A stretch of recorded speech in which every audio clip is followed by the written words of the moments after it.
What I really like about coming to the Festival of Quilts is a chance to see what people are making and really share my own enthusiasm for the quilting world.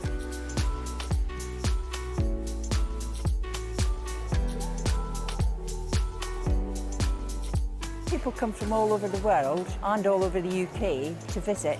There's quite a wide variety of traders, I mean from sewing machines down to sewing needles. Loads of fun, lots of choice.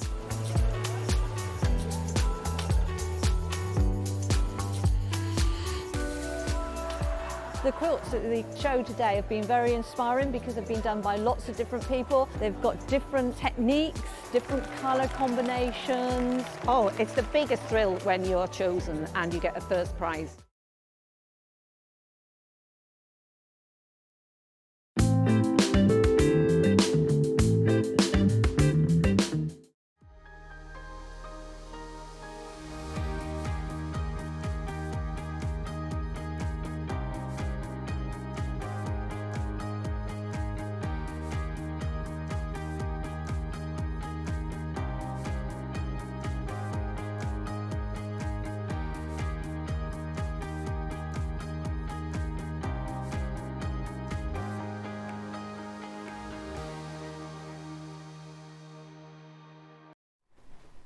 Hi, good morning, you lovely people. How are you doing? Welcome to Saturday's Sewing Street. I'm Stuart Hillard. It's lovely to have your company. The sun is shining. It's bank holiday weekend. Let's spend it together. Get in touch. Let me know what your plans are. Obviously staying with us here at Sewing Street in the mornings every day, of course. We have got a bumper day for you. Let's dive straight into it with our fabulous early bird. Now, this is something a little bit different. We've got these 6 squares of like a microfiber velvet. Now, all sorts of things you could do with this. You've got 2 in the purple, 2 in red, 2 in blue. I'm thinking cleaning cloths for your sewing machine. You've got like a furry sort of fluffy side, cleaning side, and a smooth side. So your display screen on your sewing machine and your surface need cleaning, good for that. Great for doing things like glasses cleaning. So if you make yourself a little sunglasses or spectacle case, you also need a little cleaning cloth as well. You could even back that in another fabric, a cotton fabric. What about makeup cleansing wipes as well? Eco cleansing wipes. Super, super soft, really pliable. Now, normal price, £8.94. This is our early bird. I think we should go straight in. What are we going to pay? Let's see who's ready to grab themselves a real bargain. Oh my goodness, I wasn't expecting that. £1.49. Amazing. All right. We'll take that. Remember, as soon as you bought our early bird, your shopping basket's open, you've paid your P&P, and that's it for the rest of the day. Now, each one of these is 15 centimetres square. So, like I say, absolutely perfect for spectacle cleaning, makeup wipes. You could also use these, as I say, for a little cleaning kit for your sewing machine. None of us, I think it's fair to say, maintain our sewing machine as often as we should. I have to keep reminding myself to de-fluff. Now, what you don't want to do when you're cleaning your sewing machine, when you're cleaning the race, is blow. Even though it feels like the right thing to do, kind of blow all that fluff out, what you do is you introduce moisture into your machine, which is bad news. What you want to do instead is use this cloth, twist it up, just like this, and then actually dab inside, and this will pick up all the fluff from inside your sewing machine and will get rid of all those little bits of lint. I must confess, last year my Elna 680 just wouldn't feed fabric. It just wouldn't feed, and I thought, well, it's been brilliant for 8 years. I'm going to have to get a new machine. I don't know why that was my instant thought. And I thought, oh, I could really do with this working now. I'll just check whether it needs a clean. Well, when I took the plate off, there was so much fluff built up on the feed dogs that the surface was completely flat. It was like I dropped the feed dogs completely. They couldn't move. So, of course, as soon as I defluffed, it was absolutely fine, and the machine was like brand new. So never underestimate the power of cleaning your sewing machine. These little microfiber velvety squares are a great way to do that. Use them to clean your sewing machine. Keep the surface of your machine clean and dust free. Use this to wipe the LCD screen as well on things like your computers, your sewing machine, your embroidery machine. Your tablet. Also love the fact that they're colour coded in a way. You could use, you know, 2 for spectacles, 2 for your machine, 2 for something else. And then you won't mix them up. Morning to Hilary, by the way, who sent me a lovely message on Facebook. It's the morning, darling. Wonderful to see you this beautiful sunny day. You too, my lovely. Saw you were out in the garden yesterday, planting up shrubs. All look very nice. And I hope Michael had a wonderful birthday. Very nice, very nice. Keep your messages coming in, everyone, won't you? Let me know you're there. Let me know you're there. Now, let's see. We've got our early bird today. Should be £8.49. You're making a massive £7 saving, which is incredible. Now, remember, with the early bird, you open up your shopping basket.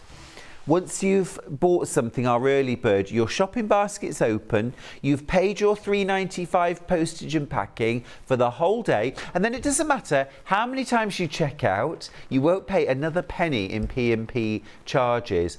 And so if you see something in Sandra Rushton's hours, if you see something later, in Louisa's hours, you know that you haven't got to pay any postage at all. Your basket's already opened. It's just so easy.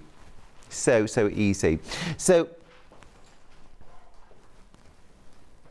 oh, we got a second early bird. Awesome. Awesome. I love that. Keep going through for that. Keep going through for your velvety squares. Hope you're having a great start to the morning. Right, let's see our second early bird. Now, thank you very much. Louise is going to be using this later. I've been using mine at home for the last 2 days. These are so useful. It's the multi-mat. It's large multi-mat though. You've seen the smaller ones. This is the large one. Should be £42.99. Great carry handles, Velcro snap on the front, and then it opens up. Look at this. So on the one side, you've got a huge self-healing cutting mat. This is 10 inches by 16 inches, so loads of usable space there.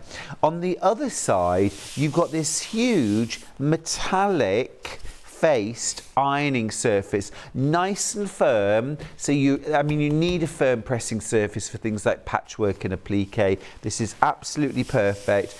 It's got that reflective surface as well, which means that the underside gets ironed as well as the top layer. Now, when you're using this, you can either use it open like this, you can completely shut it, so you've got your cutting mat only or your ironing mat only. I quite often have mine hanging off the table like this, so I can actually just have it there and it will hold itself very easily. I also, occasionally, I will use the outside as well. If I want a very, very firm pressing surface, I will use the outside edge as well. Absolutely brilliant for taking to workshops and classes, this, but also superb if you've got restricted space or you like to have an ironing and cutting surface right next to you. Let's do a price comparison. Different design, this one's got owls on, same product, £50. So we're already competitive, £42.99, really good price compared with £50. You ready for this? It's going to sell out in a heartbeat. We haven't got many. Are you ready? £27.99. That's £15 off. These are going to absolutely fly. So if you want to get this, be really, really quick. I've got one at home. I use it all the time. I love sewing in my kitchen. I don't want to always get the ironing board out. I like to sit and sew, and then I have my multi-mat open to the side of me. I can trim, I can press. Brilliant as well for scrap quilting. I've said this many times. If you want to use up your small bits of fabric, you need smaller cutting surface. It's much easier with small pieces of fabric to work on a smaller mat. And when you're taming your scraps, there's nothing appealing about a crumpled up, screwed up bit of fabric thrown in a drawer. But if you iron it and cut it and neaten it, you will use them. Now, you can also buy this on a different shopping channel, $44.99. I'll mention no names, but $44.99. So we're already more competitive than that website we showed you and that other TV shopping channel that we mentioned, sort of. But it's also our early bird, $27.99. Flying into baskets, this is going to sell out.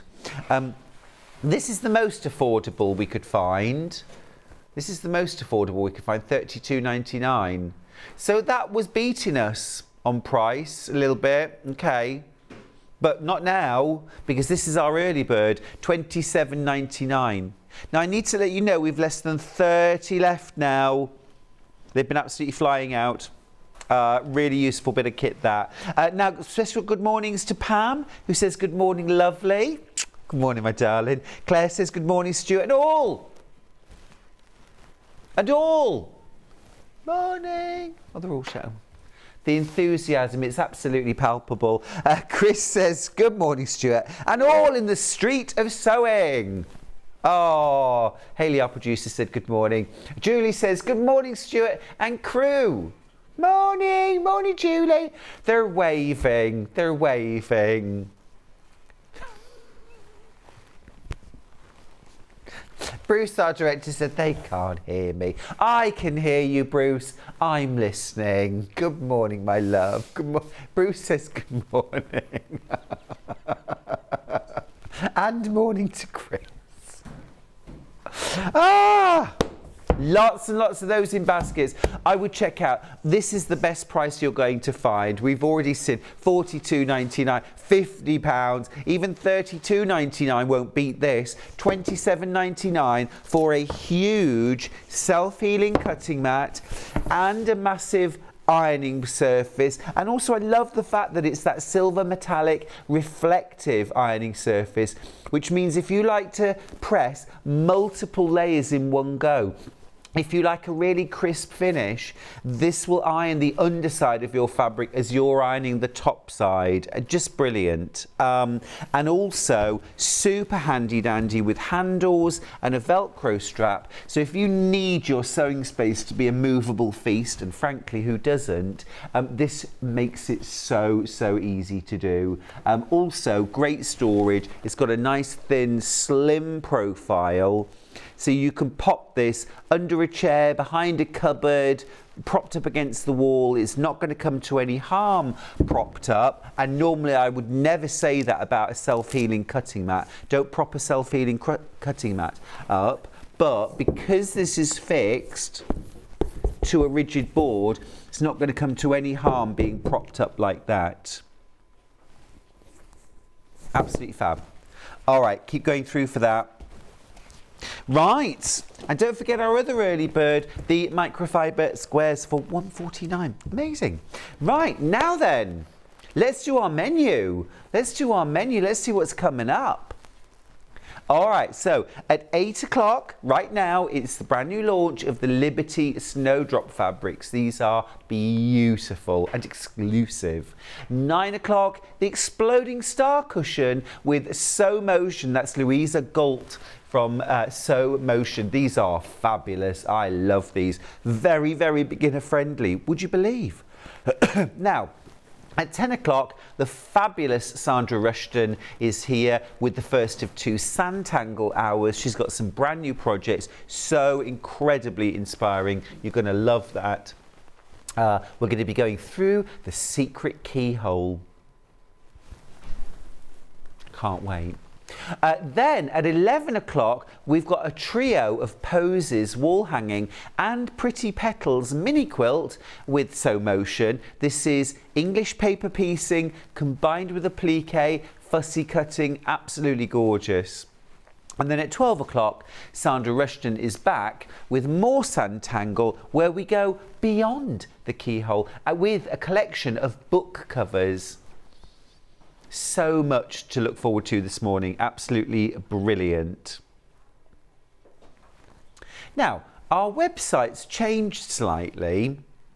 Go onto our website, www.sewingstreet.com. Now, where we used to have the Watch Live on the left, it's not there anymore. It's gone. It's gone. Here we go. So click across. There we go. Are we the last thing? Are we the last option? Oh. Click on Watch Live. There we go. And then there we are. Watch Live. And then from then on, as normal, you've got the early bird underneath. There are those velvet squares. And then coming up on today's shows, you'll be able to see all of the fabrics, the projects, the kits that we have got. And oh my goodness, look at that. Brand new Snowdrop collection from Liberty. It's going to be useful for every project. We've got some gorgeous Alice Caroline pre-cuts, all sorts of loveliness in this first hour, and the most keenly priced Liberty fabrics that you will find anywhere, I think it's fair to say. So let's crack on, let's do it. I'm going to jump straight in with these brand new fabrics from Liberty, and it's called the Snowdrop Spot collection, and these are absolutely divine. They are also exclusive to us here on TV at Sewing Street. Now then, let me tell you about these fabrics. Liberty Snowdrop Spot is a timeless and classic design featuring a monochromatic silhouette print of Liberty's Hesketh design, printed on Lazenby quilting cotton in a range of muted and elegant colours, making these fabrics perfect blenders for any project. Hesketh's original design was an Art Nouveau furnishing fabric unearthed within the Liberty archive and was first printed in 1896. It features monochrome snowdrops on a spot background, a perfect small floral design drawn into a stylized trail. And it is absolutely gorgeous. Now we're going to start off with this mega bundle. You've got 10 half meters. Look at this. This makes me very happy indeed. It is beautiful. I love those soft, gentle, muted shades. Now you're getting half a meter of each of 10 fabrics, but you're only paying for 9 of them. You're getting half a meter of that fabric for free. You are saving £8.49, and this is exclusive to us here at Sewing Street. £76.41 for this, and they are exclusive to TV here at Sewing Street. You won't be able to find these anywhere else on any other TV channels. Now let's have a look at the individual colours. You're getting 10 half meters, and straight away I'm seeing a fabulous synergy with lots of my Liberty collection here, but I'm also seeing a real synergy with things like my William Morris fabrics that I have, and my Civil War reproduction fabrics, my country style fabrics. I mean, this palette is just beautiful, very soothing, very restful. Oh, I've got those 2 upside down. Just a minute. Just a minute. There we go. It's just lovely, isn't it? And I don't know if you can pick up on the detail, but It's called Snowdrop Spots because if you look in the background, you can just see the tiniest texture there of little tiny pin dots in the background with that beautiful snowdrop print. It's really gorgeous, isn't it? Now, we're already, wow, we're already limited stock on this. Well done if you've managed to get yours. 5 left. You need to check out your baskets, everyone. You need to check out your baskets. There are 5 bundles left up for grabs. All the others have been, well, they haven't quite been claimed yet. Sitting in baskets, but so much of this went on pre-order. Well done if you've already managed to get yours. It's exclusive on TV here at Sewing Street and will be moving forward. Liberty will be here exclusively on TV on Sewing Street, so look forward to lots more launches. Now these colours, absolutely beautiful, a soft, restful, gentle, muted palette, but lots of gorgeous colour in there as well. Beautiful to use on their own, in their own right, but also are going to blend so beautifully with other Liberty fabrics that you can mix and match with William Morris, with any of your sort of country style, vintage style. Now, these are going to sell out. Let's look at them individually. Can we start with the black? Because this is one that I'm going to go for. This is ending 8-1. Some of these fabrics, by the way, individually are already incredibly limited stock. Incredibly limited stock. Now, let's just talk about price. £8.49 a half metre. We've worked really hard to secure the very best price for you.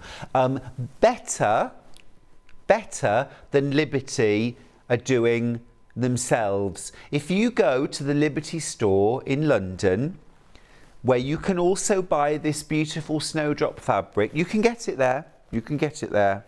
Okay. It's £18.95 a metre in the Liberty store. £18.95. So you would be paying £9.49 per metre. There we go, there it is. Same fabric that I've got out in front of me. £18.95 per metre. So we are almost £2 cheaper by the metre. And that's Liberty itself. So we've worked really hard to get you the very best price on this because this is such a beautiful fabric to use in its own right as the star of the show, but also to use as a beautiful blender and something that will go with so many different fabrics. It's gorgeous, isn't it? Really important to have blenders, you know. I think it's one of those things when you start out quilting, I think with most of us, we go for those, you know, the big prints, the feature prints, the ones that really kind of jump out and, you know. But actually, as you get a little bit more into it, I think most of us, you realise that although those are lovely to have, the ones that you use oodles of and are very frustrated when you run out of or haven't got the right one, are the blenders, are the background fabrics, are the ones that kind of tone and coordinate. You're loving the black. It's about to sell out. We will get more, of course, but our current stock is all going to sell out this morning. Black's about to go. Can we do the really deep teal? This is gorgeous, ending 8-4. Now, they've called it indigo. I just love that deep teal, indigo. It's almost a teal grey. I think depending on how you use this, a petrol maybe. I'm just going to grab a Liberty fabric. We've also got this on the show and just show you. Look at that. So pulling out that lovely deep teal shade from this print, but going with something much lighter and brighter. Think about a gorgeous bag or table runner, placemats for in the kitchen, just to really freshen up, or in the dining room. That would just be so elegant, easy, just natural bedfellows.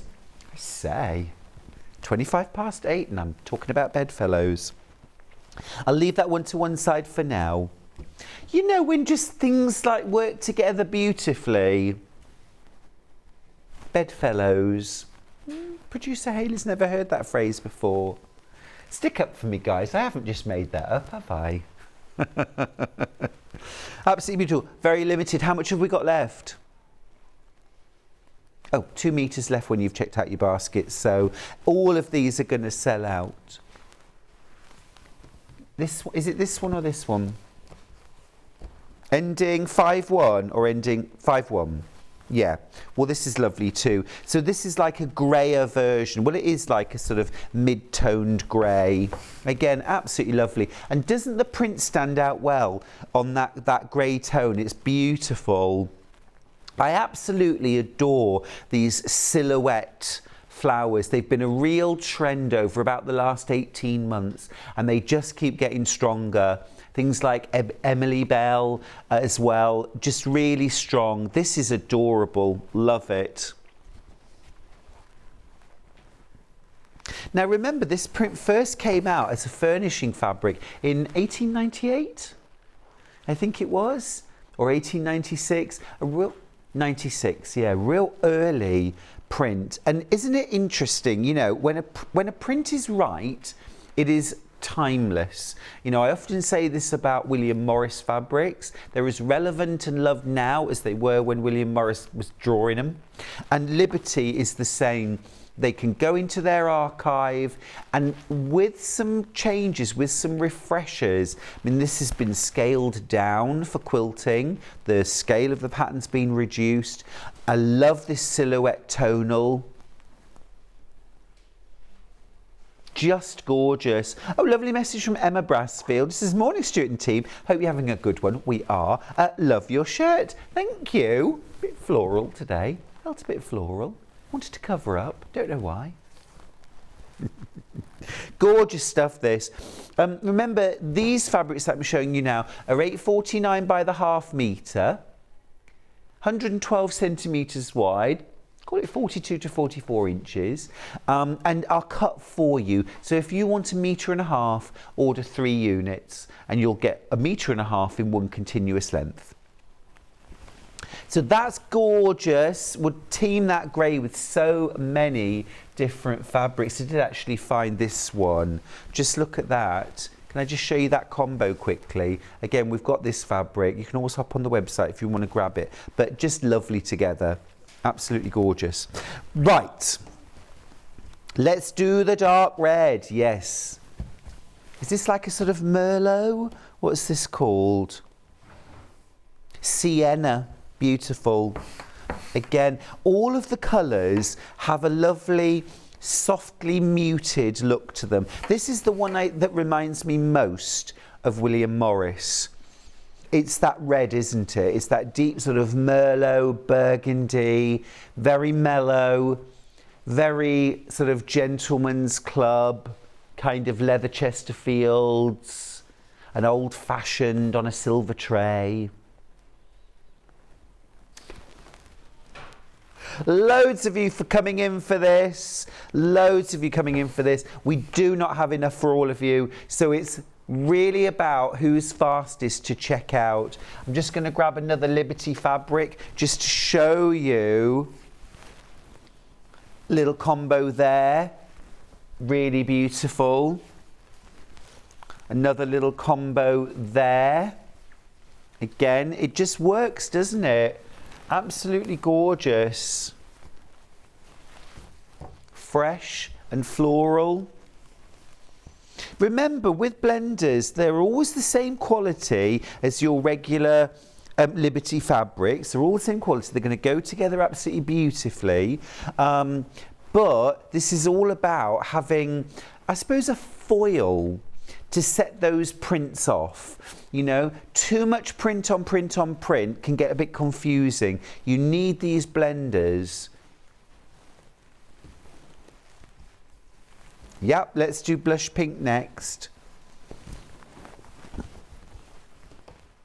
Ending 2.8.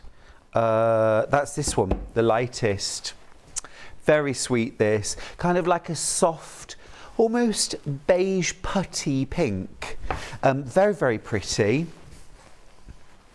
Keep in mind when you're using this, it does have a direction to it. I keep on correcting myself here. Oh. Oh. Okay. Okay, let's do this blue then. We'll come back to that one. This is ending 7-3. This is a sort of, it's a bit, this reminds me a little bit of kind of Cornish pottery. It's that lovely, fresh Cornish blue. Pretty, isn't it? I'd mix that in with some nice fresh white or a soft grey. Actually, a soft grey might look really nice with that. Let me just see what I've got to go with. This would be lovely. That would work really well. These fabrics that I'm just showing side by side with them, by the way, we do have by the ½ metre in the show. You can always hop on the website if we haven't got to it yet. But that would be lovely. What a nice combination for a shirt or a blouse this would be. Or a reversible bag. Do the top band in this and the lower half of the bag in this, and then flip it in the lining. And then have it as a fully reversible bag. ½ metre of each would do that. Or make yourself some shoppers. Absolutely lovely. So what's this colour called? Steely Skies. I like that. Steely Skies. Ever so pretty. Shall we do the light grey?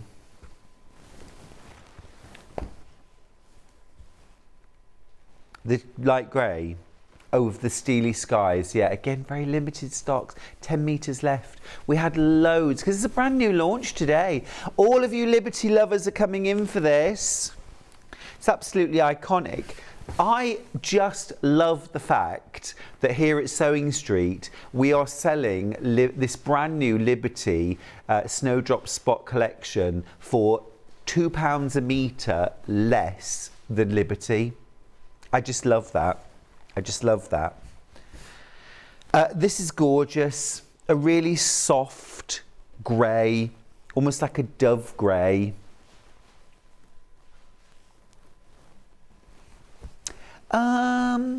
It's a warm grey. It's not a cold grey at all. I'm just going to put a few fabrics next to it just to show you how you can sort of pick out.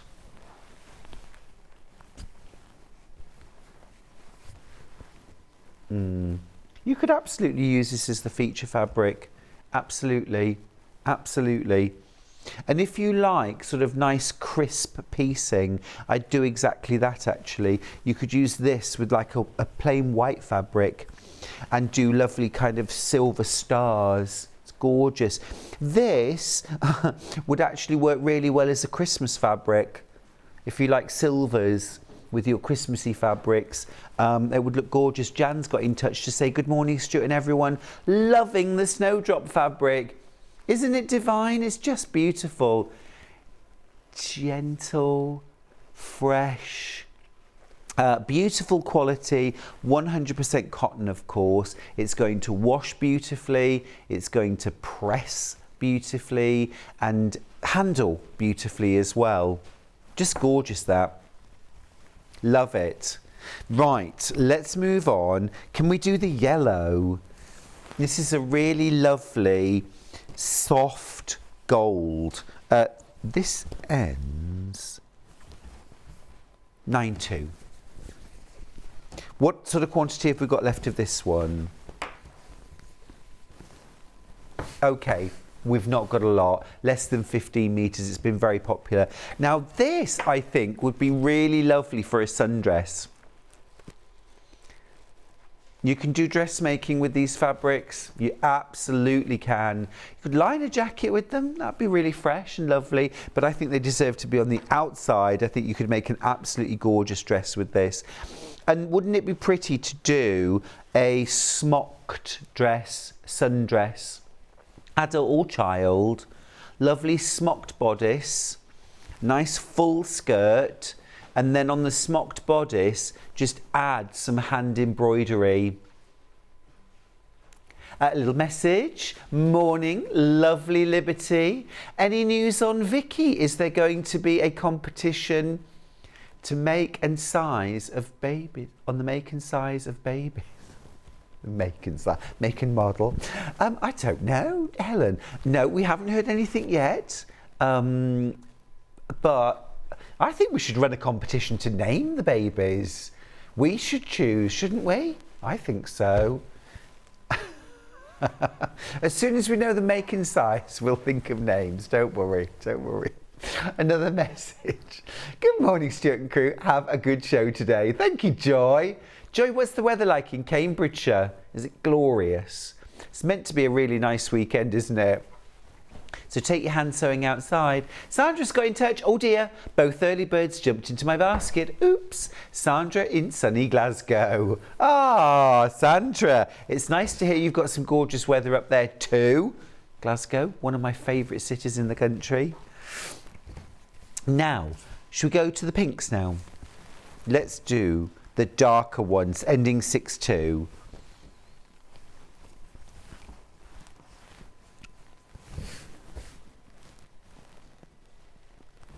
Yeah.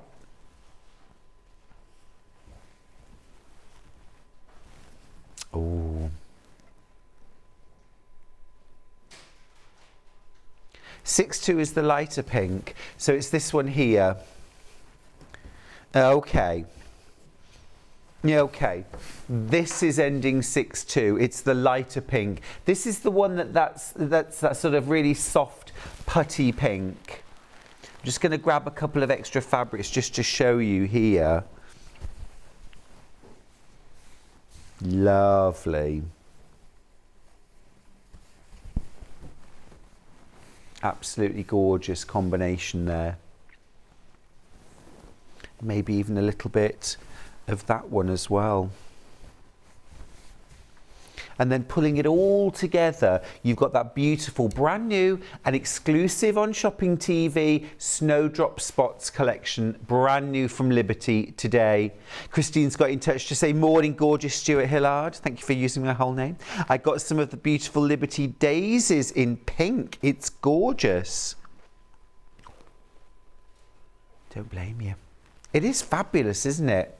And absolute best price.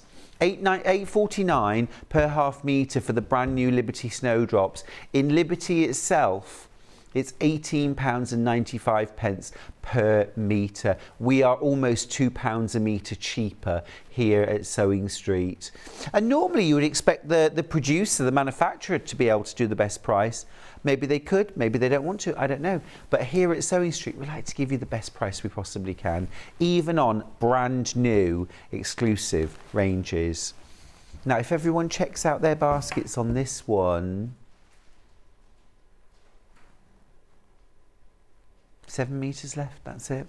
Lots and lots of you multi-buying this. The average is around about 1.5 metres. These are great stash fabrics, aren't they? And if you've got lots of, you know, Liberty fat quarters and half metre cuts, and you need a Liberty blender to pull the whole thing together, you do want between 1.5 and 3 metres of background fabric. Let's do the dark pink. This is your favourite, Hayley. Why? Yeah. It's a really beautiful colour, isn't it? Really, really beautiful colour. It's soft, gentle, restful.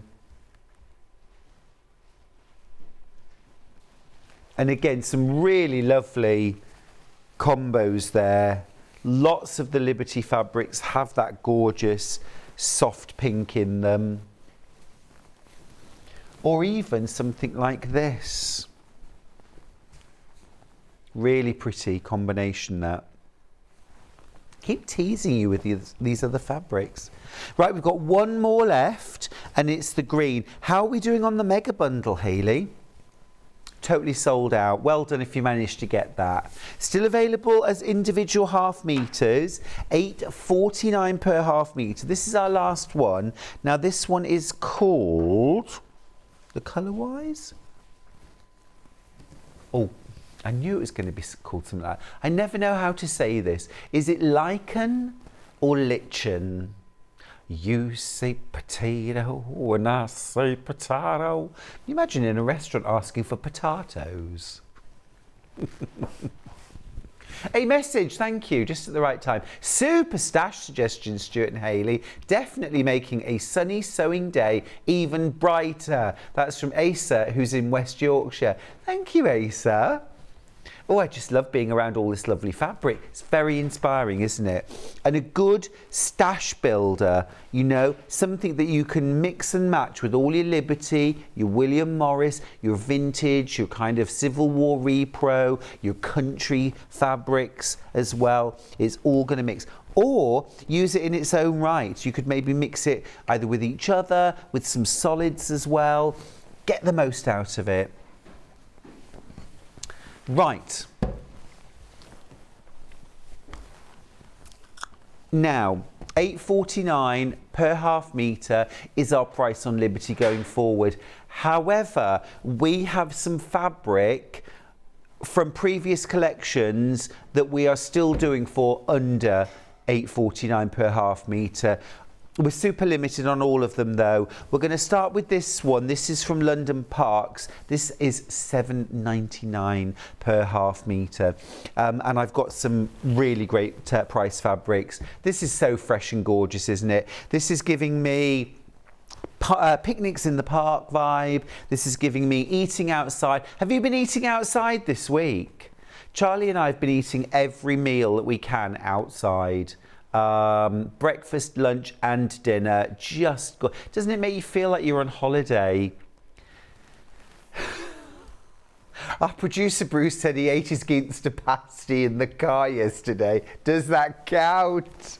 Yes, yes it does. Did you have the window wound down? Oh, well then it was outside. Absolutely. Absolutely. You're not an animal, are you? But, you know, a lovely little tablecloth. In this is so fresh, isn't it? It's got kind of gorgeous cafe in the park vibes. Now, quick tip, if you want to make a tablecloth for your table for outside, if it's like a square rectangular one, put some folded triangles. So just get like a square of fabric like this. Let me show you. Like, imagine this was a square of fabric, okay. Fold it in half. Okay, and then put the raw edges into the raw edge of the wrong side, like this, of your tablecloth. Then fold your hem over the raw edges, like this, and top stitch it in place. You're making a pocket, okay? Do that at all four corners. Slip a pattern weight, no, not a pattern weight, a curtain weight inside, and then slip stitch this closed, okay? Use a brightly coloured thread, because when you come to wash this, you can snip those threads, take the weights out, wash it, and then put it back in. This will help stop your tablecloth flying away if there's a breeze. Quick tip, quick tip. All right, but that is gorgeous. Napkins, lovely, £7.99 per half metre.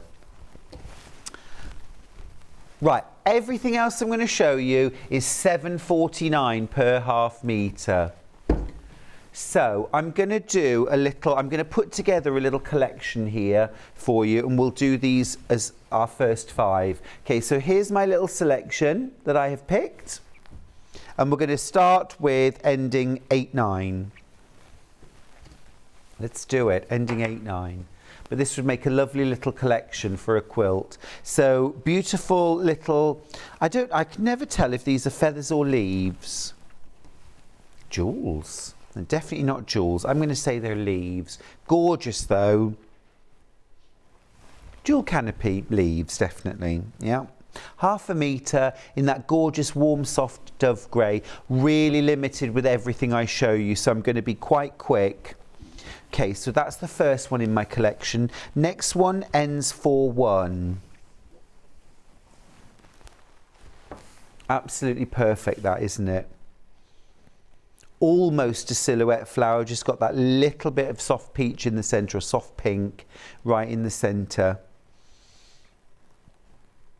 Again, there's 4 meters of that left. This would make a gorgeous dress. It would make a gorgeous blouse. And I would do little pin tucks. If you've never used a pin tuck foot and a twin needle on your machine, gorgeous effect. Just makes it so pretty and feminine. Lovely.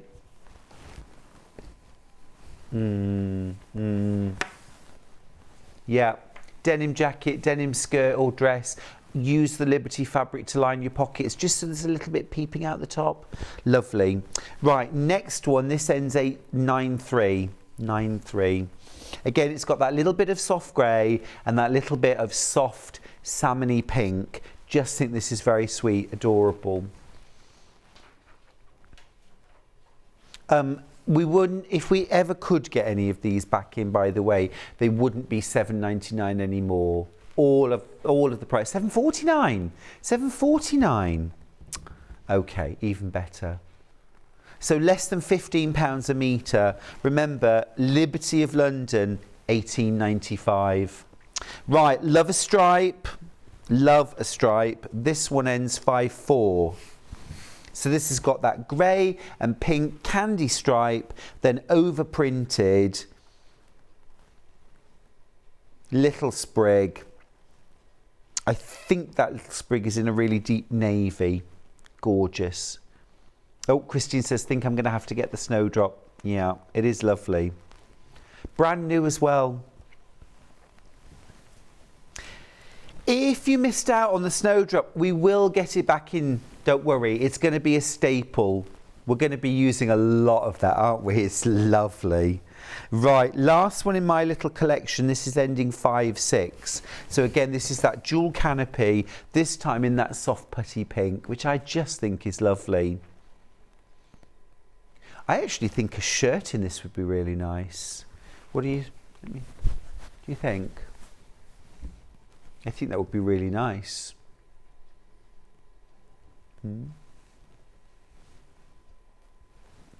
I could rock that. Lovely.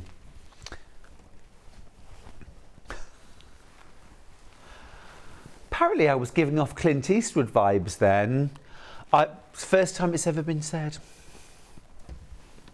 Yes. Yes, let's do some blues next. Love a bit of blue. Going to grab a few blue fabrics out. Here we go. Right, got some blues. Right, let's start. Here's where I'm going. So again, lovely little blues collection. Any 7.5.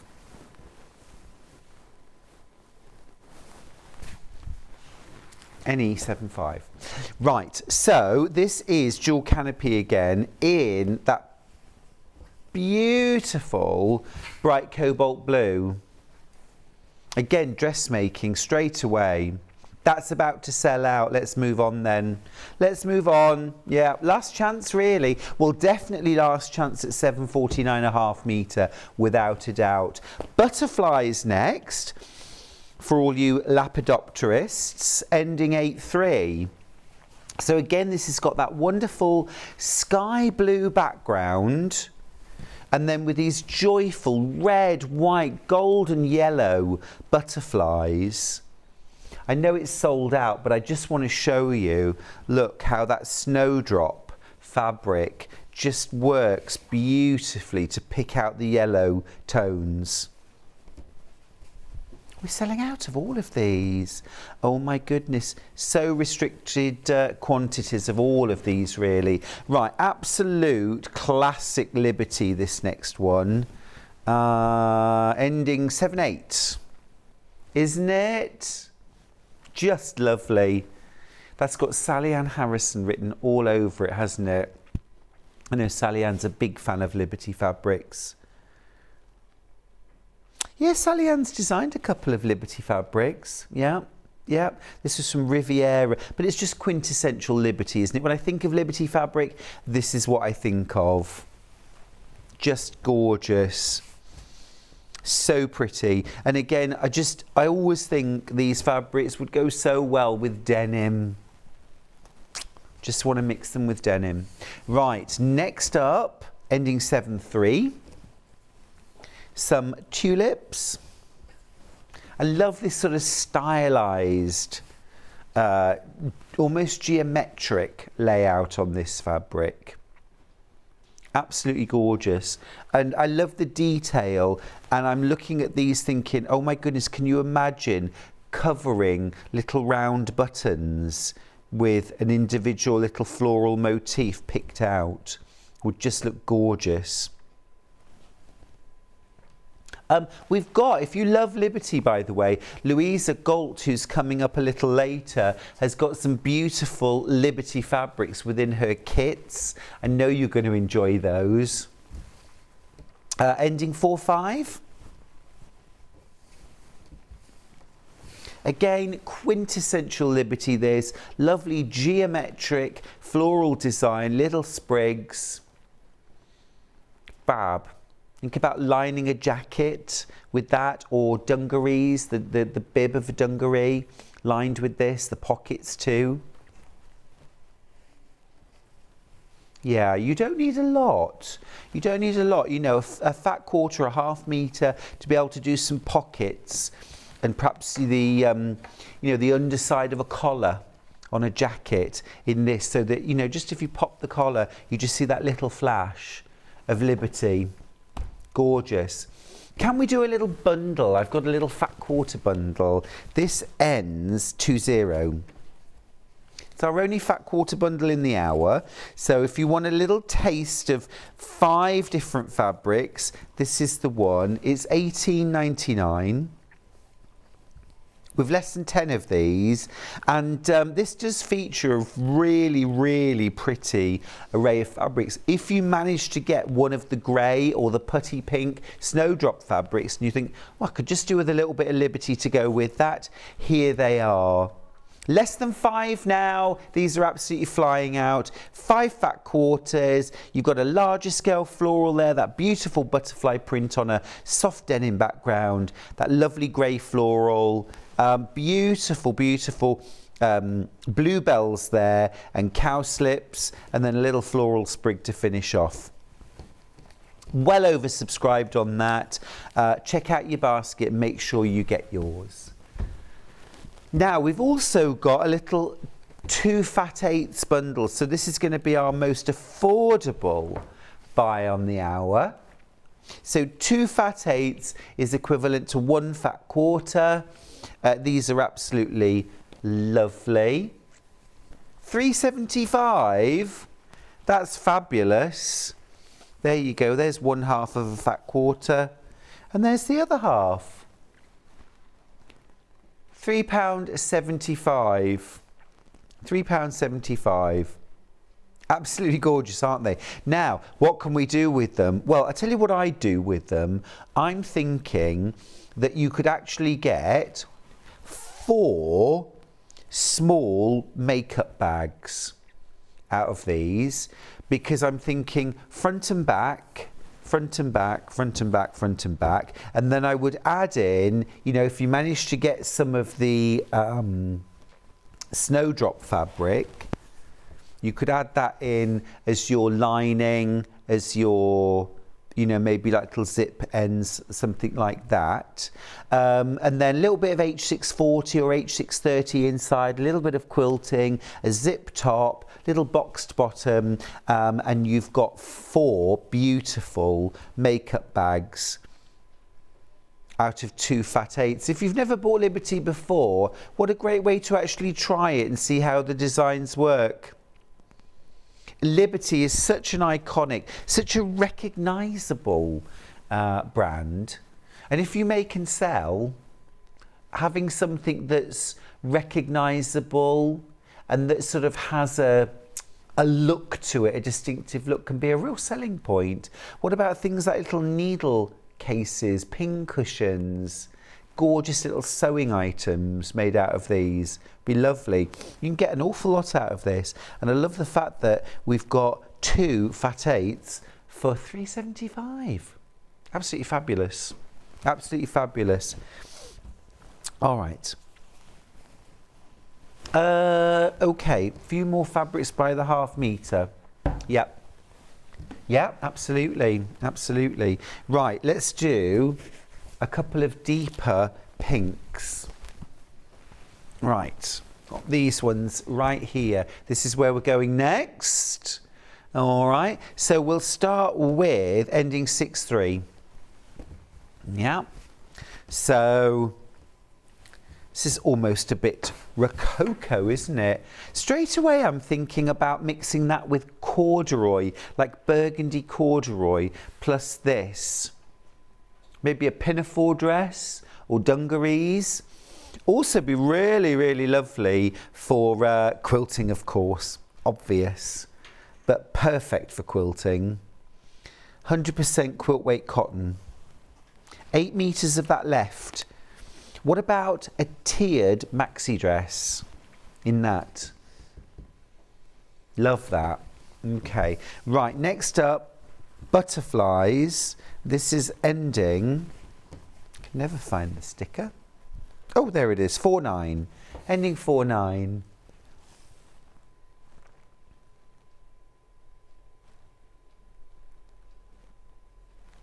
So a soft bubblegum pink background, turquoise and blue butterflies, and that little bit of hot pink and golden yellow in there as well. Oh, it's about to sell out.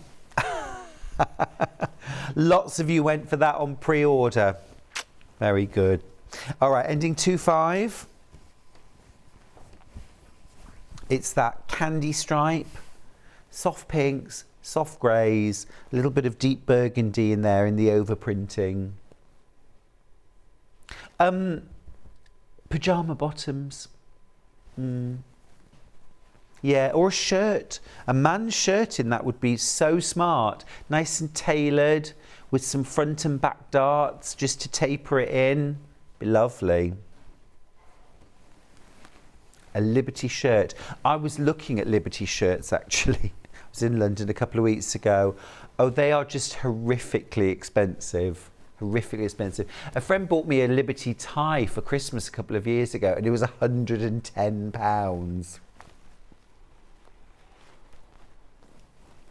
Oh, and that was the other thing I found. No, I found something else. It was a placemat. It was a placemat. And what it was basically, it wasn't even a fat quarter. Each placemat was about this big, okay? It was about that big. And it was a Liberty fabric on the top, a Liberty fabric on the bottom. And then it was just literally kind of like a bit of a scalloped edge all the way around. And I took a picture of it just to remind myself just how much, and it was £39 for one. For one. Not a set of 4. £39 for one. Thank goodness we can sew. That's lovely, isn't it? That one ends 8-1. Gorgeous gold, burgundy and soft pinks. Yummy. 8 meters left. That's all, 8 meters left. Now next up, something really fresh and a bit brighter than we usually expect from Liberty. I'm going to pick these two. I'm going to take your word for it. 8-6, yeah, and 8-7. Start with 8-6. Tea dress. Tea dress. Definitely for drinking Earl Grey in. Really? You don't like Earl Grey? I love Earl Grey. But I've got to admit, I'm a bit of a Philistine. I have it with milk. Sorry. Sorry. Even Alex, our camera operator, screwed his face up at me at that. You drink it with lemon, Alex? Nothing? No, black. Just black? Just black. So he knows what he's doing. Earl Grey. Beautiful. Haven't had Earl Grey for ages. I might need one today. Beautiful. Love that. You could also just make a really simple scarf. Just maybe like a circular infinity scarf out of that. Ending 8-7. Vibrant. Remember, half a metre, 7.49. price of all fabrics is going up. These are our most competitively priced Liberty, but when these are gone, they're gone. If we can replace any of them, they won't be $7.49 anymore, I'm afraid. This one's got little hummingbirds. And beautiful flowers, gorgeous, love that turquoise background. It's tropical, it is tropical. Right, next up, ending 5/6. 10 meters of this one available. I'll tell you the whole code, WUYV56. Okay, that's beautiful. Love those stylized urns. Really elegant, isn't it? It's very classic Liberty. It's going to sell out. I'm going to put that to one side because this next one ending 5/6, again, YGYV56, picks out those lovely turquoise colours. Again, a shirting really, isn't it?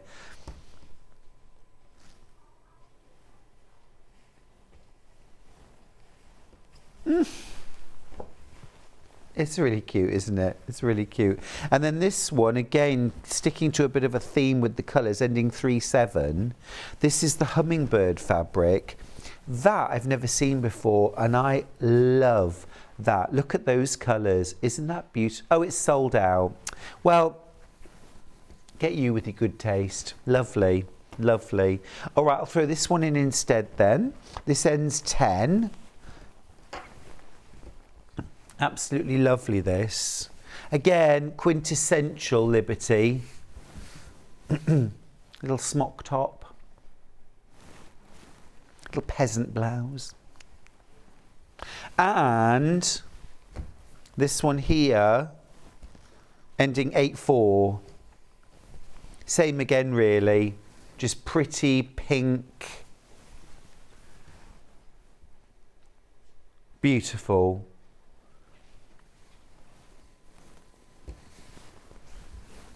I've got 3 left. I've got 3 left. Are you impressed with how I keep up with what we've done? Ending 6/3. Joyful, joyful, joyful. That's a summer meadow.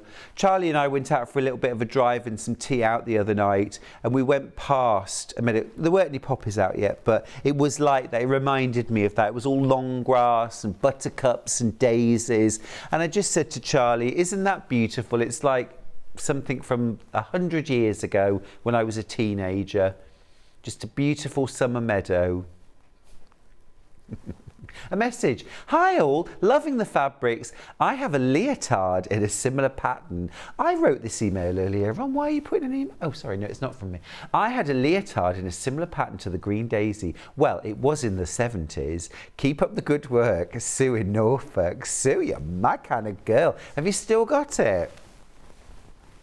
I used to have a fabulous collection of unitards. Bronya says, milk for me too, Stuart. Oh, Earl Grey. Absolutely. Absolutely. Cannot stand Earl Grey, says Collector in Bedfordshire. Oh, I've started something. Lady Grey is Earl Grey tea with cornflower, dried cornflowers in it. Yes. It's meant to be calming, restful. Ending 9/3. Stylized tulips again. This is one of my favourites. And then the last one, very last one, ends 8/1, and then we're going to go for a break.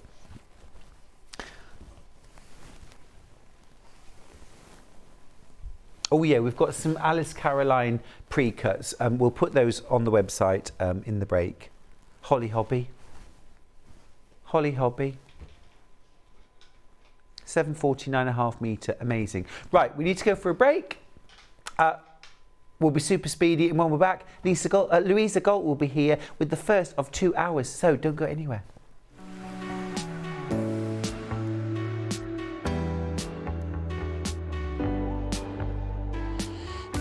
What I really like about coming to the Festival of Quilts is a chance to see what people are making and really share my own enthusiasm for the quilting world.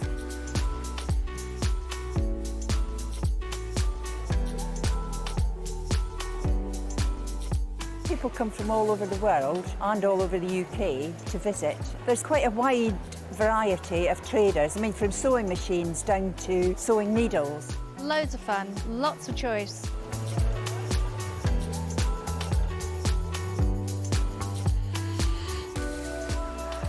The quilts at the show today have been very inspiring because they've been done by lots of different people. They've got different techniques, different colour combinations. Oh, it's the biggest thrill when you're chosen and you get a first prize.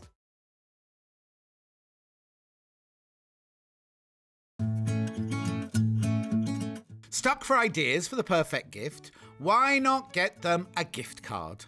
You can buy Sewing Street gift cards loaded up with anything from £10 to £500. Shop our gift cards online at www.sewingstreet.com or purchase them via our UK call centre on 0800 001 44 33. Keep up to date with what's on Sewing Street, as well as all the latest news and special offers by signing up to our email newsletters. Head on over to www.sewingstreet.com, scroll down to the bottom of the homepage, type in your email address, click the envelope, and you're done. Never miss out on the latest news and special offers ever again. Follow Sewing Street on Facebook and Instagram to keep up to date with what's coming up on the show, as well as being the first to know about our amazing offers. Get involved with our competitions that are exclusive to social media. And pick up some top tips from us too.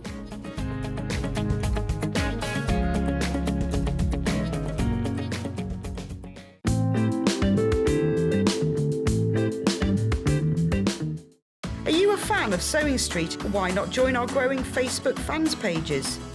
Just search Sewing Street Fans on Facebook and click Join Group.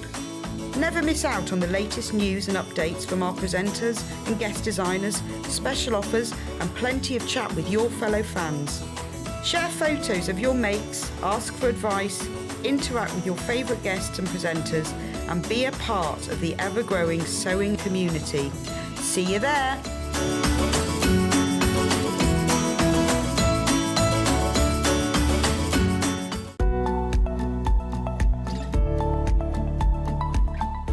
Get ready to meet the Gemini 2. We have been counting down the days and now it's just around the corner. The Gemini 2 is coming right here to Sewing Street on the 30th of May. Now I just can't wait to introduce you guys, our wonderful Sewing Street community, to this, the Gemini 2. Now it's our brand new, improved, smarter, faster and just all round amazing die cutting and embossing machine.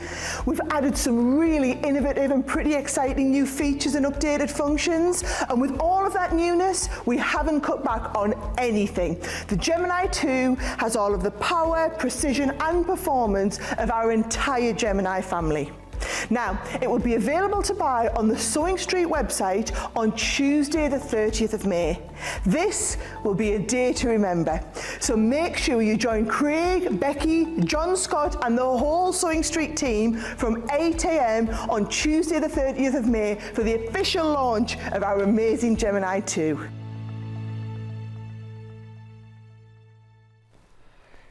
Hi friends, welcome back to Sewing Street for our second hour. We've got Louisa Galt here. Hey Louisa, hello. How you doing? I'm good, thank you. Our first show together. I know. We've met at shows, of course, but first time, I'm excited. And I love your aesthetic. Oh, thank you. It's taking patchwork and quilting and it's adding a fresher twist to it, exactly. A more modern twist, but it still feels very, very gorgeous. And just look at this. I'm completely in love with this cushion.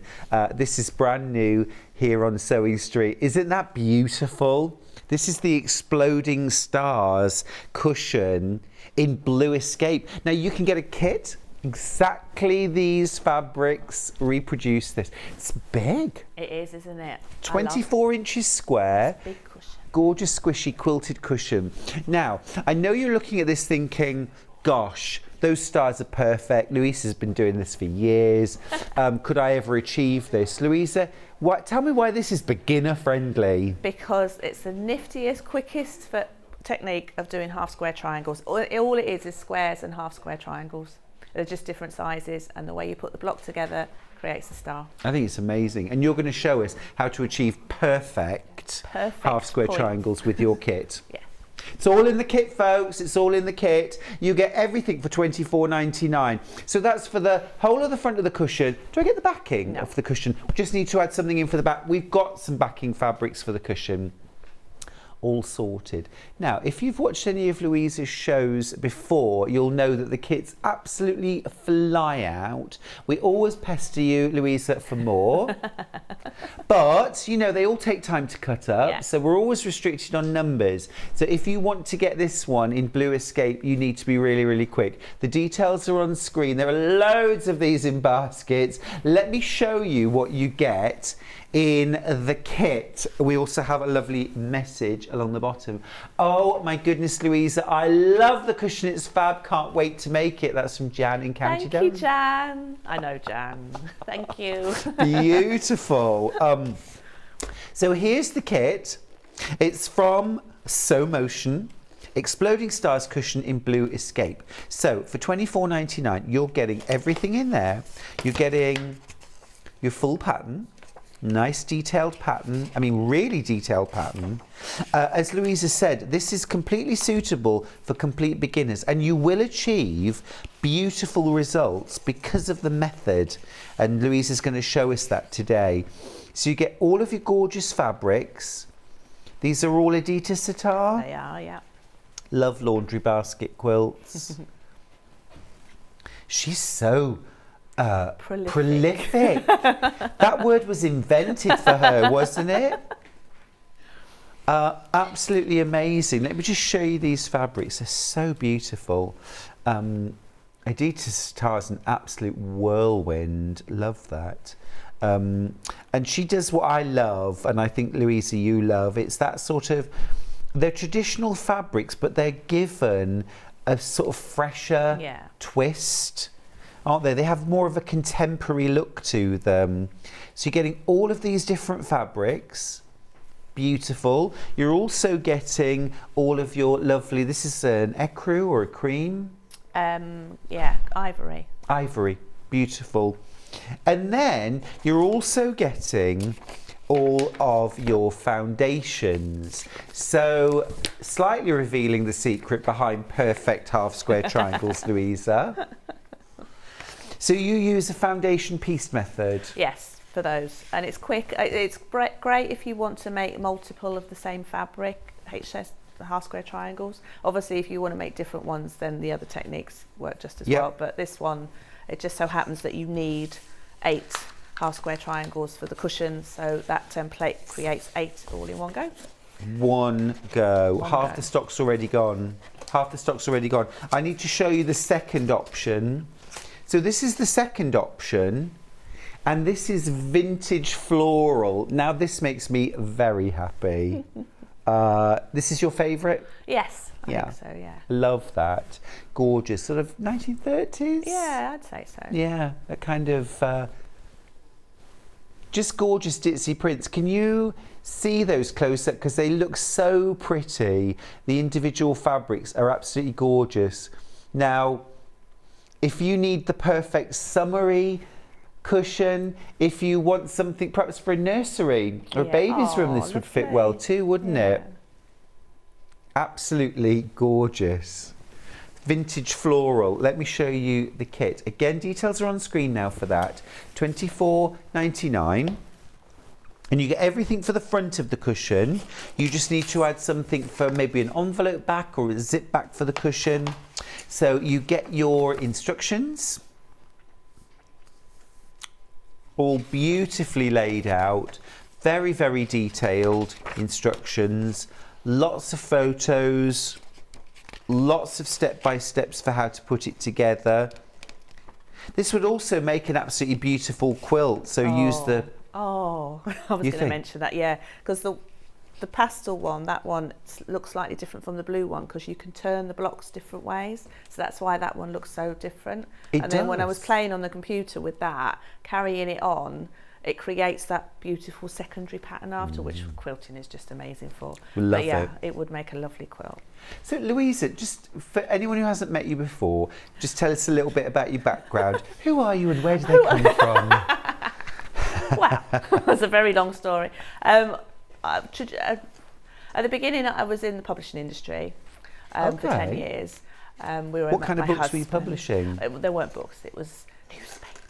We did the TV listings for national newspapers. Oh, okay, so cool. I did like the reviews and all the blurbs you get in the columns, and so I was an editor for listings editor. And my husband did the pictures, he was the photo editor, so that's how we met at the Press Association. So yeah, so 10 years of that. And then we got made redundant, and then we went around the world. So we went travelling around the world. Yeah. Which is, what else would you spend your redundancy on? Yeah, you're not kidding. Favourite country, favourite place New you visit? Zealand. New Zealand, wonderful. And then in Australia, I discovered, I used to always sew and knit and quilt a little bit. And then it was a rainy day in a camper van in Australia, and I got a quilting, it does happen. Yes, I got a couple of quilting magazines to sit and read. So that kind of relighted my fire when I came back, and I wanted to do something for myself. So I went and worked for a craft shop, made like high street craft shop, and then went into work for a independent quilting shop in Hereford. Okay. Who everybody knows. Yes. Doughties. Yes. He'll shout me if I don't mention Doughties.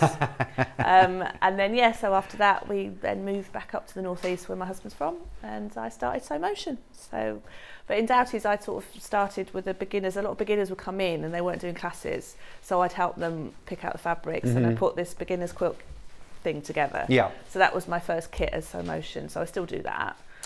Just to get people started and then develop their skills. But I also have got into my hand EPP, which is what that's about. So yeah, and hugely on trend as well. Yes. Oh yeah, in lockdown, mindful sewing, and I hope, and that has carried on, thankfully. Yeah, absolutely. Gosh, it's fantastic. It's wonderful to hear the evolution. The evolution of Sew Motion. But also that background in publishing as well, which comes in so handy, doesn't it? Definitely. Does your husband still do the photography and the pictures? No, and he's doing cycle road safety now. Oh. So he's changed as well. Quite a change. So, yeah, both of us have we're in our second careers, if you like. Yeah. Well, most of us get 3 or 4 these days, don't tell him that. Anyway, back to the kit. Lovely to hear that though. So you're getting all of your fabrics, this time those gorgeous vintage florals, and they're just gorgeous, lovely saturated pastels in blue, in pink, in that gorgeous sunny yellow, and in that vibrant green. Very pretty, lovely and summery, but also would work really, really well in a nursery or a children's room as well. So you get all of your templates in there as well. Louisa's going to show us the method for how to make perfect half square triangles every time. And you get all of the templates in there that you need for the whole cushion. You do, yes. Awesome. Now, if you want to get the pattern for the exploding star block and cushion on its own, then we've got that. We'll pop the details up on screen for you. It is $9.99. Now, within your pattern, you get all of your instructions for how to create the block and how to make the half square triangles using Louisa's method. You also get 1 copy of the foundation that you're going to use, and you're going to need to photocopy this or scan and print it. And there is a handy dandy little 1-inch square at the top. That's really important, right? Yeah, just to make sure you get your scale right when you're photocopying or printing. So, yeah, very important. I always like to sort of compare the original with whatever I print. Now, one of my favourite things to photocopy foundations onto is Carol Oak foundation paper. We have a pack of 100 sheets. You and Carol go way back, don't you? Well, she finally got clicked in my head about the traditional foundation paper piecing, the turning it over and turning it back. And yeah, she taught me on YouTube, I think. That Marmite method. Yes, and it was like, oh, that's it. Yeah. Got it. She did the same for me. Yeah. Did the same. But her 50 fabulous paper piece stars. Right, yeah. And there was a CD-ROM in the back with a video of her showing you how to paper piece, and it was life-changing. Yeah, it was. It is. Yeah. If you think you hate foundation piecing, you have to look up Carol Doak, or indeed stay with us and watch Louisa's demo. A different kind of paper piecing this though, but you will need to copy the foundations. Carol Doak's paper is brilliant because you can run it through your computer printer. It's lightweight, it's easy to tear away, which is super important, and also it won't buckle or bend when you iron it. It won't shrink, it won't curl, and it won't turn brittle either. So it's been made specifically for paper piecing. You get 100 sheets.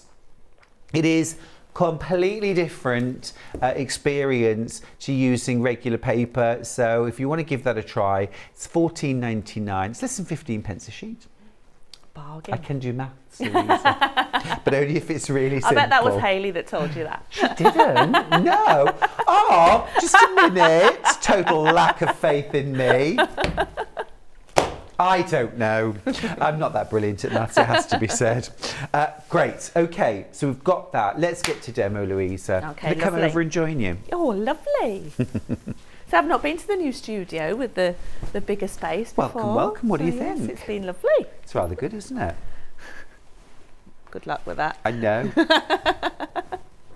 Do as you're told. Right. So where do we start? Right. So in the template sheet, as you've shown, you have one larger half square triangle template and one of the smaller ones. So the block is basically, this is the block that we're going to make. So it's made up of each star is made up of 4 blocks. I was not expecting that, Louisa, at all. Okay, so we're going to make that, and as you can see, there's 2 half square triangles there and 2 half square triangles there. So that block basically is a smaller version of this one. Okay, yeah, makes sense. Okay, so we're going to start off just by making those 2 half square triangles, and as it happens, you need 8 in each fabric, and this template creates 8. Fabulous. So my kits as well, they're very, if you want to try something, a new technique, or you just want to make a project, but you don't want to buy 10 fat quarters, that you're going to end up with loads left over because you don't need 10 fat quarters. My kits just give you what you need. And I mean, if you do run out or you do make a mistake or whatever, get in touch with me and I will always, if I've got it still in stock, I will always just send it to you, because everybody makes a mistake, it's fine. So yeah. But this is an easy project for beginners this is an anyway. Easy project. So all I've done, so you've got your blue fabric face up and then your background fabric, so those are right sides together, and pin your template on top. So that's all you've done. Right, so then you're on the machine. I just noticed as well on the template, there's black lines, there's blue lines, and there's red lines. Yeah, so we're going to sew down all the red lines. Okay. And then cut all the black lines and the blue lines. Oh, okay. The blue lines are actually your dog ears that you're going to nip off at the end. Gotcha. All right, so I'm going to reduce the stitch length down to about 1.6 or 1.8. No, let's go 1.5. I think that's the stitch length. Is that the stitch length? Yes, it is, yes. So you've gone down to a 1.5, so quite a short stitch length. So why? That perforates the paper. So I have used copy paper here. If you're going to copy or print at home, the cheaper the copy paper, the better. If you're not going to get, I mean, the dope paper is brilliant. But if you just want to use copy paper, this is like a 60 GSM or whatever. So it just basically, it tears away easier. Gotcha. But yeah, because you're using a smaller stitch, you're going to perforate the paper. So we're just going to sew down all the red lines, which you can do quite quickly with your glasses on. So we're sewing directly on the line? Yeah, directly on the line.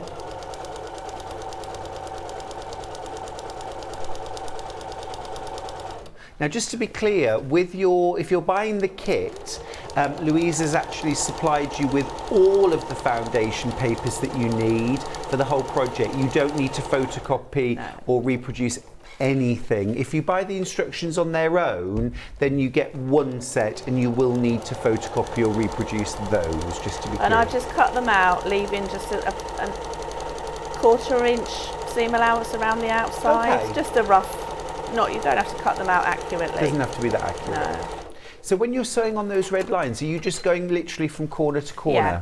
So I've gone to the end lifted my foot, turned it round and gone back the other way. Great, yeah. So just 4 straight lines. Sorry, I forgot I was doing this. I've got my varifocals on and I can't see. Oh. So it might be a bit wobbly. No, surely not. So yeah, so just leave your needle down. Well, actually, take your needle up, move across to the other side and go down your next line. Would you, if you've never sewn like on a line before, is this something you need to practice? How would you just go straight into it?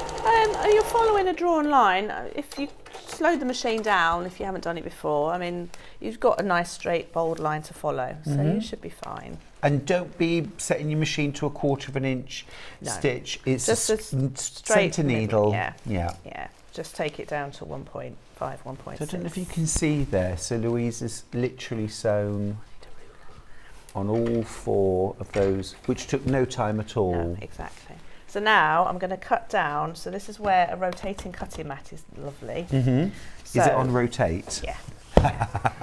You're the first person, me included, that's remembered to unlock Cat unlocked it for me. Oh, Cat's a good one. Yes, she is. Right, so if you line up, so I'm going to cut down all the vertical, horizontal lines and then turn it and do the horizontal lines. So if it's a black line, cut it. Yeah, exactly. So obviously you don't have to do this on a row cutting mat, but it makes life so much easier. Oh, that's nice and sharp. So. And how are you, I mean, I'm good with this. Are you good with using the rotary cutter for paper, fabric, everything? Yeah. Ish. No. Not really. I use it for everything. Yeah, I do. Which is probably why they wear out quite quickly. But then you replace the blade. Yeah. Yeah, I do an awful lot of cutting though, so yeah, so turn it round. So if you try not to move that middle seam, then you can then do the other ones going in the right. Well, that's where the rotating cutting mat's really, I mean, it doesn't matter if you haven't got one, but it does make that job easier. Even if you have a small mat, I would move the mat, not the fabric, if you can, on your worktop. So go down there. I think it's when you realise, you know, the tools are there to make your life a bit easier, aren't they? Exactly. The right tool will make the job easier. Yeah, that's the thing with quilting. I think, I mean, when I used to quilt years and years ago, this didn't exist, this didn't exist. Right. So, and then you came back to it and it's like, wow, a rotating. So did you actually do your first bit of quilting in Australia? No, or it was just the magazines? No, it was just the magazines. I used to do, I think I used to do, in my teens, I was quilting. Oh, okay. I can't remember. Well, my early 20s, I made a quilt. But it was all sort of cardboard templates and pencil and no back, but terrible points. Not with this method though.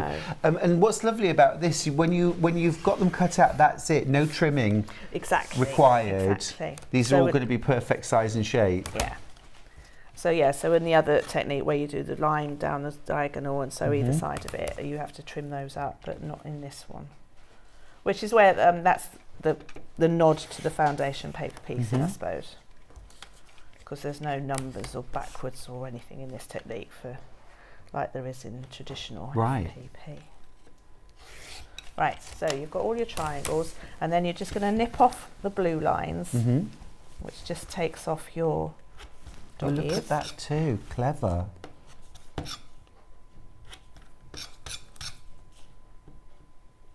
I'm doing Festival of Quilts this year. Oh, you are? Yes, we're very close to each other. Yes, we are. So my prep, so I do a lot of pre-cuts, like jelly rolls and charm packs. So I've been cutting jelly rolls all week and my wrist is a bit... Oh, okay. Gosh, you're getting prepped already. That's amazing. Yeah. I'm trying. So if I need to nip round and borrow a cup of sugar, you'll be my nearest neighbour. Yeah. Awesome. Or to go to the loo. Yes, there is always do that. the loo dance. Yeah. Right, so nip off all your corners. And then what we do, the easiest way to get the papers out, so if we bend this seam backwards and forwards a little bit, like so, and then rip in the middle, and then just gently pull that away, and that should come away like that. Look at that, simple as that. Can I do one? Yes, of course you can. This is the kind of job you need to recruit, Yeah. isn't it? But that's an easy method actually, isn't it? Yeah. Just tearing it from the centre. It's because you've got such yeah. small stitches and it's Yeah, perforated yeah. the paper. Then it's This quite- actually, I really like this method. I've never done half square triangles using that method. I've seen it. Yeah, no, it's brilliant. If you, as I say, if you want lots of in the same fabric, Which we usually do. you do, yes. And if you are going to make this into a quilt, then you certainly will. Yeah. You see, even, I mean, I make a lot of scrappy quilts. Yeah. But, you know, I might have, you know, 1,000 half square triangles in a quilt. Yeah. So the fact that I've got 8 of one fabric is not an No, issue. no, exactly. You know. Brilliant. Well, that took no time at all. No, exactly. No time at all. So then we iron. So Let me get you your mat. This is our early bird today. Yes, it's did lovely. you see? Yes, I did. It's brilliant. So if we put these on your printed side up, and then I always forget these things. So press the seams just to relax them, and then fold it towards your printed fabric, and press the seam open, like so. So I only need 2 of these actually. So I'll do. Perfect half square Yeah, triangles. there you go. Amazing. Nice points. Yeah, really works. So I only need 2 of them, so you can Great have method. those. Do you want me to press them? You can do. I like a job, Louisa. I like a job. Right, so here's my bits one. So the block, as I said, so you've got the smaller half square triangle template as well. So you'll make another 8 of the smaller ones, the titchy Okay. ones. So they're cute. So you start off. And perhaps at that scale, this is when even experienced sewers are going to be thankful for the paper yeah. foundation. Yeah, because you don't really want to trim even No. 8 of those down, do you really? No. I don't want to trim any down. Right, so we're going to do the little block first. So we're going to do this block first, which, as I say, is very similar to the big block. So you're going to make sure you've got the direction of the the HS2 half square triangles the right way round.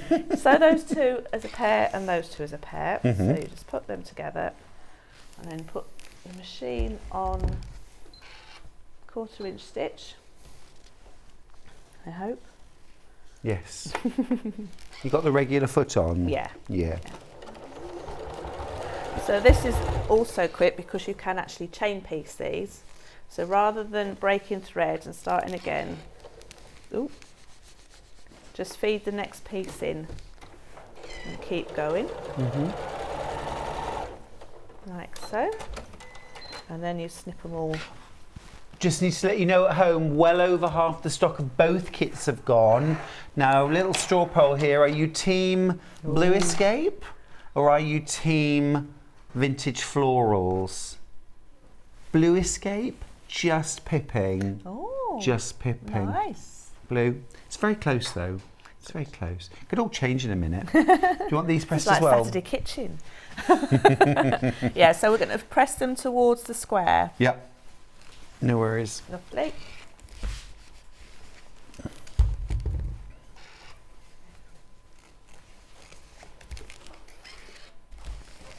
There we go. Lovely. That's So done. then because you've pressed them in opposite directions, the seams in opposite directions going that way and that way, when you put them together, lock that centre seam in to get perfect points.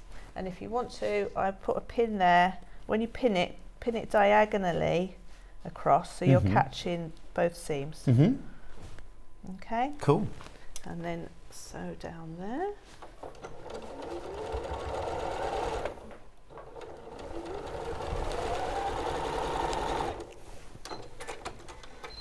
And then you can actually press this seam open. I Do certainly that, will. please. Sorry, I'm struggling with my earpiece You are, aren't today. you? I think my ears have shrunk in the wash and nothing You've been fits sat anymore. in the sun. Little bit. Oh, we're eating every meal outside at the moment. Oh, lovely. Just love that. Oh, yeah, definitely. It's 2 of my favourite things. Eating and sitting. We're doing our garden up at the moment, so it's a bit of a a work in progress. Okay, have you got a little area that you can No, chill it's in? quite, well, yeah, the conservatory. Oh, fair enough. Okay, major renovations Well, it's all then. stones, and I'd want grass back. Right, okay. For the bees, and it's a nicer. So, but I think the pebbles are about this deep. Oof. So What it's are you gonna having be to shovel out? back-breaking, yeah. Ouch. We've got a message for you from Jean. Jean says, good morning. Love this demo. This might save my life. Looks so much easier than the way we do half square triangles. I'm From glad Jean I've in saved your Birmingham. life. That's quite something. That's quite something. Not bad for a Saturday morning. Well, sometimes the method can sort of save your sanity though, can't yes, it? Definitely. I mean, yeah. I've got a stop warning for you.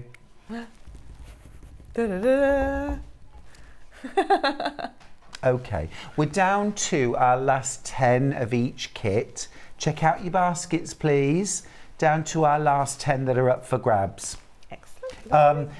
Remember, there are still a few up for grabs. If you really want this kit, you can grab it, but I would do it now. I would do it now. Okay. Right, so then we're going to do the block together. So again, so these two into pairs. Mm-hmm.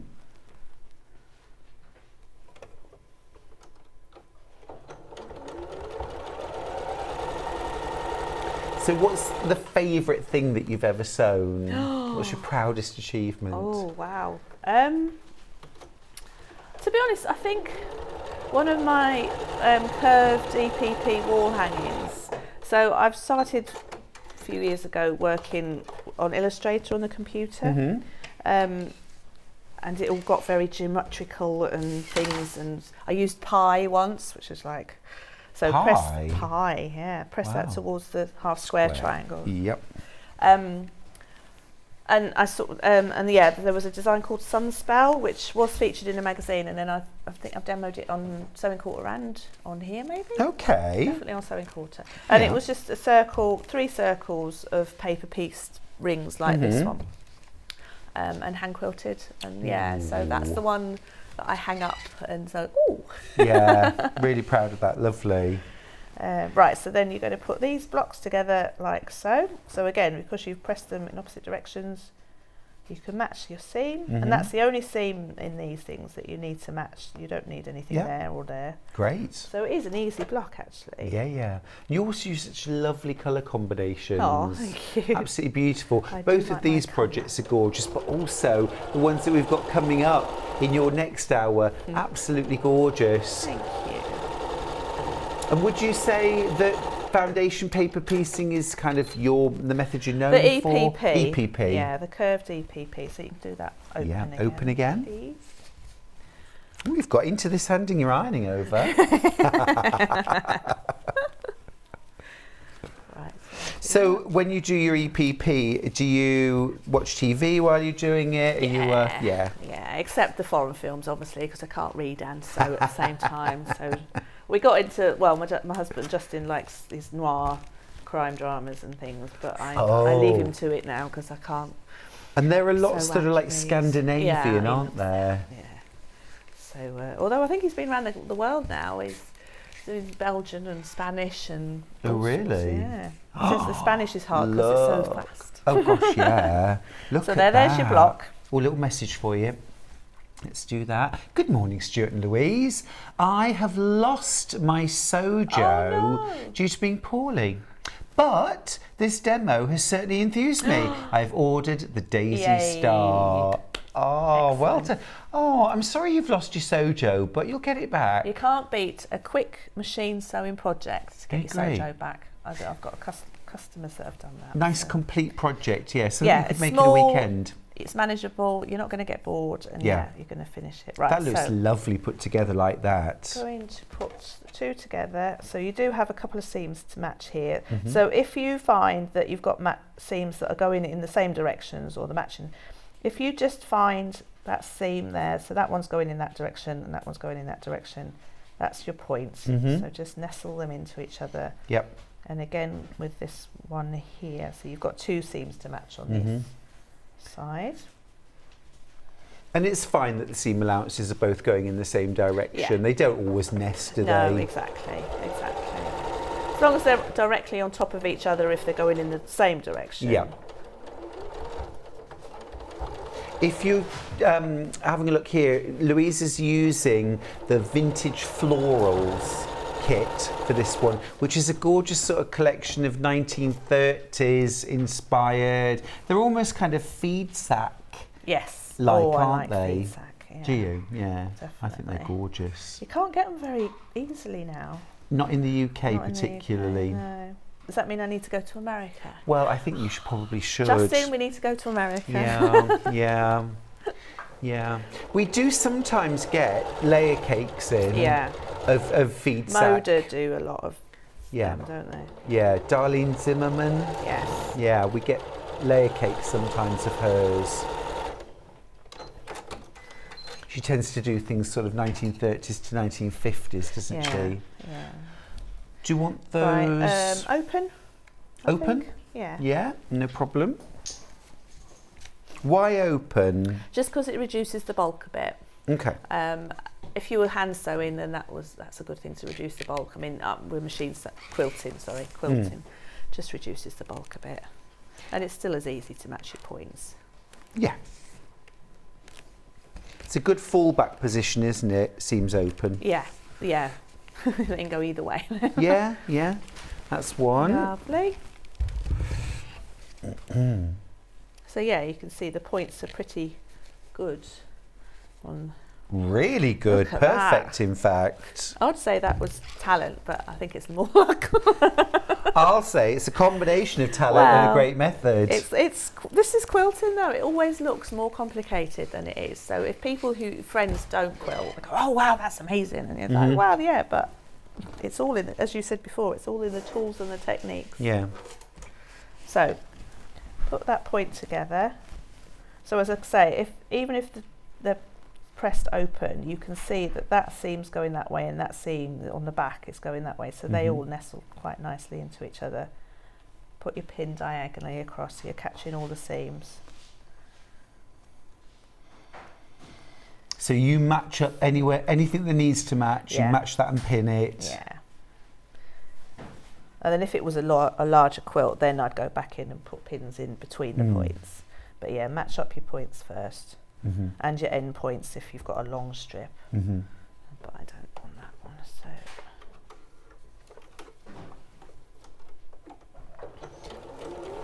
We haven't got enough kits, Louisa. We haven't got enough kits. Right. I bet they take you hundreds of hours to prepare all these kits. Is this Hayley asking, has she got any more kits? Exactly, yeah. It's me letting you all know at home that we do not have enough kits to fulfill every order that's in baskets, so way oversubscribed. Those of you that do have either the Blue Escape or the Vintage Florals in your baskets, please check out. We don't have enough for everyone, but those of you that do check out in time will get your kit. A little question, what are the mini quilts behind? I'm enjoying the demo, says Collector in Bristol. What are these? These are in the next hour. So just bide your so time. just wait. I love your dress, by the way. Thank you. It's absolutely gorgeous. The trio of Posies wall hanging, and the little one is the Pretty Petals mini quilt. Absolutely beautiful. So These are coming up at 11 o'clock. Yeah. So not long to wait. And those are curved EPP. Yes. Which sounds a bit terrifying. No. If John Scott can do it. Oh well. If John Scott can do it, it must be easy. So this last seam again pressed open. We don't need to do that, but yeah, press that seam open. I do. Okay. I do. Otherwise I won't get to sleep tonight. So then you'd repeat that to make 4 identical blocks. Make sure you've got the colours in the right direction, in the right places, so they're identical. And then it's up to you on how you put them together. You can see in the pattern that I've played around and given you 4 different layouts. The blue one, I've put them all in the same direction. So you've got the dark blue in the top corner of each block. So your 4 stars are exactly the same. But in the other one, I've actually turned it. I'm going to try and balance that back. Would you like me to go and grab that? I'll just wreck the set. Oh, don't wreck the set. Sorry. Look, I'm doing that. And I'm Perfect, going to go there and we get that other go. one for you. I love how you've quilted these as well. Yes, I like. Really my like how machine you've quilting. quilted them. So this one, you can see I've turned it. How well have I turned it?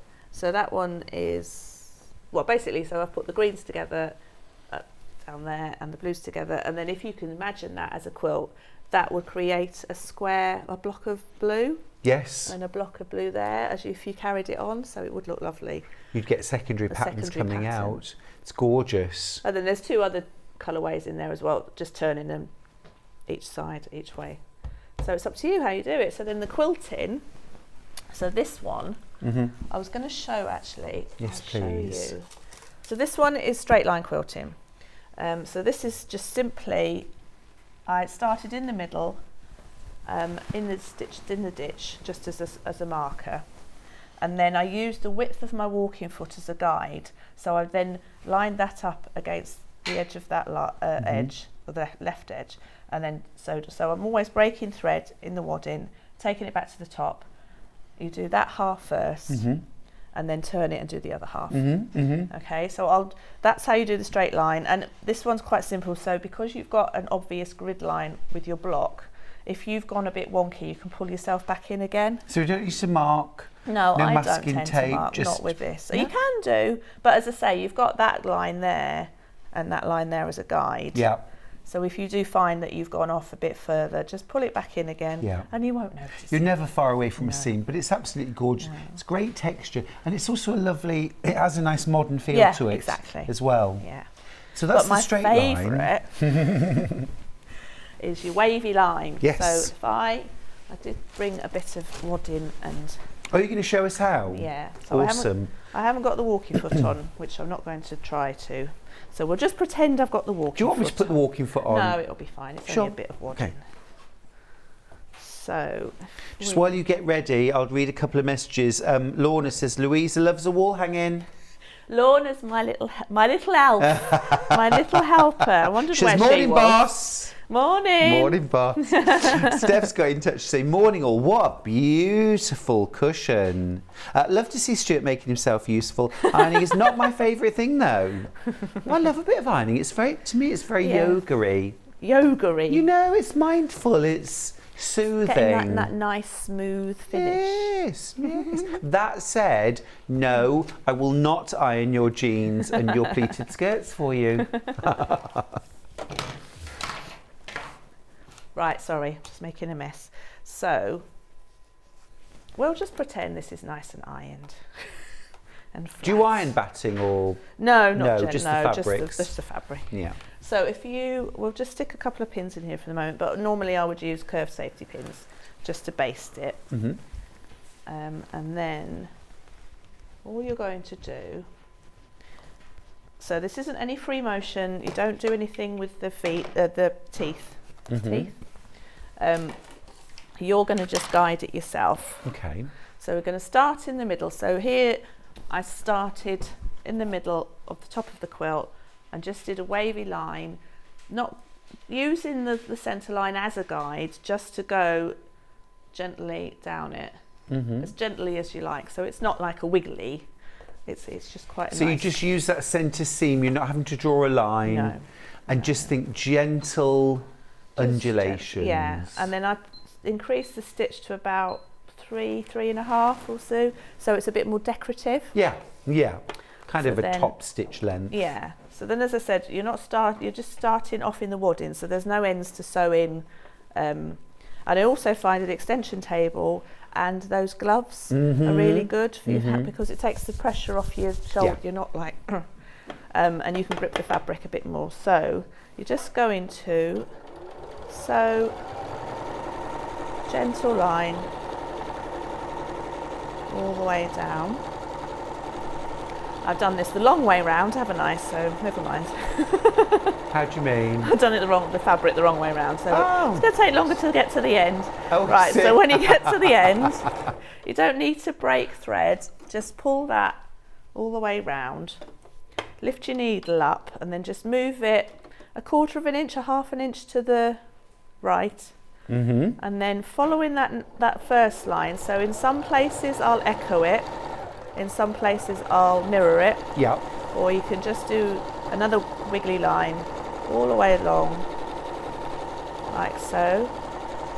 So the technique with this, if you find that you've gone out a bit further than you should have done, you can just go in and fill that space with an eye. Oh, okay. And it was supposed to be tree bark. So it was completely intentional. Like it, of course it is. So again, just go the other side of the line, carry on going all the way down. And this is great for quilts as well, because you're not having to physically, I mean, with quilts, I wouldn't turn this, I would cut the threads and then start again. Pull it all the way through and start again. Yeah. So you're not having to turn the quilt in the machine. So that's wavy line quilting. Fantastic. We have got some gloves actually, the quilter's gloves. Yeah, just put the details on the screen for you. Really are. $5.99. They are an absolute godsend. Yeah. So there you go. So you've got, and it's nice texture as well. And easy, because we're going for a wobbly line. And I think it's fair to say most of us can sew a wobbly line. Exactly. Yeah. And as I say, if you go too big and you've got an eye shape, you can fill it in with an eye, and it was supposed to be tree bark. And that was the design. We'll get the camera on it. Do you mind? Do you want to hold it up or? Ah, there we go. Can you see? Yep, can see that. Just gently undulating lines. I suppose the aim is try and sew straight. And you'll get the perfect wobbly line. Really concentrate. Yeah, exactly. I'm just going to recap the very, very few kits that we have left. Let's start with Blue Escape. Oh, we think blue might have sold out. Oh, wow. We'll check. Just a minute. Just a nation, Louisa, is literally holding its breath. Right, okay. 16 of you have it in bus, one left. One left's going to get... Right, sold out. The other one very closely behind, 5 left, of the vintage florals. Fresh, spring, summer, joyful all year round, gorgeous as a new baby gift as well, or a nursery gift. $24.99 for everything you need. And to learn a new, and I'm going to stick my neck out, Louisa, and say foolproof method for half square triangles. I'd say that. Pretty much there, isn't it, really? You're sewing on the line. The instructions are brilliant, absolutely brilliant. The method is simple and straightforward and easy to get great results. I'm all for that. Now, today is National No Fear Day. Is it? Don't Have you you love just made that up? No, honestly, honestly.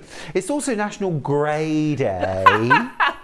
And also National Italian Beef Day. Oh, for goodness sake. No, it's true. I look them up before we start the day every day. But it is National No Fear Day. And this method's message is rather suitable. Sue's got in touch to say, I've never quilted before. Come on. I've never quilted before and love Star Designs. Have bought the kit and this method will help me for my first project. Excellent. Thanks, Louise. Thank you. Sue, no fear.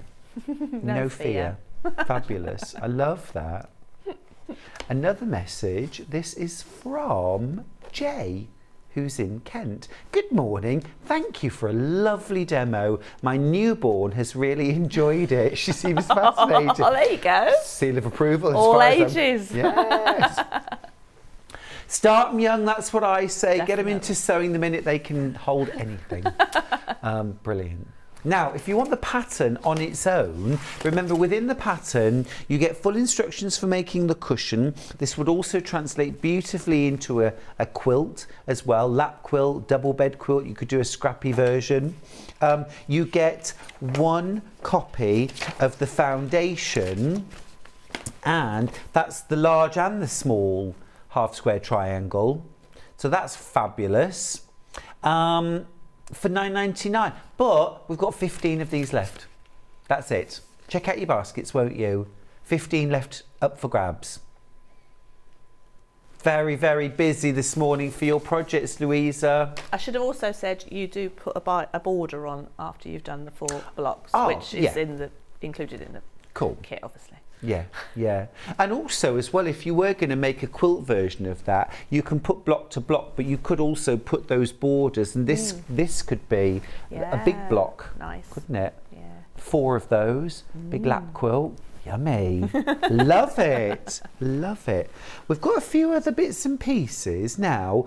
Backing fabrics. We need something for the back of the cushion. We've got a few different options. You need a metre? Yeah, it's just over half a metre, unfortunately, so you will need a metre. Yeah, no worries. Well, we always need plenty of plain fabrics. Have we got plain white? Can we put plain? No. Can we put plain white up first, please? Thank you. So plain white, $3.79 per half metre. You need a metre for this, so 2 units, $3.79 for plain white. So that would work with either kit, actually. Yeah, this is an antique white, so it's a softer white, yeah, slightly cream. Yeah. So, but I mean, yeah, the white will be fine. We do it ivory as well. Yeah. Yeah, you could have a look for that. We've got ivory. Oh, we've got ivory. Oh, awesome. We've got ivory. That was white. This is ivory. Good. $3.79. Oh, I tell you, Bruce is on it today. Here's ivory. Can you tell the difference? Me neither. Again, a metre, 2 units. Well, great stash builders as well. Now, to work with the blue, we've got a couple of these would work really nice. We've got a light and a deeper sort of petrol colour. Should we do lighter one first? Duck egg. Duck egg. Little duck. I have ducks and they lay a lot of eggs, but they're white. Oh. Yeah. Are they nice? Not this colour. Lovely. Gorgeous. Very nice for baking. Yeah, I've never seen a duck egg, blue egg from a duck. No, I think it must be certain breeds. Yeah. I always call it robin egg blue because they are blue. Oh. But, you know. I think you're on your own there. Oh, you're an ally, aren't you? Charming. Here it is, duck egg blue. We've never seen a duck egg blue, but what do we know? What do we know? I've just got ducks. Oh, well, they're very much gearing up for sitting on eggs at the moment. All very excited about having young ones. Oh, it is lovely though. Oh, it's adorable. Again, you want a metre, so 2 units. That would work really nicely with the Blue Escape. If you like something a little darker as well and deeper, this is only 1.3. This would look good too. This is teal. So this is the teal. That's lovely. It's gorgeous colour, isn't it?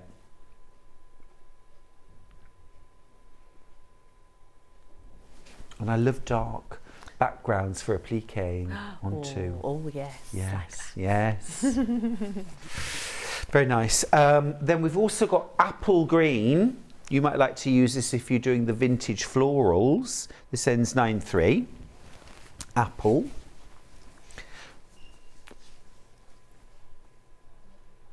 Yeah, we should do. I know we should feature some more of our solids because we've got lovely solids. In the 70s, my dad had a Volkswagen Beetle, and he had it sprayed this colour. Oh, it was the most. I wish I had it now. Oh yeah. It was beautiful, apple green. Wow. Gorgeous. We're going to a 70s. I loved it at the time. Night on Who are Sunday. you? I should ask you actually. Well, not that you. What should you ask me? What should I wear? It's only on and why Sunday. would you ask me, Louisa? You want to ask someone like John No. Scott? See, I was going to say that, but I didn't think I'd get away with that. Oh no. What should you wear for the 70s? Gosh, I think you definitely got to wear flared trousers. Right. Flared corduroy trousers would be good. And then like a skinny, ribbed polo neck sweater. Oh, that would be nice in the heat. Nice in the heat. Or you could wear maybe something like a peasant blouse, you know, kind of off the shoulder, big frill. They're in now, Yeah, aren't with they? a tiered skirt. That would be quite nice. It's all about the hair though, isn't it? Oh, I've just had mine cut. Well, you'd have to get a wig. Justin's got 2 wigs. Fabulous, of course. He left it on the bed the other day. It scared the absolute life out of me. Did you think I don't know. He put it in the bed as well. We've got rats. Yeah, exactly. Ginger rats. It was a black wig. Oh, was it? Has he got a matching tash? No, no, not yet. Not yet. We're going to the fancy dress shop after here. Apparently there's one down the road. Fabulous. Get him a tash. It'll all be on Facebook. Yeah. No doubt. I love it. This pink is fuchsia. There you are. Best Press. Best Press. I'm a big fan of Best Press. A starch alternative. Great for prepping your fabrics before you cut them. If you have issues with stretch and distortion in your fabrics, it just helps to make the fabrics behave themselves. If you've got stubborn creases in fabric, like that stubborn crease down the centre of fabric where it's been folded on the bolt. Yeah. And sometimes even steam pressing doesn't remove that. So what I do is spritz down the centre of the fabric, leave it to relax. Get it a cup of Earl Grey, maybe chamomile. Get yourself Lady one at the Grey. same time. I like Lady Grey. Do you? Yes, I do. Yeah, you'd heard of it. Yeah, nice. lovely. But And I then use press it for before I take my papers out. So I'll be using it in the next hour. Oh, cool. I give it a good spray and press it, Yep. and then it gives, especially around the edges, and it just keeps that nice sharp fold. Just a nice crisp while you edge. take the papers out. Fab. And this one's unscented too, so if you're not a fan of smelly things, my friend Sally's like that though. Literally every scent she just goes, oh no, oh horrible. But some people are very sensitive to smells, aren't they? So unscented. Good. Don't forget as well the Carol Doak foundation paper. I love this stuff. Love this stuff. You would be able to get one of the whole foundation, I think. Ooh, would you? Just about. Not quite. They're not quite A4, No, are they? not quite. Just about anyway. You get the large one on. You get loads. You get 100 sheets. Yeah, if you're buying the kit, don't forget, you get all of the photocopies, don't you? You get all of your foundations included. Yes. Fab. Right. All right, great. Thank you, Louisa. You're very welcome. That was a gorgeous first hour. Yes, that was lovely. And then you're back at 11 with a trio of posies. And the mini petals. And mini petals, which I love. Great. Okay, can't wait for that. We'll see you in an hour. Lovely. Thanks, Louisa. Right, after the break, I'm going to be joined by Sandra Rushton and Sanntangle, the first of 2 fabulous hours. You won't want to miss it.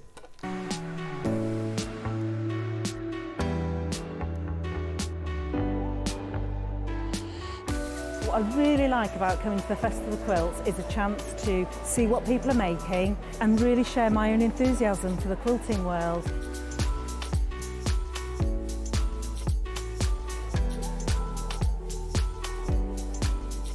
People come from all over the world and all over the UK to visit. There's quite a wide variety of traders. I mean, from sewing machines down to sewing needles. Loads of fun, lots of choice.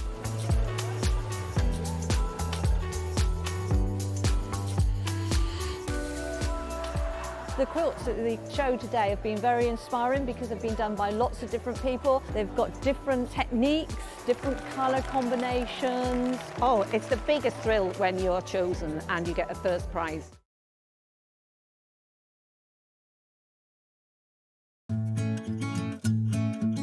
Stuck for ideas for the perfect gift? Why not get them a gift card? You can buy Sewing Street gift cards loaded up with anything from £10 to £500. Shop our gift cards online at www.sewingstreet.com or purchase them via our UK call centre on 0800 001 44 33. Keep up to date with what's on Sewing Street, as well as all the latest news and special offers by signing up to our email newsletters. Head on over to www.sewingstreet.com, scroll down to the bottom of the homepage, type in your email address, click the envelope, and you're done. Never miss out on the latest news and special offers ever again. Follow Sewing Street on Facebook and Instagram to keep up to date with what's coming up on the show, as well as being the first to know about our amazing offers. Get involved with our competitions that are exclusive to social media. And pick up some top tips from us too.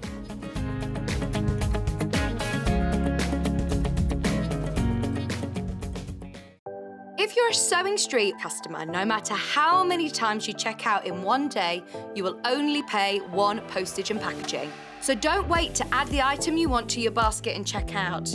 You will only pay one P&P even if you check out multiple times in one day.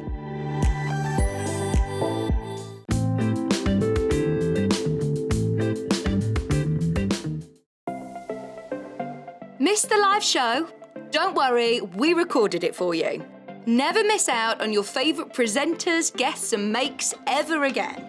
Head on over to our YouTube pages to watch back the day's live show and enjoy your favourite demos over and over again. Subscribe and turn on the bell notification so you never miss a show or video ever again.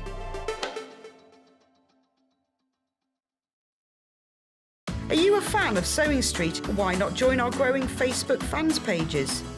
Just search Sewing Street Fans on Facebook and click Join Group. Never miss out on the latest news and updates from our presenters and guest designers, special offers and plenty of chat with your fellow fans.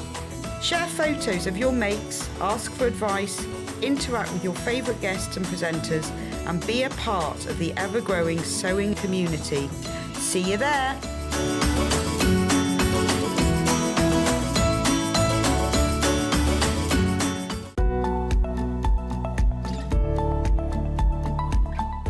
Get ready to meet the Gemini 2. We have been counting down the days and now it's just around the corner. The Gemini 2 is coming right here to Sewing Street on the 30th of May. Now I just can't wait to introduce you guys, our wonderful Sewing Street community, to this, the Gemini 2. Now it's our brand new, improved, smarter, faster and just all round amazing die cutting and embossing machine. We've added some really innovative and pretty exciting new features and updated functions, and with all of that newness we haven't cut back on anything. The Gemini 2 has all of the power, precision and performance of our entire Gemini family. Now, it will be available to buy on the Sewing Street website on Tuesday the 30th of May. This will be a day to remember, so make sure you join Craig, Becky, John Scott and the whole Sewing Street team from 8 a.m. on Tuesday the 30th of May for the official launch of our amazing Gemini 2. Welcome back to Sewing Street. It's National No Fear Day. A great reminder that we should always try something new, something that will inspire us, something that might take us off in a different direction, something that might take us through the keyhole and into a whole new world.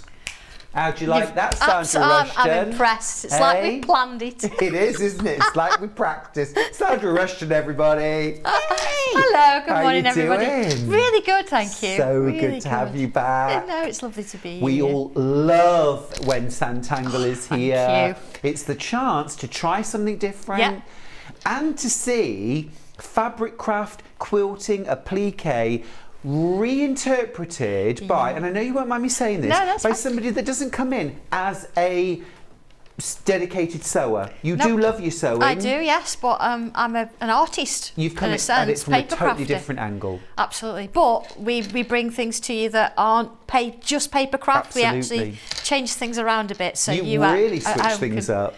Can sew with what we do as well. Excited with this one. I'm really excited. We're excited too. These are brand new launches today. We're going to start. If you haven't met Sandra before, we'll get to know Sandra during the hour, but Sandra from Sanntangle is just incredible. You're in for a treat. We're going to start with a brand new release, which is called Locket Lane. We've got 3 brand new releases in this hour, but we're going to start with Locket Lane.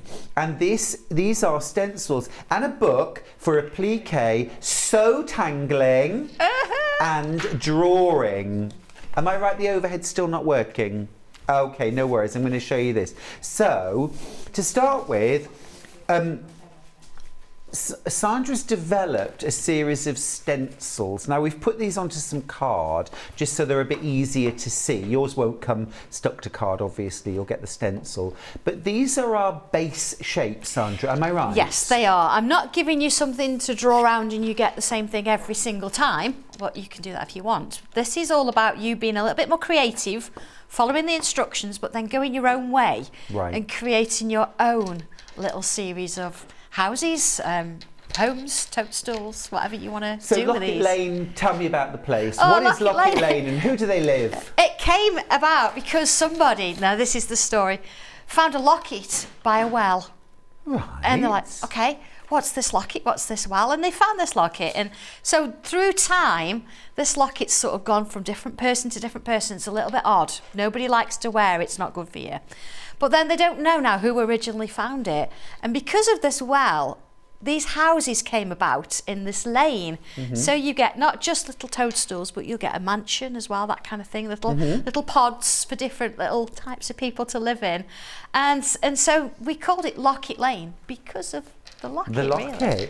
Very secretive, but it can be whatever you want it to be. It's all about you being a bit creative with it. I mean, have a look at some of these samples because these are so inspiring. And we might need just a little moment just to see all of the detail that Sandra's put into each of these appliques. So they're a combination of applique with drawn details, embroidered details. There's a little bit, is that like puffy glitter paint? Yes, bits of everything in there. Bits of everything. Yeah, colour and draw to your heart's content, whatever you want to add to it. Free motion stitching, regular stitching, all interpreted. These are beautiful.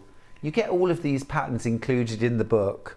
I haven't even shown you the book yet. Let me show you this. So I'm used to an inspiration sheet. Yes. And I'm good with an inspiration sheet. But this is a proper look. All these different, look at all of this. How to create, how to build up. This is step by step for all the three of the projects you've just seen. I mean, Sandra, as she said, you're giving us the bare bones, you're giving us the skeleton. Everything. You get the stencil, the instructions in there are literally how I've created that product from scratch. It's all about, yes, you want to be able to draw it, but what do you do with it then? Yep. So giving you 3 ideas, it just means you can mix and match them, you can step it up, you can do what you like. And as far as the patterns, you've got all the measurements because they're mostly squares. The value's incredible. But, you know, you can make it as big or as small as you want it to be. So, incredible, absolutely amazing. Loads of inspiration. This takes you step by step through 3 full projects of practical things. So within there you've got a wall hanging. You've got, is that a book cover? It is a book cover, or you can put your blocks in, things like that if you want to. And then this one at the top here, this one That's great for the back of a dining room chair. You know, when you're sewing and things and you've got your patterns, you can actually drop all your bits and pieces in that, or in the back of the car. Absolutely brilliant. Absolutely. Yes, tied up to the front seat for people in the back. Absolutely, yeah, really useful. Absolutely fantastic. You could hang this on the wall next to you. So wall hanging, a book cover, and your hanging pockets. So 3 full projects, all the inspiration there as well. But remember, that is just the start. The whole point of these stencils is to use them as a basis. Literally hundreds, thousands, I think, of combinations. Absolutely. It's a beautiful little set, and of course you can do what you want, you can mix and match. And once you've gone through the instructions and had to go at drawing them or sketching them, what you'll find is you'll get different ideas yourself, and you think, I'm going to do it this way, I'm going to try it this way. So before you know it, you've got your own version. So yeah, I absolutely love it. Lovely. And you're going to show us how to use the stencils to create the bare bones, and then how to move on from there in just a sec. So that's our first brand new release, Locket Lane.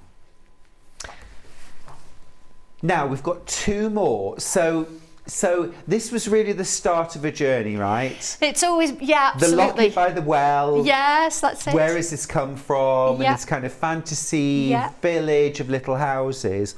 Next up, we've found a secret keyhole. That's it, yeah. So what's the sort of thinking behind the keyhole? What's the concept? The keyhole is about, we all have our imagination and we all sort of think, what if? And we've got these wonderful worlds. Certainly when we're children, you think about these magical worlds you could be in. So the keyhole is about the little mouse. It's like imagine sugar mice when you were little. Yes. Pink sugar mice. There's a pink sugar mouse in there. And it's about this mouse looking through the keyhole and seeing different worlds. So you've got instructions there for how to draw 3 different worlds. But of course behind there, along the road, down left cobbled lane, is Locket Lane. So it's all included in it. It's all that kind of a story. But of course the keyhole, you can use it for lots of things. You don't have to draw behind it. And I'm going to show you today that we've got fabric behind. So we can applique we can as well. applique things, do it's a different gorgeous things with idea. Look, here's the little booklet that you get. So it's that idea of, you know, if you peeped through a secret keyhole, what might you see? The worlds behind that keyhole. And that one there with the door, you've got little books leading up to a door that takes you through another different variation. Yeah. So absolutely love that. We'll get a real tight close-up so you can see. There's that little pink sugar mouse looking through the keyhole and all the different places that the mouse can see. It's lovely, isn't it? It's absolutely gorgeous idea. I love it. And what I like about the concepts behind each of these sets of stencils is that there's a story. I can get on board with a story and then that prompts the ideas, doesn't it? That's right, yeah. Sometimes, I mean, for some people, it's enough just to say, here's the keyhole, imagine what you'd see behind. But you give us more story. Yeah. And it gives us somewhere to go. The stencil, though... yeah, absolutely. How is that? Yeah. It's, it's not what I was expecting. I was expecting 3 keyholes. Yeah. Well, this is why you've got the instructions that shows you which ones to use to create the elements, but then it's giving you more versatility that you can create what you want to do. You don't have to stick with the shapes that I've provided there. Absolutely. You can go bigger, smaller. Oh, I'm so excited. I love that one. Well, I'm seeing big floral appliques coming out of that as well. Of course. Flower centres, petals, amazing. Yeah, absolutely. Chris from Bristol's got in touch, Sandra, to say, Hi, morning, Chris. Sandra, and everyone at Sewing Street. Morning. Love the new Sanntangle Locket Lane and the samples are wonderful. Thank you. Really need to learn how to sew, Chris. Oh, Chris. Honestly, we've kept this as simple. The only stitches I have used in all of these samples is straight stitch and zigzag stitch on a regular sewing machine. It's nothing crazy, nothing crazy. Yeah. And, you know, this new phrase, Sanntangle. Well, it's a registered trademark. I think it is too. It certainly is. You know, it's moving on. Yeah. We started doodling, we started Sanntangling. That's it, and now where's we're it going? Sannttangling. Where's it going? Quilt tangle? Absolutely. 5%, that's all I ask. Love that. This is the secret keyhole. I mean, of course, we have done 2 quilts already, so I've been there before you. There you go, you can have that one then. That's the secret keyhole. Okay, $15.99. Amazing value, all that inspiration. Now, if we go through the keyhole, now we're behind the secret keyhole, which is where we're going to next. Behind the secret keyhole, stencils for tangling. Create stunning works of art for card making, scrapbooking, journal pages, Sannttangling, and more. So what's the story behind the secret keyhole? Well, you go through the keyhole, and depending on which way you turn, you might go down a road that's quite gothic and dark, or you might turn along the road, around the roundabout and up the hill, and you might find something a little bit more magical. And this is all about drawing those... You were taking me to Tipton I then. know, this is it. I was thinking, I know that roundabout. Yeah, there we go. So it's all about these wonderful doorways or windows if you want to. So you can create your own little versions. So rather than doing the whole house like we do in Locket Lane, this gives you just a doorway or just a window. So depending on what you want to do with it, it's got that option. Look at that gothic doorway there. No, beautiful.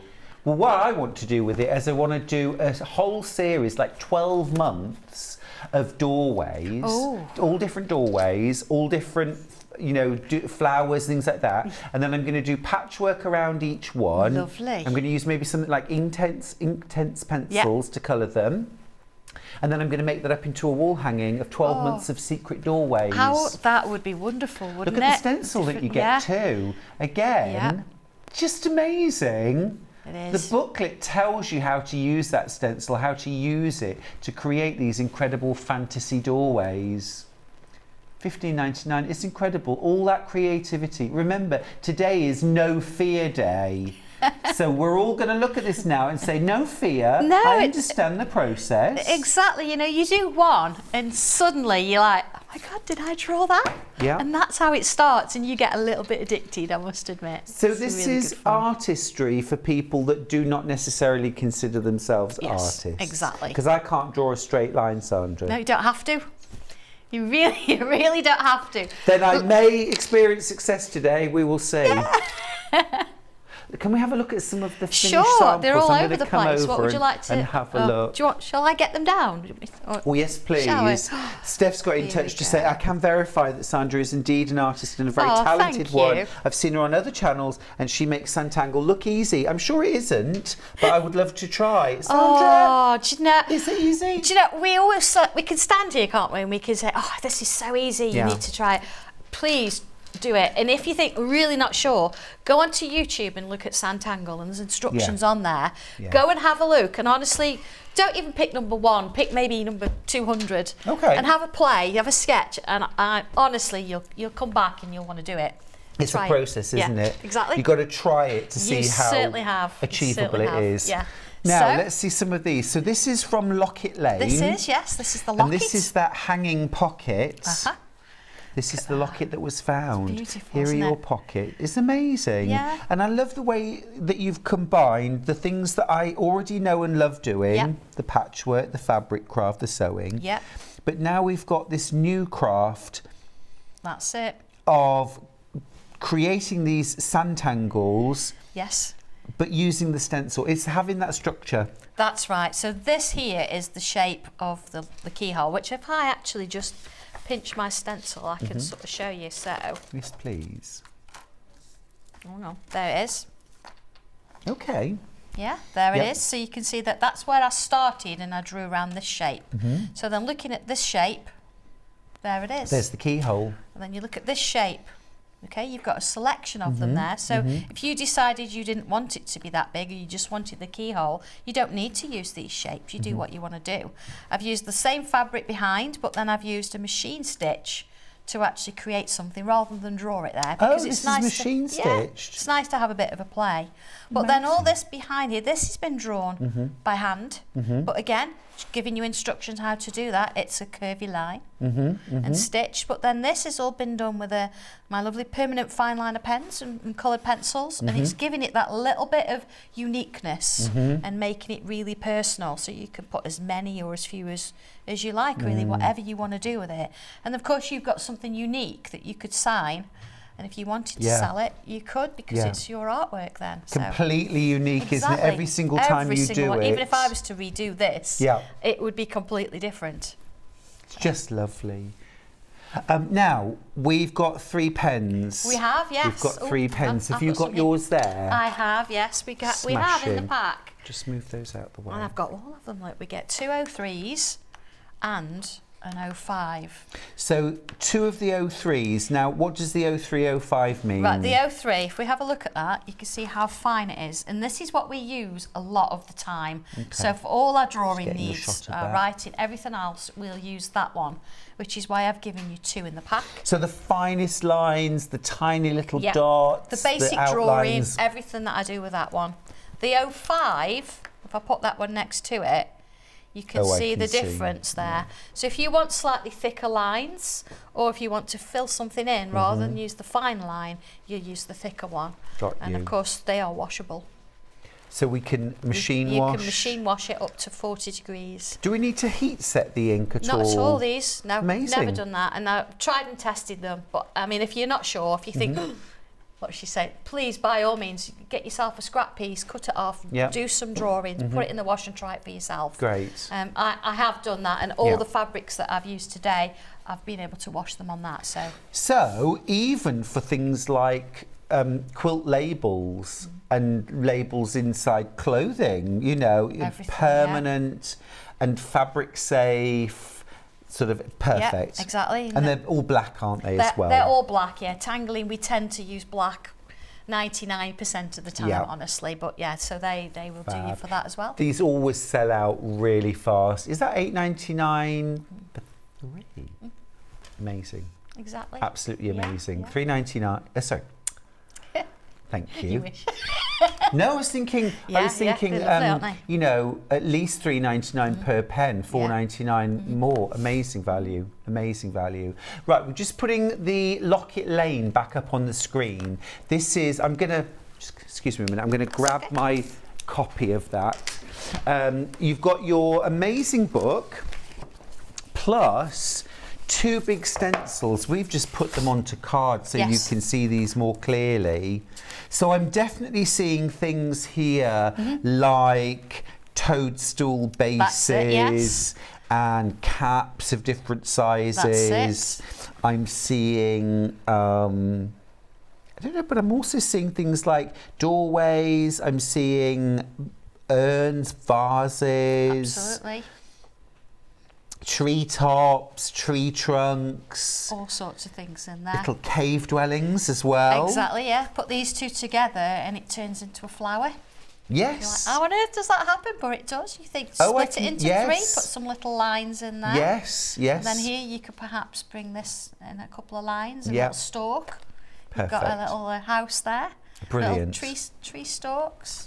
So will you show me how to I certainly will. Are we ready? Start. Are we ready? So what I'm going to do today, I'm going to demonstrate how to sort of do a little bit of this one. So yeah, toadstool's lovely, isn't it? It's absolutely brilliant. First thing you do is, if you're not sure, is you can sketch it out. And I know we've got sketchbooks in the next show, but I've actually done a quick sketch of this. So this is using my shapes, which I'm going to show you in a minute. I did a little bit of colour just to see and just tried my fabrics, made a couple of notes, because it's always good to go back and say which fabric did I use. So that's something that I would do quite a bit. I would make sure I know what I'm doing. So first things first then, I'm going to bring in my Bonder Web, I remember the name. I'm rubbish with it. I always forget, Bob. And going in with my toadstool, I would follow the instructions, and you'll notice that mine have got numbers on. That's because on the back, I think it's on the back of the booklet. Yeah, is it inside? You've definitely, there you go, you've got numbers for all the different stencils. So working with this, what I would do is I would draw out the shapes that I'm going to need. So at the moment, they're all as separates. So no crazy thing there. I'm not doing anything difficult in a sense, just drawing my shapes out. Cut them out and stick them onto your fabric. Okay. So I'll move that out of the way. So far, so familiar. So far, so good. So well, here we except go. that using the stencils to do this is much faster than tracing. Of course. Much faster, much more sort of smooth and consistent line. Yes. But also as well, you know, I think a lot of quilters are used to following a pattern for an applique flower. You're giving us the petals, the stems, the toadstool, all of the elements. Exactly, yeah. Just fancy doing a bit of ironing? Of course I will. There you go. That one and that one. Yep. I've got a few. I've got the rest of the bits are already I've cut out, but I wanted you to see from the beginning basically how to actually do this. So I've got all my other little bits and pieces cut ready. So let's bring those in. Now, you have got, hey. Oh, I've got somebody talking in my ear. What you got right there? Thank you. What is that? What have you got What there? is You've got it? a little special do you know what? tool. I actually found that when I was trying to remove the paper from the back here, it just gets a little bit crazy and we want to sort of scratch away at something and try and get it off. So my little pokey tool really, really helps with this. Okay. So, I mean, I've heard of pokey tools for... for removing paper out of dies, things like that, absolutely. And it's just, it works in the same principle, I would say. But, and everybody gets their own sort of ways of doing it, don't they? Here we go. I'm just going to cut my... See, the nice thing about this, look, you can actually change the shape if you want to as you're cutting it. Okay. If you want to. But let's move those out the way. Well, sometimes that just happens anyway. It does. Whether I want it to or not. Depends what kind of a cutting mood I'm in. Yeah, so my little pokey tool, because I've got the paper on the back, and what I actually want to do is remove the paper. So I'm just going to hold it there and put my little... So you put in... Now I've got my fingers close together, and I'm just using the tool to actually lift it. Oh, I see. There you go. Straight off. There we go. Love that. Look at that. I need one of those. How quick was that? What am I going to have to pay for one of those?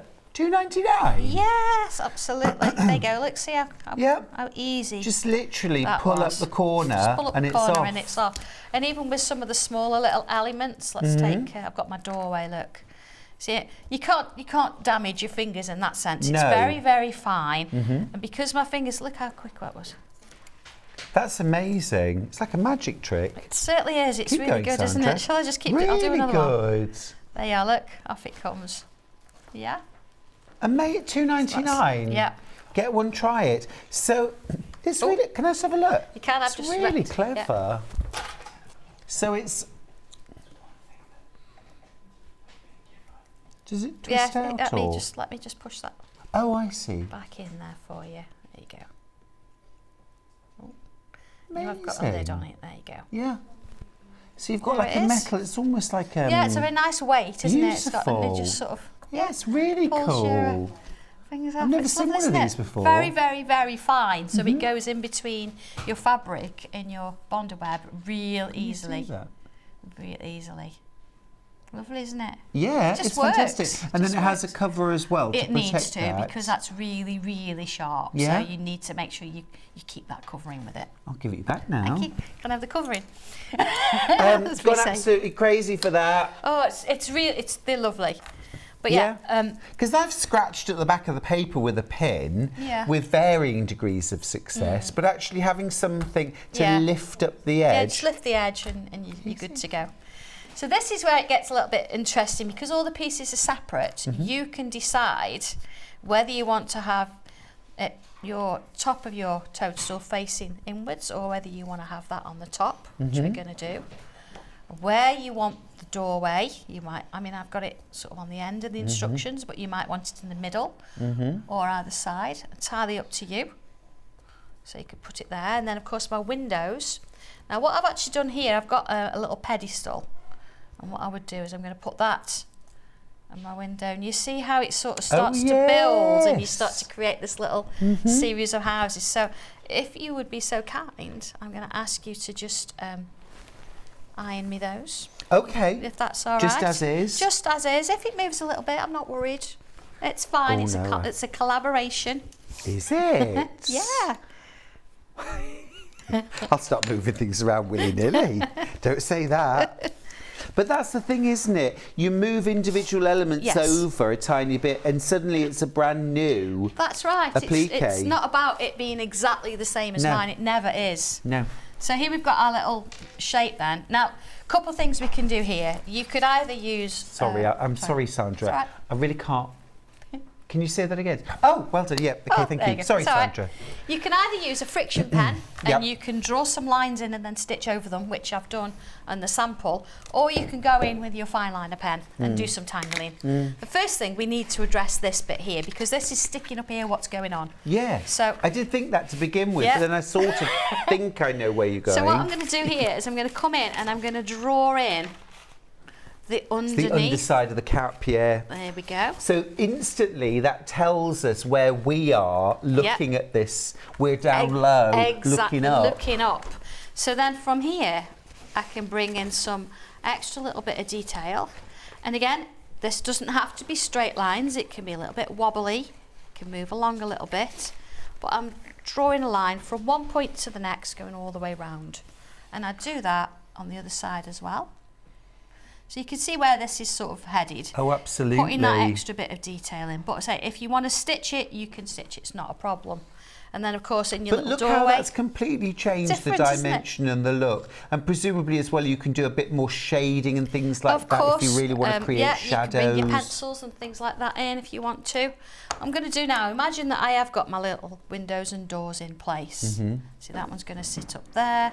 See, this one, we could even have some up in here if we wanted to. But the nice thing about this, bringing your friction pen in, we want to put some steps in. Now, I know in the instructions I say use a friction pen, and then we're going to be ironing some little mushrooms in the front, so your steps are going to disappear. But that's okay, because you'll have guidelines from where you've put your little toadstools. So here we go. I've got different sizes, different shapes, so you know you could play around with these a little bit. And what we'll do is maybe have a larger one at the front, maybe, and a couple of little ones at the side. And I can actually work out what it is I want to do with it. You see how that starts to form a bit of a shape going on? I can. I love that. So from there you think, oh, what about the stalks? Two ways you can do this. Again, you can draw it on. So you can come in with your pen, say, right, I'm going to have that one there. You would perhaps line it in place. And then we can draw it on. There we go, 2 little lines. Maybe have a little bit of a grass at the side of it. Or you can cut yourself a rectangle and cut little shapes out of this to create the stalks and iron them on. So at this point, what I want to do is bring in the one I've done a little bit more on. Here we go, thank you very much. There we go. Oh. Okay. Just a quick question before you go. Have you seen these Millwood pressing mats? The applique, this? No, I did watch it the other day. Was it on the other day? Yeah, just because I was just thinking how you build up. Yes. You can actually build up the whole applique on the pressing mat, peel it off, and then press the whole thing on. That would be a really good idea. Certainly when you're building up something like this. I need one. They are really good. Yeah, I'll be ordering one of those. Yeah, so here we go. I've got my little house. I've used little zigzags around the outsides there, some straight stitches, so nothing crazy in that sense. And of course, you see where I've put my steps back in, and that's the sort of the starting point. So looking back at my little sketch, you can see that I've got my fabrics looking, it's all working out. So from there, rather than just sort of keep it with this, I can come in now and start to add a little bit of tangling.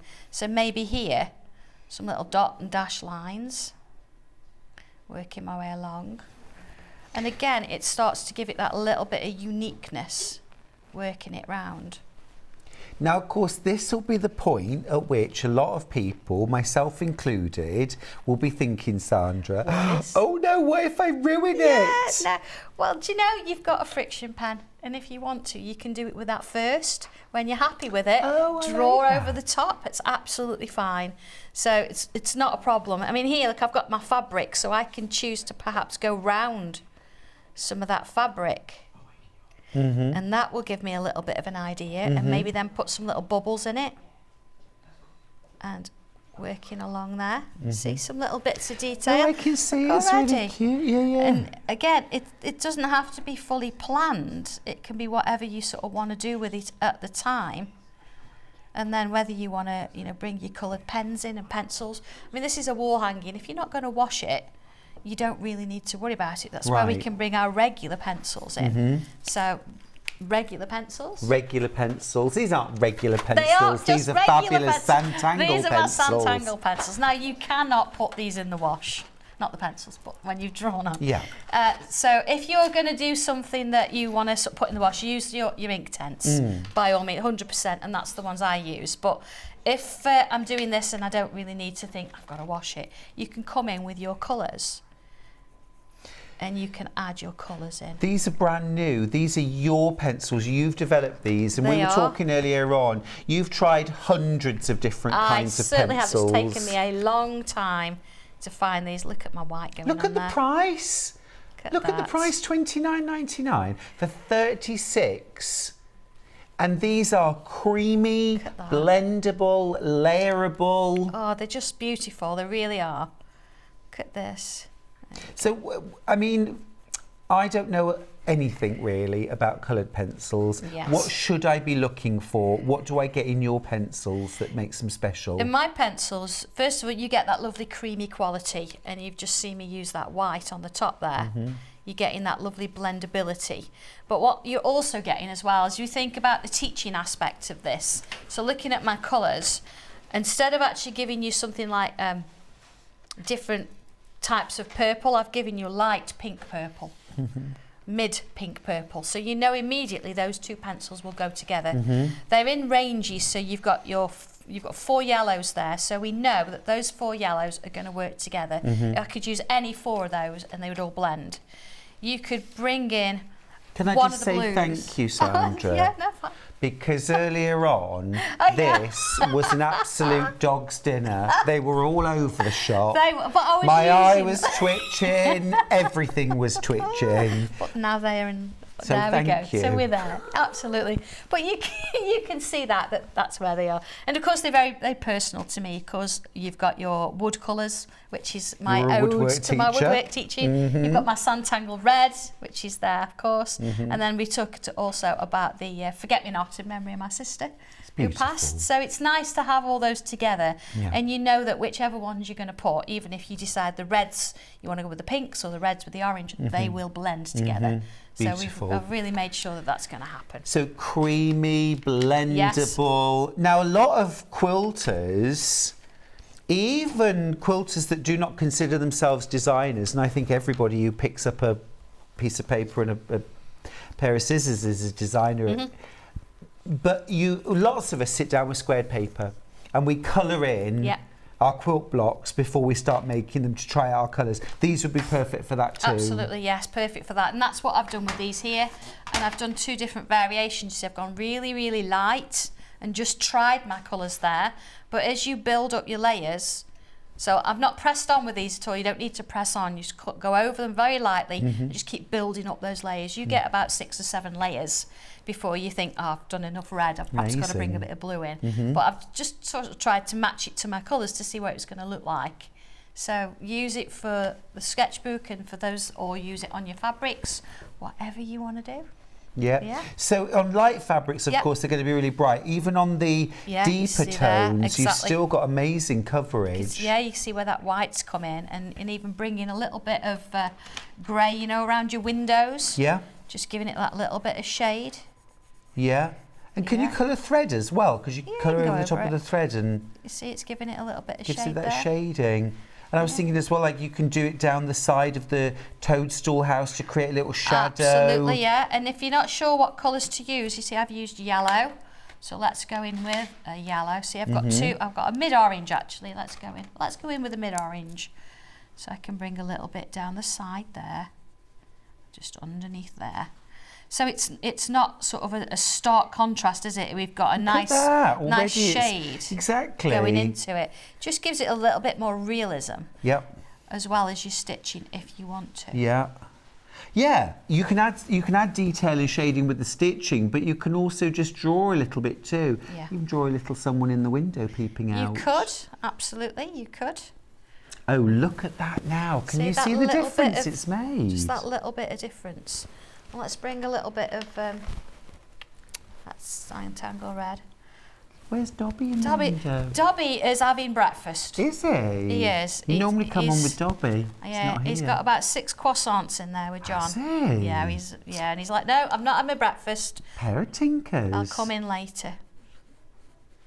So we can colour in. You can't wash this. You can't heat set or anything like that. No. Once I've done this, I'm not going to be able to wash it. But as a wall hanging, it's absolutely fine. I'm not going to be doing that anyway. So you can see I could keep going and adding lots of this detail in. And I love the effect of that. It's beautiful, isn't it? Yeah, it's really beautiful. Fantastic. And even just a little bit of stitching, a little bit of colouring, even without any Sanntangling. This is incredible. Love the fact that this is achievable for anybody. It is. Yeah, it is. Because you've got all those stencils. That's it, yeah. And whether you want to draw on it, whether you want to just stitch it after, it's entirely up to you. And then, of course, stitching round it to give it a bit of quilting, which I won't do now because we want to have a look at the locket. No, I was going to say we need to move on. Yeah, Amazing. otherwise we can just keep going. But I've just stitched around it with a straight stitch and just followed it round, a little bit of paint and the job done. Yeah, So, gorgeous. Yeah, that's that one. Beautiful. Completely different interpretation. Certainly is. Your methods, our methods, Certainly the is. whole lot. Yes. Right, what should we look at next? Oh, I thought I would look at the locket, not the locket, the keyhole. We've got to do the keyhole. Yes. Absolutely. Through the keyhole. So I've got to find it now. So just give me 1 second. Who would live in a house like this? I am organised. I'm organised. I am. Yes, I've started this one off, and I thought what would be nice to show you where it was, but then do a little bit and add on to it. So if I actually bring out my instructions and my shapes, I want to show you how I got to this from there. From this? Okay. So bringing my little webbing back Because in. straight away I'm thinking, but there's nothing that size on the stencil. No, but I still use the stencil. But it is. But it is. No, but it is. Okay, here we go. So first of all, let's have a look at it. You will number this so it matches the instructions in the book. And here, looking at this shape, this sort of line along here, that's what I'm going to start with. So let's just put in... Oh, I can see. Let's put in a vertical line using my edge of my stencil. And what I'm going to do, I'll put a horizontal as well. You see there, look, I'm lining it up so I know it's horizontal. There it is. So just adding some little guidelines first of all, just so I know. Yeah, I know where it is. And then I can put this line on here. Now I've got some little marks already because I can go as wide as I want. I go wider if I want, or I can go narrower. So let's put that mark on there. You see, and line it up there, and then I'm going to draw in this shape here, and then down there. So that's my first point. So then if I turn my stencil round, line that little mark up again, put that on my horizontal line. And these are all in the instructions all how in to the do instructions, this? I go through every little bit with you. See? So keyholes of any size? Any size, pretty yeah. much. Now if you want to go a bit smaller, you notice that you've got a smaller section there as well. So this one you could extend, but I've given you a little one as well. So your circle, you've got a large and a small. And again, you could go bigger if you want to. And see this sort of vertical line that we started with? I'm just going to extend that a little bit, because what makes that a little bit easier then is there's a little hole or a little dot in the middle. So if I line that up on the vertical, I can decide where I want that circle to go. So let's put it there, for example. So again, every time I use this, it's going to be a little bit different. So that's that one. I don't need to put that one in there. Let's do this one as well on the inside. There we go. So that gives me my keyhole shape. See. Yeah. So if I wanted to sort of have it more slightly 3D, I could bring a line in here, join it to that one there, like so, and then take this one up here, join it to there. So you've actually then got your shape. So I know you look at it and you think, oh, I've got to draw it, but honestly the instructions are all in there. You can do this in pencil as you work it round, and there you go, you've got your little keyhole. So this is one I've cut out. Let's have, you can see, look, it's different to that one because every time I draw it, it's going to be similar but different. So from there, I'd cut that out, and then whether you actually want to use it to zigzag stitch around, whether you want to draw it, but as you can see with the one that we've done here, we've actually created the shape out of fabric. I've got these little birds peeking in and through it. So cool. So I thought that would be quite nice to do. So there's my shape. And all I've done with that, Bonder webbed it on as before, and I've used a zigzag shape all the way around. And then that extra line that we drew in the middle, I've actually drawn it in here. So in the instructions, I see, yeah. and there you can see sort of my three-dimensional little section there. So if I just have a quick look at the instructions, you can see here that that's exactly what I've just done to create that. I've got my little mouse in there, but I'm going to change it up a little bit, because you see here it shows you how to draw a butterfly and this top side. So it starts with this little loop, a little bubble, and then a little curve coming out. They're all loops, curves, that kind of thing. But instead of doing that, because I'd got this lovely fabric and it's got birds on, Oh, wow. What I've done is I've just fussy cut round my bird and thought what would be really nice to do, find my little tool again, if I just take out... Everybody needs one of these Sanntangle pokey tools. Absolutely amazing. Look how easy it was to get the applique away from the backing paper. Half the stock's gone of those, Sandra, already. Do you know, really useful. So look, I could have my birds touching. There you go. See, I have almost planned it. That's so clever. Isn't it? And then out of the fabric, again, let's just bring some of these little flowers in. Again, I've fussy cut these, but you can draw them. Sometimes it's nice to not to have to do that particularly, and we can put some around. But bringing a bit of the drawing in, what would be nice, using my friction pen, it's nice, isn't it? It's lovely. Let me just move my little bird from in, because that gets stitched on. Again, using the edge of my, I'm going to bring a little bit of design into this sort of background here. So let's put a few lines in.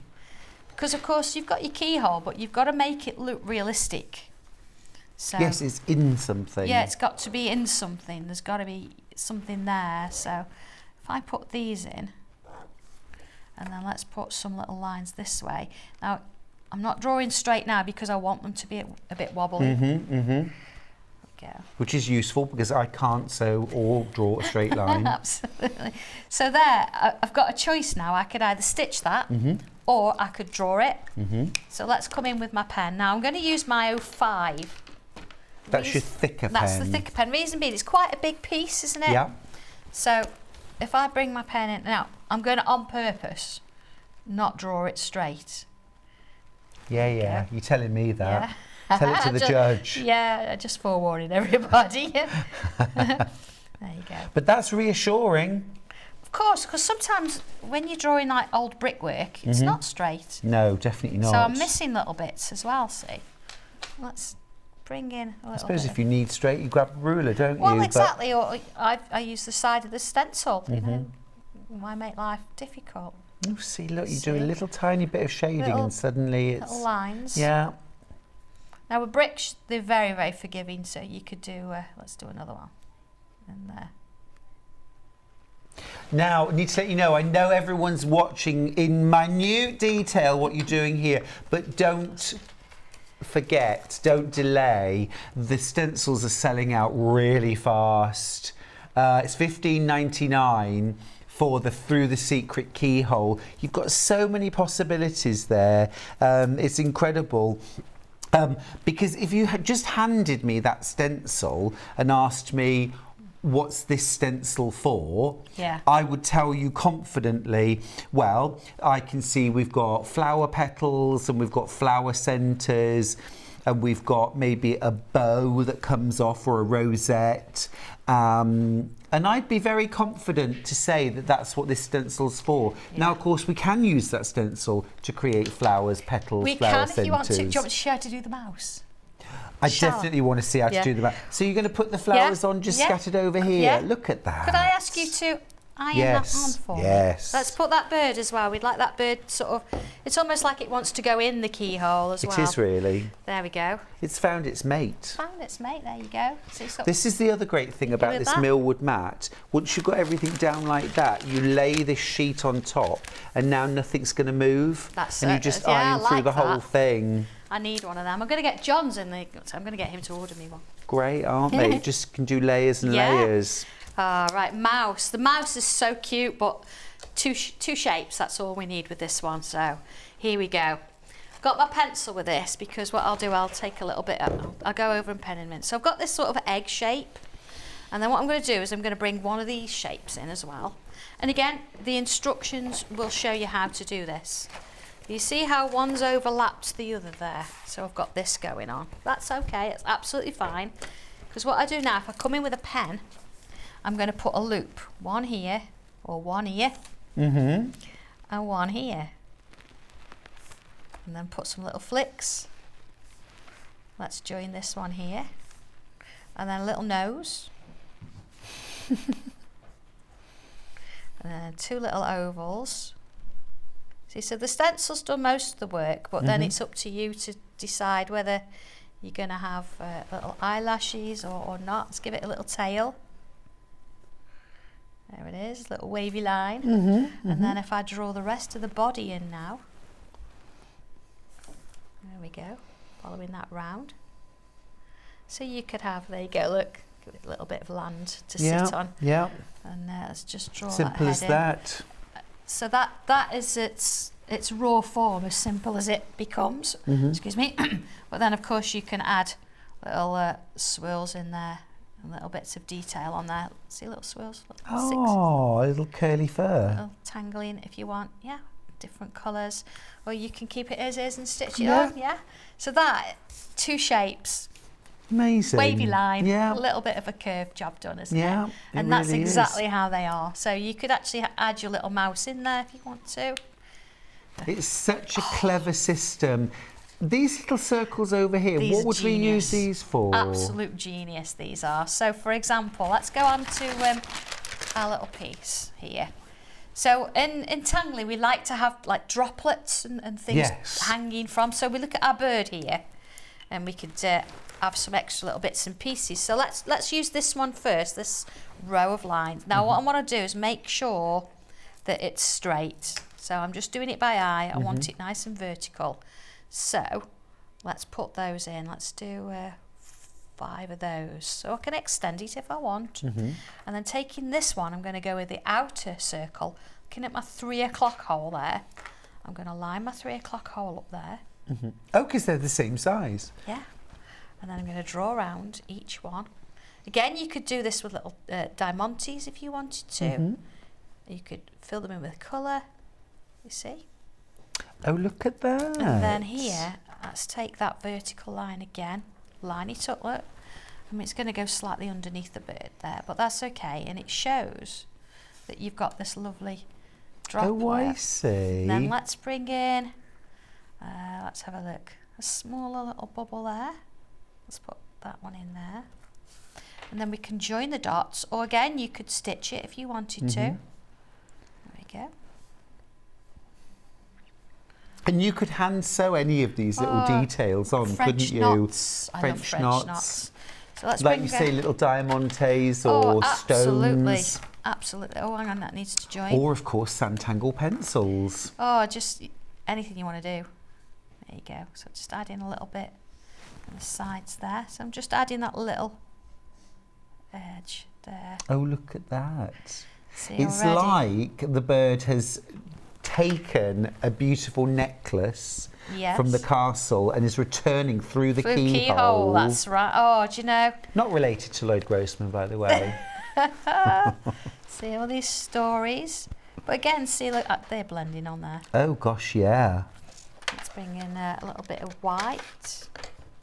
It's amazing how you bring it all to life. You make it look so achievable and easy. Steph said earlier on, you make it look easy. I'm sure it isn't. But actually, the more I watch you, the more I think, give it me. I need to go. Yeah, I want to do this. It's like this, just blending there. Yeah. It's those little details, isn't it? I'm just very so gently rubbing it over the top, and it's giving it a little bit of texture as well, being a wall. Yeah. And then, of course, I could come on in and I could start to add.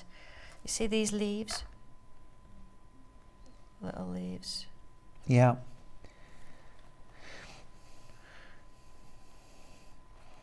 Brilliant.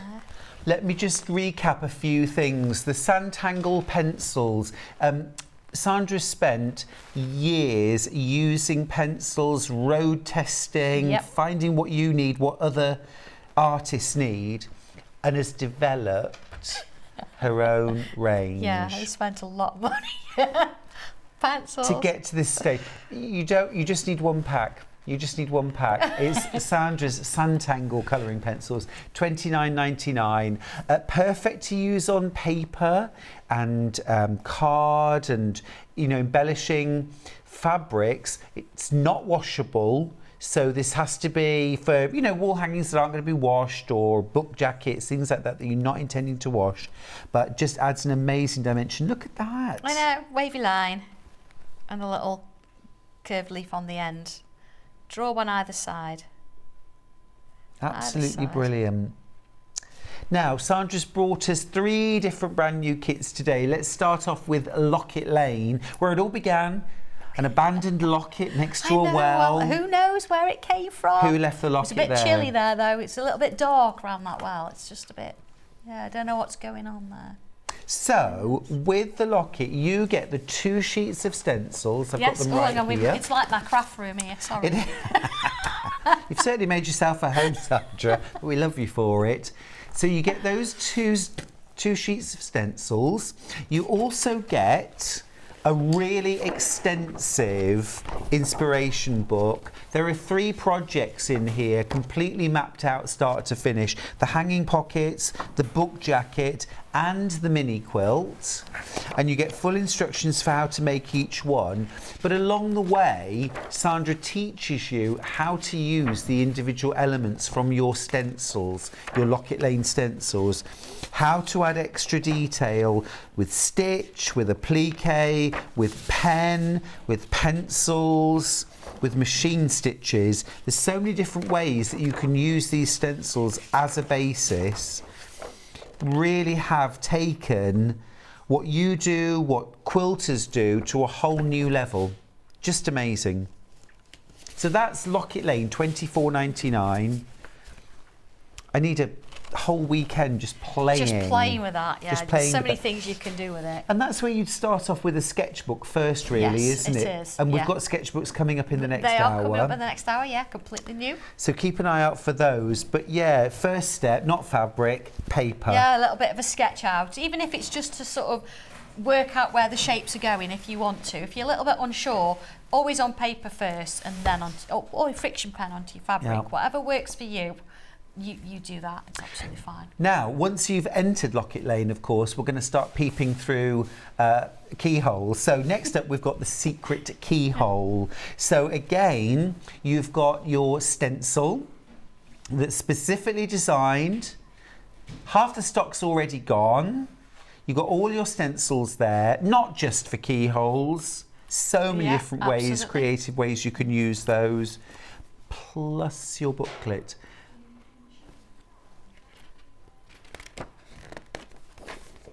Yeah, it's just a brilliant method. Very simple, very approachable. Yeah. No light box required, no patterns required. This is literally just down to you using the stencils and being a bit creative. And of course you do get your inspiration book as well, and in here you show us, you teach us how to draw 3 different worlds. That's it, yeah, just to get you started, because honestly once you've done one you'll think, what does my house look like through the keyhole? Yeah. What does my street look like in Locket Lane? Love and that. Before you know it.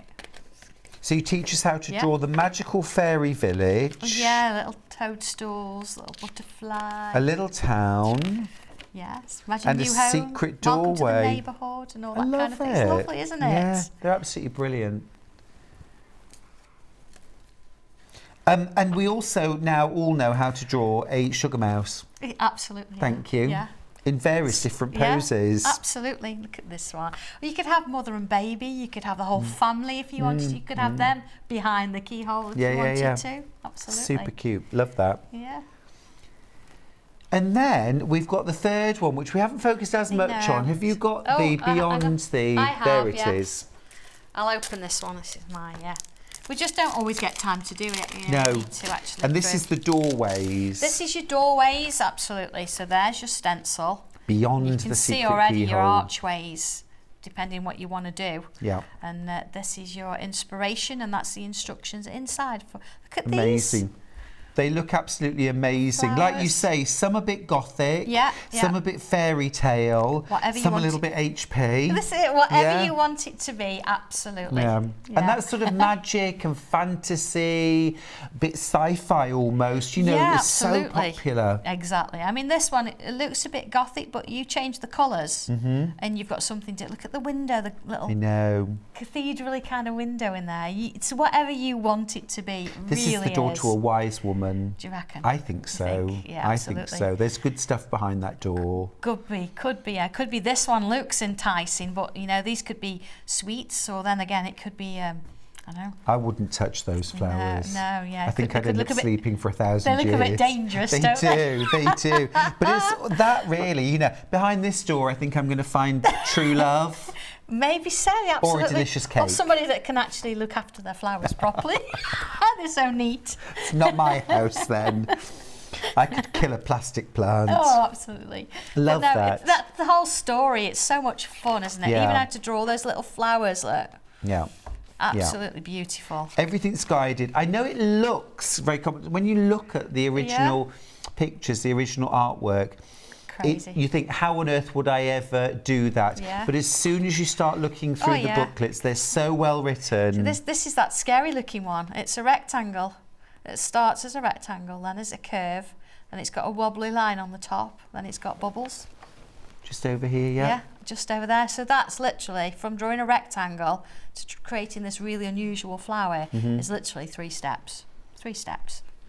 Crazy. And then it's just about then colouring it in. Yeah, whatever you want to do with it, whether you leave it black and white or whether you applique it, you could do that. You could draw them onto fabric, whatever you want to do with it. Brilliant. But it's just so much fun. Yeah, I love that. I love that. It's the chance to play and do something different. It certainly is, absolutely. Fabulous. So, $15.99 for that. Behind the secret keyhole. I know, sorry, it's my naming of everything. It's just one of the, I think love it starts in my head and then it's like, yeah, that's what I'm seeing, so that's where the names come from. Yeah, absolutely. Yeah, it's completely different so worlds. Inspiring. Thank you so much, Sandra. What a brilliant hour it's been. And you're back at 12 o'clock. I am, yes. With? Something completely different. It's called A Collection of Books. A collection of books. I can't wait. So, yeah. Thank you so much for You're that. welcome. You're welcome. I'll Keep going through. I will see you after the break when we will be concentrating on curved English paper piecing. So don't go anywhere.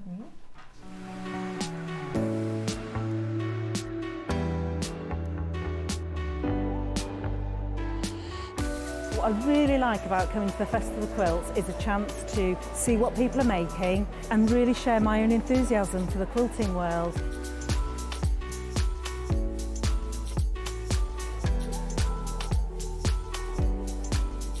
People come from all over the world and all over the UK to visit. There's quite a wide variety of traders. I mean, from sewing machines down to sewing needles. Loads of fun, lots of choice.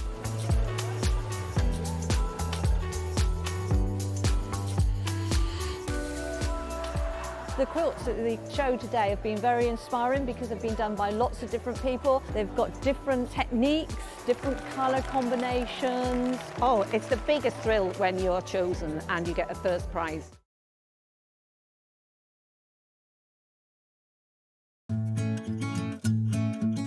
Stuck for ideas for the perfect gift? Why not get them a gift card? You can buy Sewing Street gift cards loaded up with anything from £10 to £500.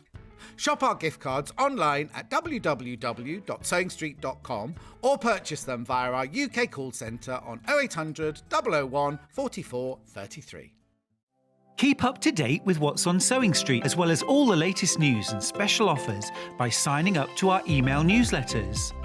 Head on over to www.sewingstreet.com, scroll down to the bottom of the homepage, type in your email address, click the envelope, and you're done. Never miss out on the latest news and special offers ever again. Follow Sewing Street on Facebook and Instagram to keep up to date with what's coming up on the show, as well as being the first to know about our amazing offers. Get involved with our competitions that are exclusive to social media. And pick up some top tips from us too.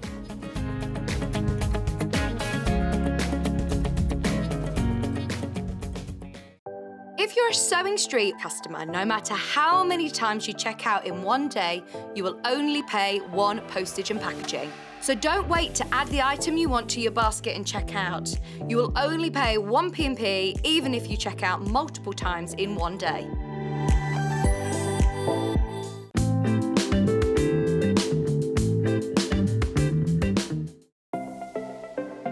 Missed the live show? Don't worry, we recorded it for you. Never miss out on your favourite presenters, guests and makes ever again. Head on over to our YouTube pages to watch back the day's live show and enjoy your favourite demos over and over again. Subscribe and turn on the bell notification so you never miss a show or video ever again.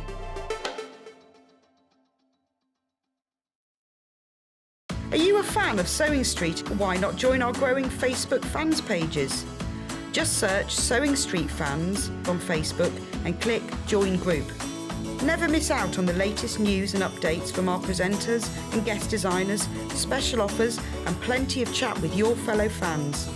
Share photos of your makes, ask for advice, interact with your favourite guests and presenters and be a part of the ever-growing sewing community.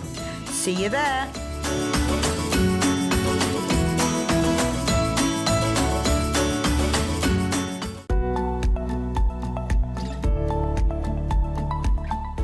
Get ready to meet the Gemini 2.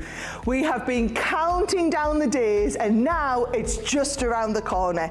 The Gemini 2 is coming right here to Sewing Street on the 30th of May. Now I just can't wait to introduce you guys, our wonderful Sewing Street community, to this, the Gemini 2. Now it's our brand new, improved, smarter, faster and just all round amazing die cutting and embossing machine.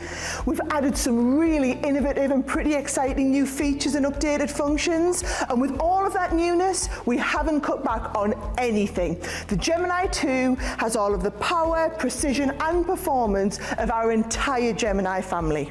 Now, it will be available to buy on the Sewing Street website on Tuesday the 30th of May.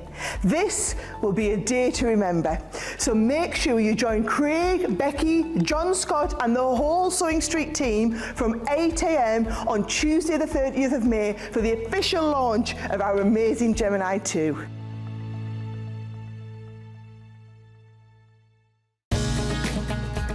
Follow Sewing Street on Facebook and Instagram to keep up to date with what's coming up on the show, as well as being the first to know about our amazing offers.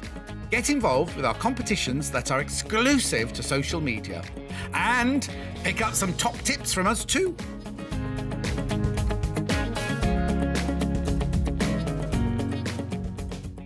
Here at Sewing Street, we're always looking at ways to make your shopping experience better. That's why on certain items, we have split pay.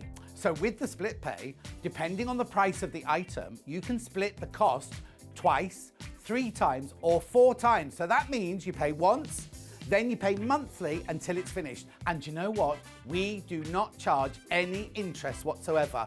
Isn't that fantastic? Split pay, you say? Well, yes, please. I'm off to buy myself an overlocker.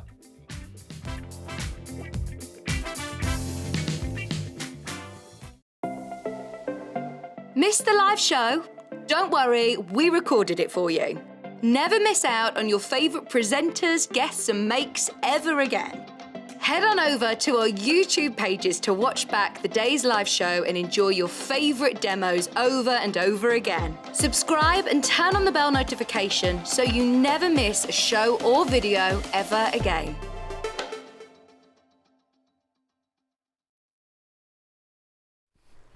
Hi everybody, welcome back to Sewing Street. I'm joined this hour again by the fabulous Louisa Gold. Fabulous. You are Thank fabulous. you. And I love these projects that you've got for this hour. Curved EPP with a plique. Not scary. Not scary. No fear. No fear, Dave.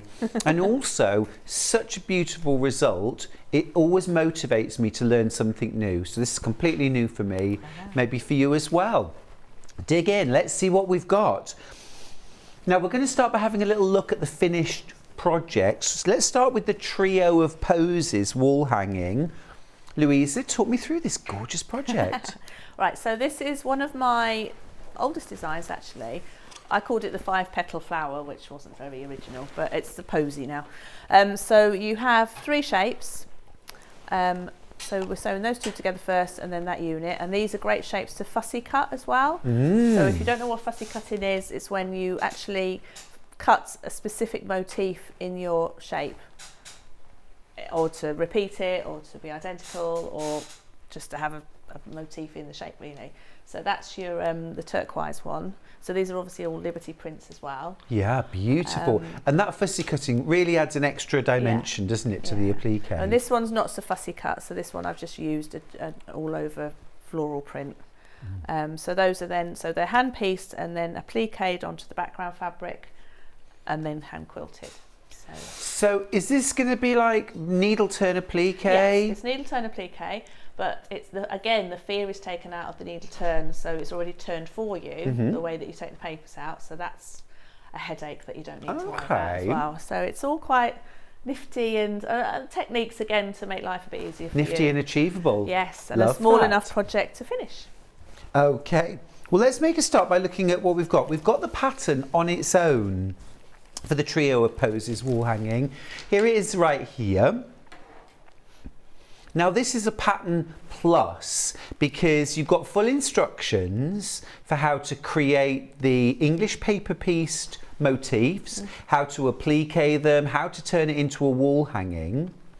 But the plus is you've got all of the English paper piecing, well, sort of somewhere between paper and card, aren't they? Yeah, they're a heavy paper or a thin card. Yeah, like a thin card. And you can reuse these as well. Yeah. You've got everything that you need to create the 3 motifs, but you can reuse them numerous times. So really a lot of value for $12.99. You don't have to start cutting out paper shapes, but we do also get templates in there if you want to do more. You do. Awesome. $12.99. Now we've got 2 different kits to choose from. And they are the very 2 that are hanging behind Louisa there. So let's start off with the dark background. This is all Liberty. Absolutely gorgeous, this. So you get all of your fabrics that you're going to use for your piecing. That's the binding. That's gorgeous. Is that all pre-cut? Yeah. Nice, thank you. Well, you're going to use to waste time cutting fabric. You just want to start sewing. Absolutely right. This is for your fussy cutting. So really generous amounts as well. Plenty of fabric there. This is that delicious background colour. Isn't that beautiful? And that's like a linen texture. You've got even the skein of embroidery floss for doing your big stitch quilting, which really does add an extra dimension. I love that. And then look, there are all your EPP papers, all cut out, all ready to go. Plus, of course, full instructions. Absolutely brilliantly put together. So literally all we need to add is some quilt batting and some backing. That's it. Yeah. Glue stick. And a glue stick, yeah. Yeah. You can tack as well, can't you? Well, not with these. They are a bit heavier. Oh, so okay. I suggest, and I'll show you in a minute why I glue based as well to get nice smooth curves. It is the quickest and easiest method, isn't it? Okay, perfect. So that is the trio of Posies, and that's in the blue. We've called it the blue. We've also got a version in the white, and this is also using Liberty fabrics. This is the version right here. It's also hanging behind Louisa. Oh, we've called this red. Well, there's some red in there. And again, you've got your full instructions in there, inside the pack. You've got pre-cut binding, love that. All of your applique fabrics, your EPP fabrics.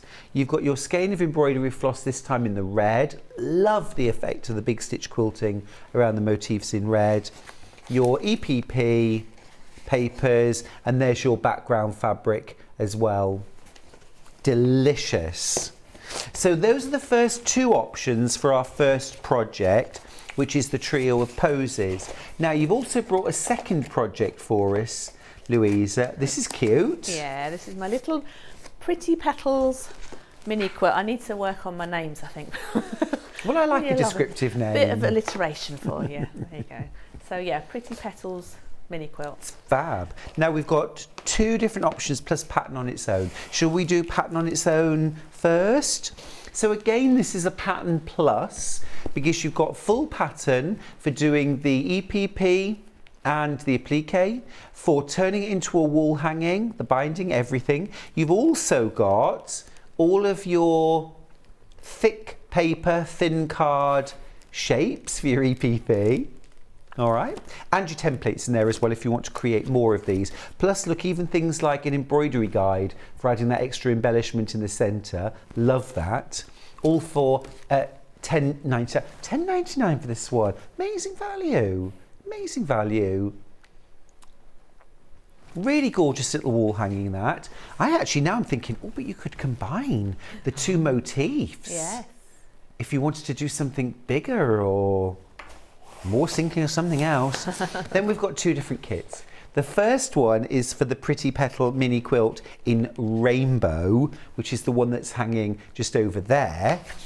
So in there you've got your instructions, your paper pieces, your embroidery floss, your background fabric, and you've got your beautiful rainbow fabrics for your wall hanging. Gorgeous, aren't they? Lovely modern prints. And these all get sent out directly from you too, don't they? They do, yes. So if there's any problem, P&P. just let me know. Mhm. Sewing Street. Okay, perfect. There shouldn't be any problems, but No. if there's something you don't get that you ordered, then get in touch with me. Yep, perfect. But same P&P, $3.95, one flat fee all day here at Sewing Street. You don't pay extra because it comes direct from Louisa. So that's in the rainbow. We've also got, third of that's already gone. We've also got the Liberty Blue. That one's hanging over there as well. Oh, that's lovely. Really like that. I do love a dark background. Yes, they're gorgeous. Especially with white floss, white embroidery. Stunning, stunning. So this time you've got a selection of Liberty fabrics for your EPP applique. You've got your EPP papers. You've got your linen texture background. Look at that, gorgeous. White embroidery floss. And full pattern for $14.99. Absolutely stunning. And size-wise, that is 6 inches wide, 19 inches long. So it's a lovely little mini that, well, we've all got a little nook or cranny. We could put that also in. make for a friend and who's cheering up, or it's like a nice little gift. Yeah, it's a lovely idea. I like that. Okay, good. We've got other bits and pieces which I'll go through. Shall we get to demo? Let's do it. Louisa. Right then, so we're going to start with the trio of posies. So you've got your 3 different shapes to make up your flower. And then obviously you make 3 of those for your trio of roses. So we're going to start then by glue basting. So there's a lot of reasons why I glue baste. Ease, fast, quick, but also because I can get a nice smooth curve when I'm basting. So if I try to thread baste that, as I said, my papers are quite thick, so your hands would hurt going in and out of thread basting. Yeah. But you'd have to use quite a lot of thread stitches to get that nice smooth curve. So this is where the glue pen comes in, and this is why, to be honest, I've got into curved English paper piecing. I've created a lot of different shapes and rings. So what you said about combining them, I have a block of the month actually with lots of different designs. So I've put them all on blocks and then put the blocks together. So that's Gorgeous. lovely. And there's a few different projects on there. You can find that all on sewmotion.com. We'll take a look. We haven't got the glue pens today, but we do have refills. So if you need some refills for your pens, grab some refills. Right, so we're going to start by doing the big one. So as I said, that can be fussy cut. So you just dab a bit of glue on the back of your paper, and as you can see the designs through the back of the fabric. So what I've done, just to make sure that they're identical, so we'll go with this one. If you line up your shape with, I've used that V of the green there, and then that blue there, and then when you do another one, you can line up again in exactly the same position. Oh, I see, yeah. So you know that you're going to be cutting an identical shape each time. So the glue just holds it in place while you cut it out. So this has not got to be exact. You don't have to draw a seam line, it's just a generous 1/4 of an inch. Okay. Okay. All the way round. All the way around. So, yeah, it's about 3/8, I suppose. But just general. Okay, so that's your cut shape. So now when you've got a concave edge, just snip into the seam allowance. This is only quite a shallow one. So we're going to snip into the seam allowance just once, but just stop in just before you get to the paper. Okay, and then you run your glue. So not right on the edge, just in from the edge. So you don't want to catch it in your sewing. So we're just going to go in from the edge, just a thin line, and then push up your fabric and push it quite firmly. So this is where my sturdiness of my papers comes in, because you can push it quite firmly and get a nice smooth curve. You can see really clearly there why you snipped into the centre and what it's done. It's opened out into quite a deep V, and that's got it smoothly around the curve. Exactly. And then when you've got an outer curve, again, just run your glue in from the edge. This time it's going to gather up on the back on itself a bit. Just let it do it. Push quite firmly, but the important thing is that that is as nice a smooth curve as you can get it.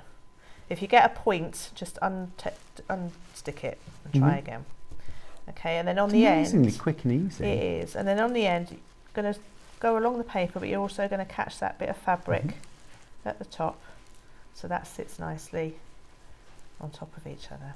So I tend to push my fabric. Some people tend to pull it towards them. So just have a go at both ones and just see which one you prefer, and there you've got a nice fussy cut flower. Perfect. And these little sort of dog ears that are hanging over, fine. they're You're fine. going to leave them there for Don't now. Don't start snipping. No, don't snip. Okay, Don't definitely don't snip. So then when you've got, so that's that shape, and then you've got your little, so as you can see I've used these papers quite a few times now. Roughly how many times do you think you can use well, the papers? To be honest, 4 or 5 times. It depends how careful you are when you're taking them out and you don't rip them. But if you're gentle and you don't stitch through them, which you shouldn't do, you should. I mean, that one's probably got a few layers of glue on it. I'd probably stop them. But to be honest, I reuse them quite until I've torn them. I don't stop using them. So again, this one doesn't need to be fussy cut. But you still always put a little bit in the centre and stick it down. Just to hold it in place while I cut it out. And then what I would do, when I'm cutting 4 or 5 at a time, I would stick them all down, spread out on the paper, cut them all out. So you kind of do it all in a production line again. Yeah. So again, you've got concave edges there. Just snip either side, run your glue in from the edge and push it hard against the card. So you do the side edges first and then do your little bottom end and then the nice curve across the top. And because that's convex, you don't need to snip into that. So that just gathers up on itself, but make sure you get that nice smooth curve. And then finally your crescent shape. So this one, when you're actually, this is in the instructions, but when you're placing these on here, if you place them like so, you'll get them all out of the strip of fabric. Oh, okay. But that is included in the instructions. So. Oh, I like it. I want to have a go at this. Well, because I've done EPP, you know, sort of hexagons, and I sort of feel I've done that. Yeah, well, I got what I bored mean? with hexagons and diamonds, so that's why I went a bit curvy. So this one's got quite a big concave edge. So snip a few times, about 1/4 of an inch apart, 1/2 inch apart. Run But you that don't go on. right up to the card. Not right up to the card. You want a bit of fabric there so it doesn't fray. Yeah, you don't want fray edges. No, I you know, if I'm going to hand piece, I want to produce something that I can't do with a sewing machine. Yeah. Do you know what I mean? Yeah. Oh yeah, and I mean this is all hand. It can be as much hand as, I mean you can obviously machine quilt it. I've machine quilted a lot of EPP projects, but you can make it all as hand as you want. Really. Yeah, yeah, nice portable project. Exactly. And of course now that the sun is shining and it's beautiful sunny weather, sit outside. As you like to sit out in the garden in Do the sunshine. love it. I love it. Right, so there's your 3 shapes. So we're going to start off by threading my needle on air as usual. Thread. Oh, look at the mess of that. Oh dear. Yeah. We've had a question Oh, yes. from a viewer on the website saying, is it so easy basting glue work in the same way? To be honest, I've never used it. From what we've read on the instructions, it's removable, isn't it? It's not. And repositionable as well for 3 minutes, so no. We should have taken it off, really. It's good stuff, but I would probably be more inclined to use it for dressmaking and home deck projects. Yeah, I mean, I've never used it, so I wouldn't like to comment. But No. the Sew Line and the Sticks too, and I think Prim do one. Right. Yeah. If nothing else, get your pack of refills today, because it's Murphy's Law, isn't it? We've either got the refills or the pens. We've never got them both in stock at the same time. And then you find it the day after you buy a new one. Yeah, absolutely. Well, you know, I have a couple of the pens, but I mean, I don't care how many refills I've got. I'll always use them. Right, so we're going to start by joining that seam to those two together. So what I found over the years, obviously curves move. Whatever you do with them, pin them, binding, clip, anything, they're going to move. So what I've started doing now is tacking one point and then sewing from the other end. So all I've done is a couple of stitches in the seam allowance at that point, just to secure your thread, and then take it across to that point. Oh, nifty. And then join nifty. them. So you're going to do a little base just at the end? Just across the seam allowances, and then take your thread through that loop just to knot it and break your thread. Yes, so it's almost like pinning the end of a seam. But you know that's not going anywhere now. That is a genius tip. So then you can start at the other end. I like that. So... Because we do that, don't we? In machine sew, we're always like pin at the end. I've never ever thought to do that.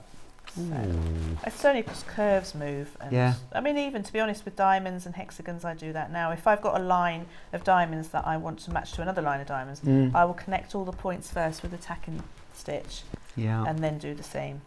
We are going to need to see you do a little knot around your needle again, by the way, because. Right, so I've tacked that point. So you're going to sew. So rather than putting them, so at traditional EPP, you'd put them right sides together. You can't do that with curves so easily. So you're going to hold them flat to each other, and you're going to sew a flat back stitch all the way up the seam. A flat back stitch. So you're just holding them flat to each other, and you're just catching the very edges of the seam allowance of both shapes. Okay. You see that? So it's still a whip stitch. You're still going up and over. It's not a ladder. So it's still a whip stitch, so you're still going through both, up and over, as small as you can. I mean, they don't have to be teeny tiny, but it also means because you're not taking your thread through to the front, your stitches aren't going to be so visible on the front as they are with the other technique. What kind of needle, what kind of thread? So Aurifil thread, 50 weight. Needles, John James, always John James. I use a Sharps. Don't ask me what size, because as soon as they go in there, in my pin cushion, I have no idea what size it is. But a 10 or a 12, generally, as small as you can, really, because you are still making the holes in the thread, and you don't want to be making big holes. So you carry going all the way down, like so. So I'm just going to hurry this along a bit. So Aurifil thread, always. Always. We've got a great selection, actually. Have you seen the Aurifil Necessities? Oh, yes. Beautiful. Beautiful. Definitely. 1,300 metres in all those neutral shades. Now, quick question from me. Colour-wise, I know you're using a soft grey here, but should I be trying to match my thread to the colour of my fabric? Yeah, I have done. So in rainbow quilts, I tend to try and match one of the fabrics that is one next to the other. There's your threads. Thank you. But yeah, something like this, I find a soft grey or a dark grey is fine. These neutrals I've got here, this is the Necessities collection. I think they're really useful. So that one, the Dove, I think it's called. Yeah. I just use for everything, to be honest. But yeah, something bold, like the rainbow one, you can colour match. Yeah. But as I say, because you're not taking your thread through to the front so much, you shouldn't be that visible. Not as visible as traditional EPP. No, right. So It's carry pretty quick going. as well, isn't it, once you get going? But Yeah. you definitely do need to tack the end. Yeah, you do. Otherwise that would have been skew whiff. Exactly. And I mean, I do a lot of bigger shapes as well, and they move all over the place. Yeah. But as long as you've tacked both ends Mm-hmm. and sew from one end, Yep. it's all good. So then when you get to the end, just take your thread through your last couple of loops just to knot it, and that will suffice. Mm-hmm. And then just cut your thread. So you're going to start by making 5 units of those. Okay. Exactly like that. And then you're going to just join them together. Did you see that? Oh, sorry, do you want me to do that again? Yes, please. It's like your party trick. I do workshops, so this is the one thing that's the takeaway. Yes. Right, so long end in left, I'm right-handed. So long end in the left hand, your needle in your right. You're going to put your long end between your finger and the needle, and then roll the thread, so that's the long end, rolled around the needle. Obviously the more turns, the bigger the knot. And then hold them all in your right hand and pull them all the way down to the end. And you go, no. Ta-da! Ta-da! That's brilliant. I've heard that described, but it's never made sense.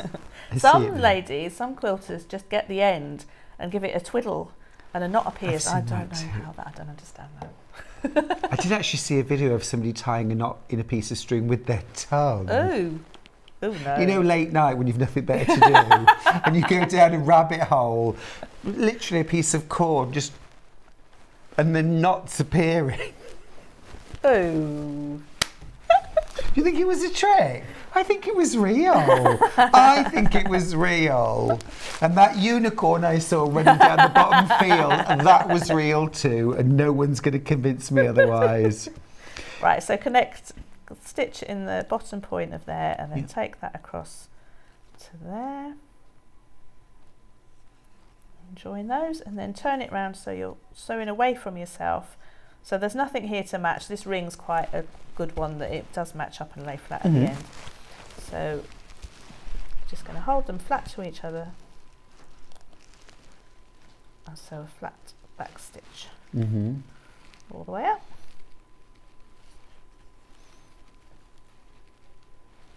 Like so. So if you go out a bit further from the edge of the seam, that doesn't matter either. So there you go.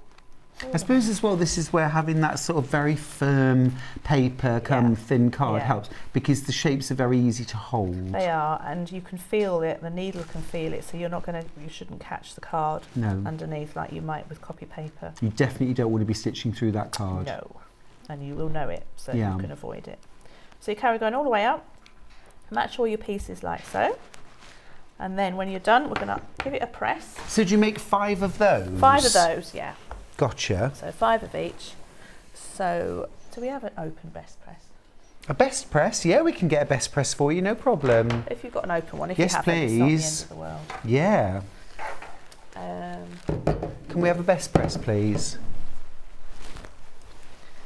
Right, so you can see the back there. So any stray threads, just snip them off.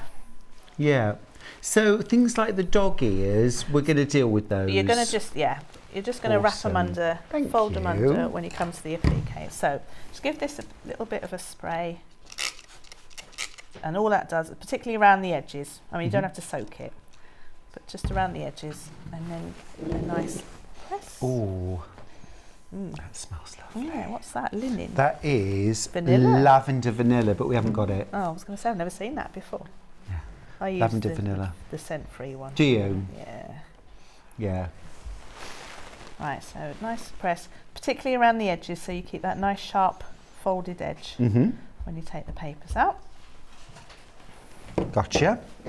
So then you're just going to, so also if the glue has been in a while, it might get quite hard, but once you've ironed it, it softens up again. So you should then just be able to, so the nails do help here, but just scratch your fabric. It does look brutal, but it really isn't. No. It's just all you're doing is taking the fabric away from the glue. Any glue residue is on the paper and there's none on the fabric at all.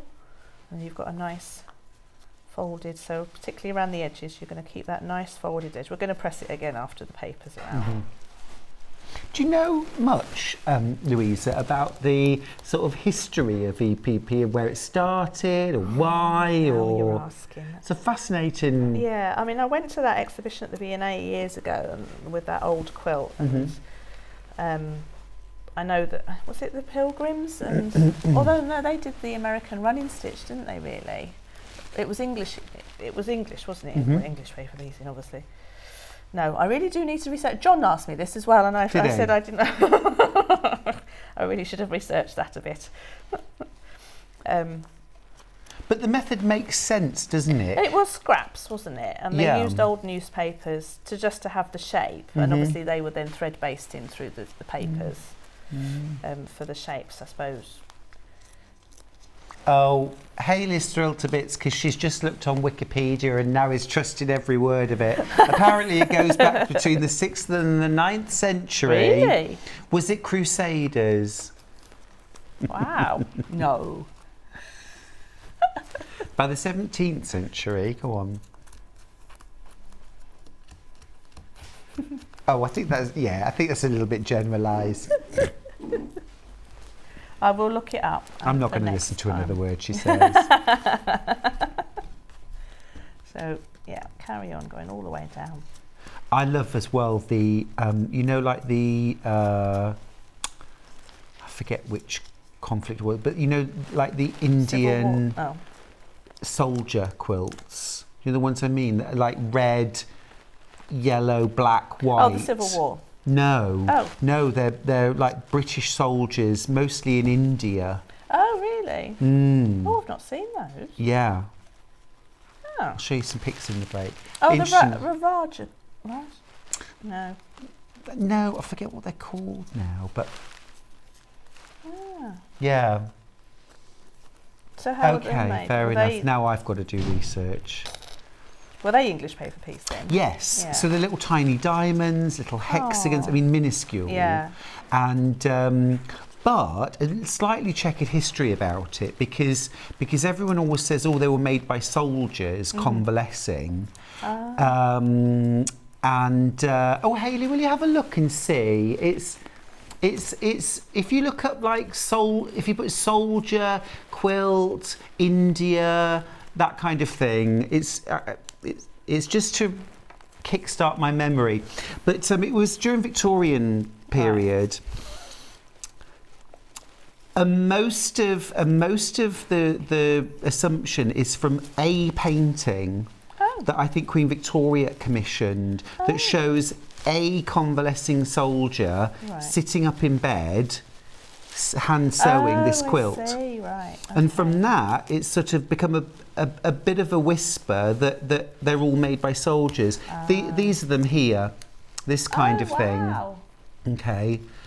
Gosh. But it is more likely that most of them were made by Indian tailors, because the level of skill is just way beyond, you know, a soldier who's never picked up a needle and thread before.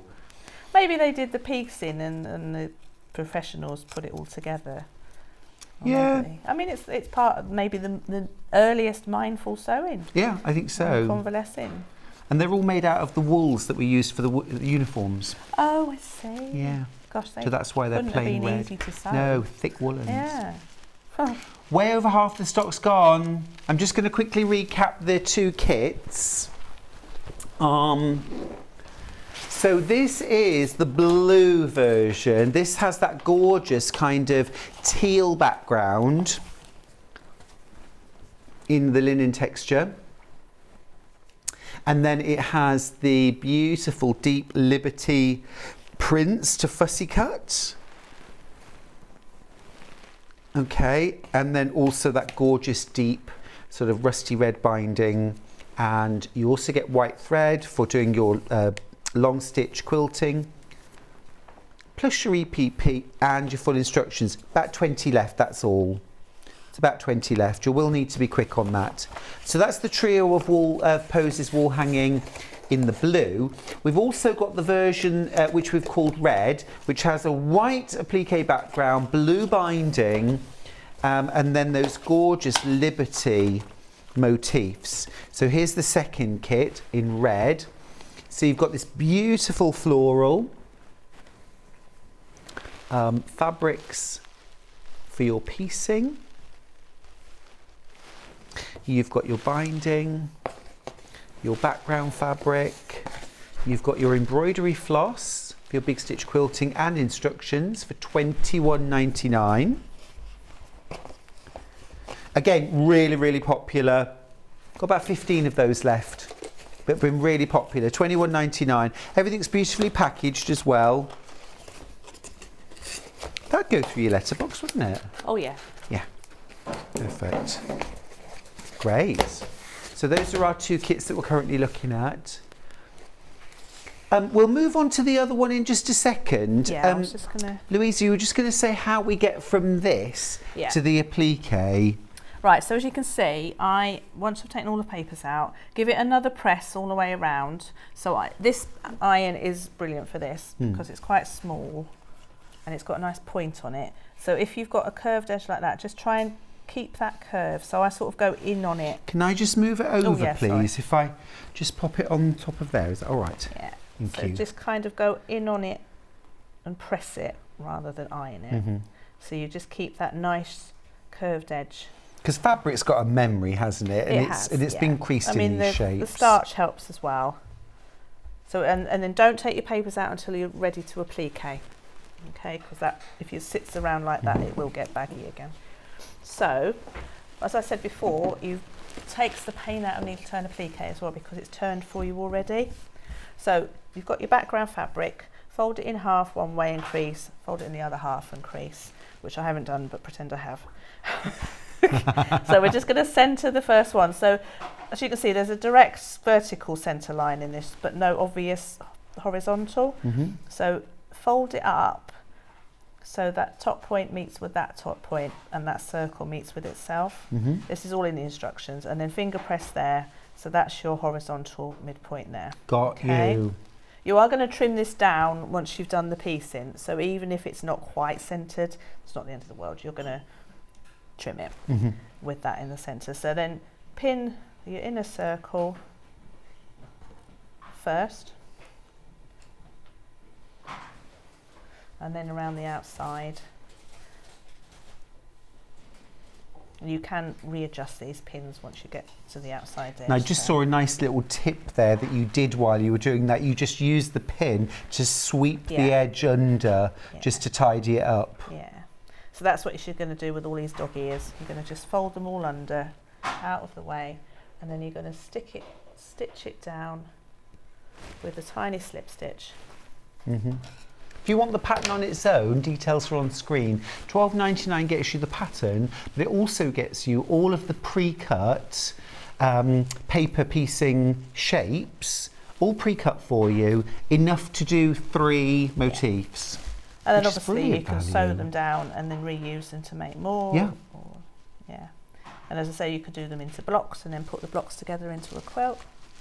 So I really like the appliquing onto background though, because to do all the EPP for a whole quilt seems like a huge task to me. And even if you just want to do different designs on blocks and then figure out, or do all the rings and then figure out what size blocks you need and then put them together. Right, so I've just started my quilt, my thread on the background where you can't see it, and then you're just going to bring it up at the very edge of the ring, catch the very edge, and then you're going to go directly down back into the background fabric. So you're making as tiny stitch as possible and then bring it back up, catching the edge of the ring, and then keep going all the way down. So you're just kind of stitching slightly under the edge of the ring then, in a way? You're just tucking the travelling stitch. around the back, at the back, but you're just catching the ring, going directly back down into the background fabric, travelling a little bit along at the back and coming up. So you do all the inner edge first and then your outer edge. So when you've done all your sewing, give it another press, and then you're going to layer your quilt sandwich. So as you can see here, you've got your, so I suggest when you do these things, I'm not great on my back of my quilts when I'm doing back of hand stitching. Okay. I don't really care about the back. If I was doing a big quilt for a competition, then yes, obviously I would care. But what I tend to do is use butter muslin as my backing. So you've got that on the bottom, the wadding, and then the panel. Quilt that, and then I bag it. So I put a backing on after I've done all the quilting. Gotcha. So you can't really see. No. It's nice and tidy. Yeah. So Looks I've just lovely.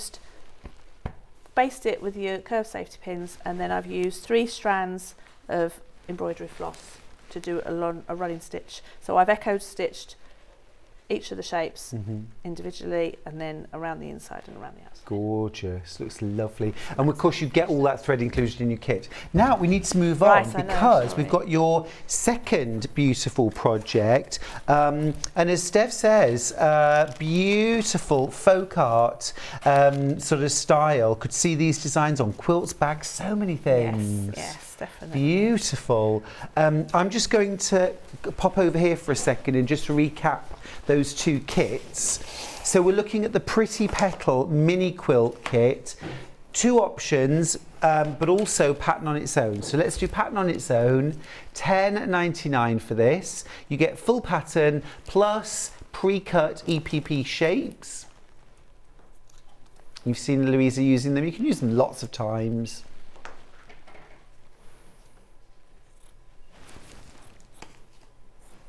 And as Louisa says, of course, this is an idea for how you could use them, but if you wanted to use the fabrics, use the designs and do something else with them, you absolutely could. Right, with 2 kits, full instructions, paper pieces, but also all of the fabrics and embroidery floss for adding embellishment, starting with rainbow. That's that gorgeous rainbow. 15 left, that's it. Really, really popular. It's a great price too, $14.99. I can't believe that. That's all the fabrics and the thread. Amazing. Amazing. Yeah, try something new. If you've maybe tried a bit of English paper piecing but never tried curved, I'm really intrigued by trying curved. No fear day. No fear. Our second option is the Blue Liberty.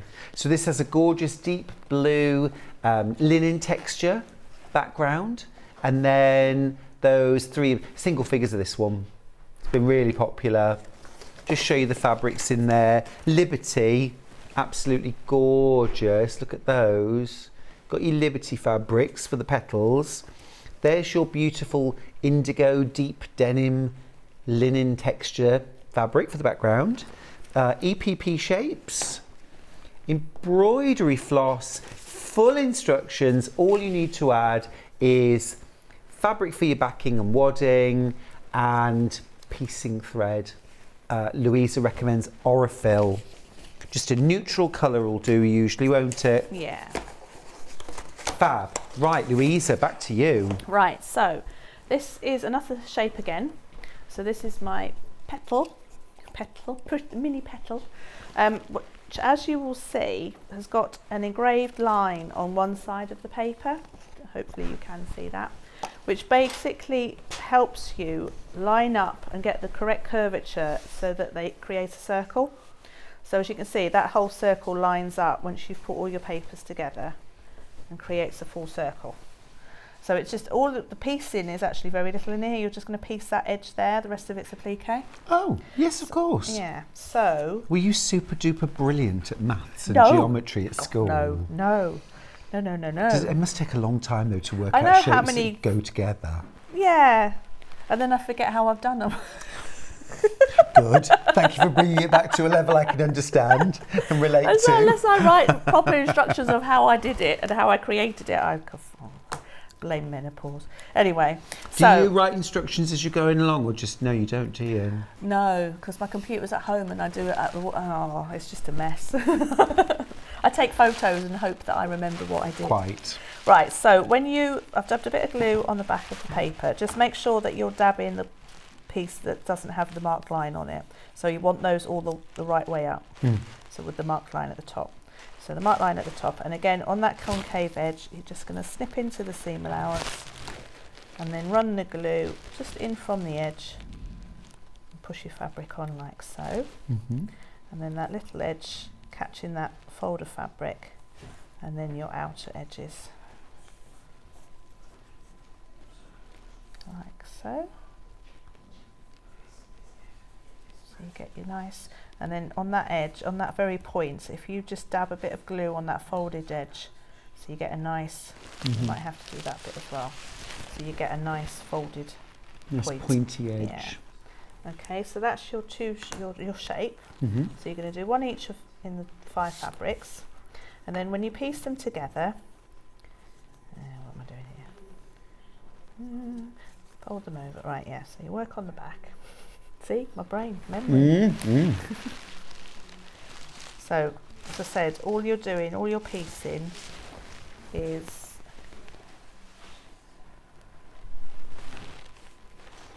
that short edge there. So bring your thread up at that point, connect it to so you see that very short point there, you're attaching it to that end point there, like so. Oops. Thimble.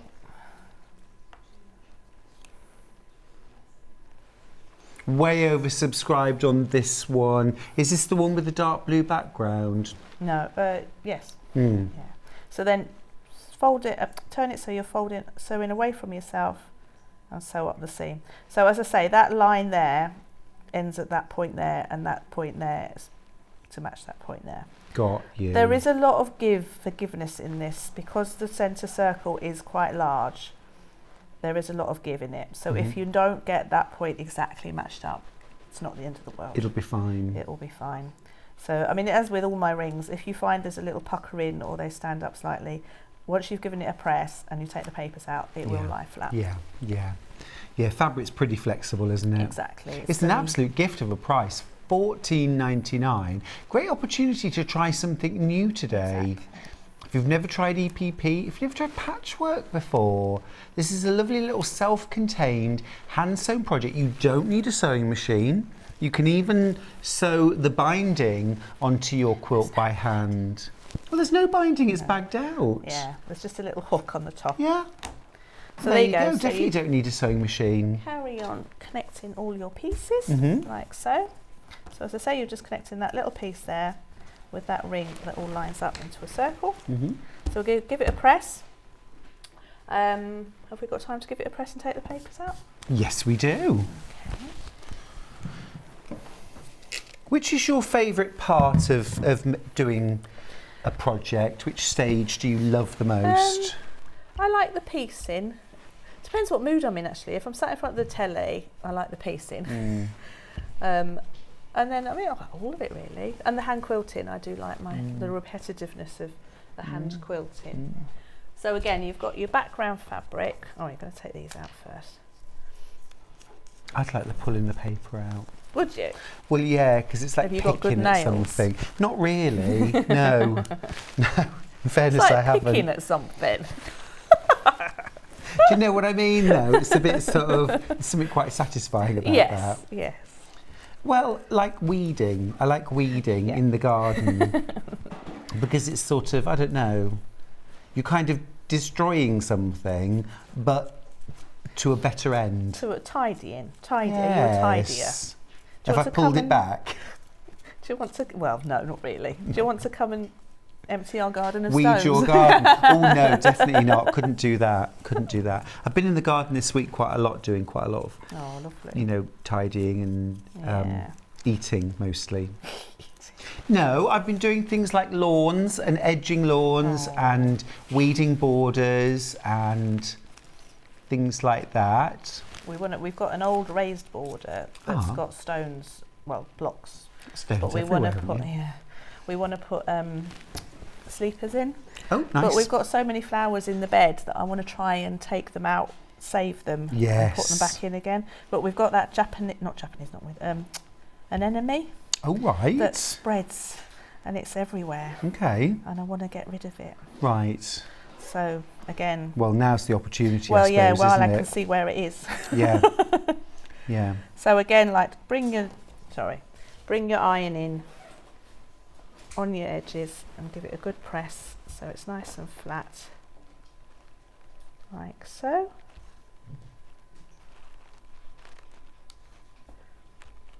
So this is a real kind of like you're dabbing, Yeah. you're pressing down, you're not ironing back and forth. No, exactly. So you've got nice folded edges. Mm-hmm. And then as before, This is looking like a sellout, Louisa. applique. So we're going to fold in half, find your centre point. And again, there's no obvious horizontal on that point. So we're just going to fold that up, find your horizontal point, and applique it down. So if I just stitch this, pin this down and pretend that I've done all the applique. These are slow projects after all. I know we're running out of time. So for the applique embroidery, so on the back of the pattern, which actually, can you pass me? Because I Yeah, of course I will. forgot to bring some.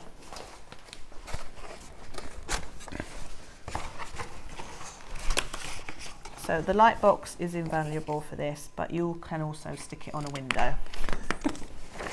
So you're just going to position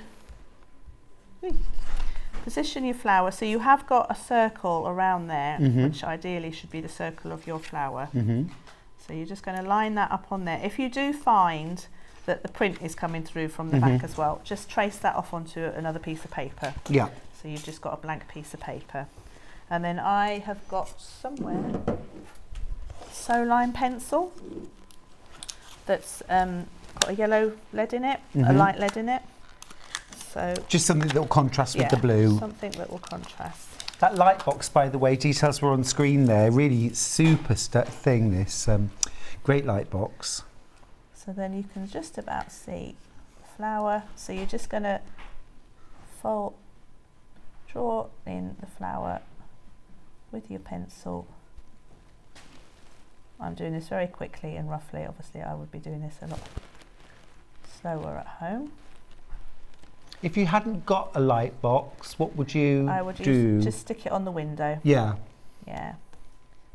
Hold it up. So position it, maybe pin it together with the template, position it, and then stick it on the window. Yeah. And then just trace it through. Okay, so hopefully. Yeah. Smashing. Hopefully. And then so that's just a simple running stitch, back stitch, sorry, embroidery stitch. 3 strands again? 3 strands again, yeah. Perfect, which so could I you would get in do your the kit? embroidery first, and then do your basting, your the muslin, the wadding, and the backing the panel, and then I would actually use an embroidery hoop to do the what was that about hand? God, blank. The quilting. Okay. I would actually use an embroidery hoop and mount it. Why is just that? so, because I have found that on bigger projects as well, it does pull itself in, and you'll get a bit of puckering, especially if you're doing echo quilting. So I found if you actually mount it on an embroidery hoop, and it should be a good embroidery hoop should be big enough just to hold it. I mean, it's only a small project. So in this case, this is quite a big hoop. I would probably cut the backing and wadding slightly bigger so you can fit it in the hoop. Oh, I see. You want something in the hole of the hoop. Yeah, yeah. Fair enough. Fair enough. And then cool. you just did big stitch quilting around the outside and the inside. It's gorgeous. Absolutely lovely. Another sellout. Well done. When are you back? I don't know. We've got a festival. I can't do anything before festival. Okay, fair enough. So festival is the End of 3rd. July, Is it yeah. the 3rd to the 7th? 6th? Oh yeah, something like that. Something like that. Yeah. Of August. Yeah. We'll be there anyway. Yes, We'll be there near each other. Yes, backing onto So each we'll be able other. to hang out. Yes. Awesome. Thanks for that. You're very Lovely welcome. projects. I'll bring my curved EPP with me. Yes, please do. I would be far too Super. busy to talk about I know that. we will be, really. Oh, well, thank you for that. Thank you, Stuart. Now, if you want the instructions on their own for either project, let's go through. Let's start with Pretty Petal. Pretty Petal Mini Quilt. It's the one that Louisa was just working on.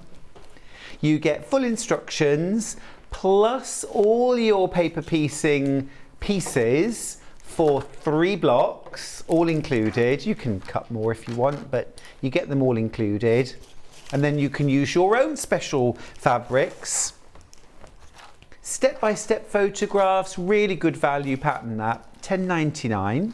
We've also got full instructions for the trio of Posies wall hanging. So again, full instructions, step-by-step photographs, but also all of the paper pieces. My goodness me, that saves you hours. Hours and hours, and also they are all completely accurate, so they will fit together beautifully, whereas if I'm drawing around a template and cutting out with scissors, who knows what I'm going to end up with. $12.99 for that. Awesome. Oh, just quickly show you magic pins. Beautiful pins, really do make the difference. These are patchwork pins. You get 100. You get 100. These are the green ones. You get 100. They come in their own little storage container, which they actually say is a coffin shape. Oh. Yeah. They're very proud of it, Louisa, the fact that it comes in a coffin-shaped box. But they are fabulous pins. They have a comfort grip on them, which makes them very, very easy both to pick up and to stab into your fabric. But also that head is pretty heat resistant. I mean, obviously, don't put your iron on the top and go and have a cup of tea. That would be daft. But if you iron on the top and you're pressing on top of these, it'll be fine. They won't melt. They're heat resistant. Lengthwise, these are 1 7/16 of an inch, so 36 mil in length. So perfect size for patchwork, hand or machine piecing. That's all the pins I've got on the table. All right, we're going to go to break. For the last hour, I'm joined again by Sandra Rushton with more Sanntangling, so another hour of boundless creativity.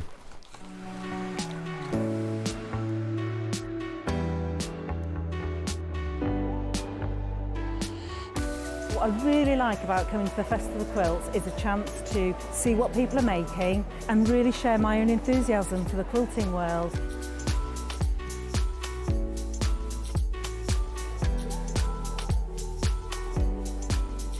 People come from all over the world and all over the UK to visit. There's quite a wide variety of traders. I mean, from sewing machines down to sewing needles. Loads of fun, lots of choice.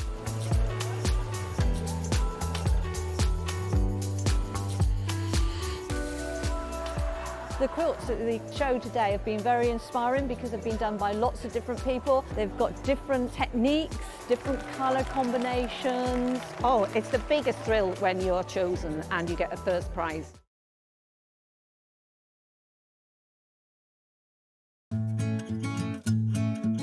Stuck for ideas for the perfect gift? Why not get them a gift card? You can buy Sewing Street gift cards loaded up with anything from £10 to £500. Shop our gift cards online at www.sewingstreet.com or purchase them via our UK call centre on 0800 001 44 33. Keep up to date with what's on Sewing Street, as well as all the latest news and special offers by signing up to our email newsletters. Head on over to www.sewingstreet.com, scroll down to the bottom of the homepage, type in your email address, click the envelope, and you're done. Never miss out on the latest news and special offers ever again. Follow Sewing Street on Facebook and Instagram to keep up to date with what's coming up on the show, as well as being the first to know about our amazing offers.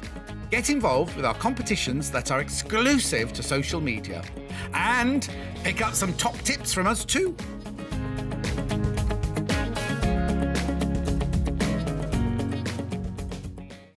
If you're a Sewing Street customer, no matter how many times you check out in one day, you will only pay one postage and packaging. So don't wait to add the item you want to your basket and check out. You will only pay one P&P even if you check out multiple times in one day.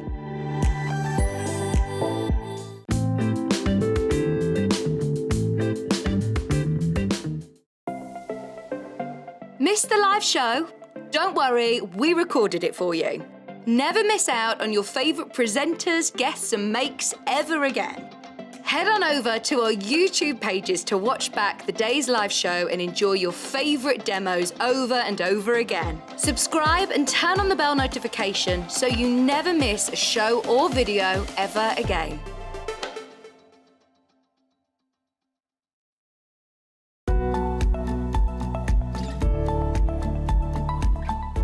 Get ready to meet the Gemini 2. We have been counting down the days and now it's just around the corner.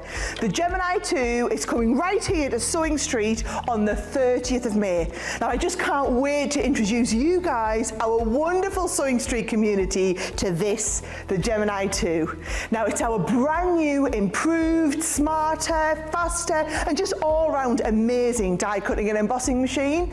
We've added some really innovative and pretty exciting new features and updated functions, and with all of that newness we haven't cut back on anything. The Gemini 2 has all of the power, precision and performance of our entire Gemini family. Now, it will be available to buy on the Sewing Street website on Tuesday the 30th of May.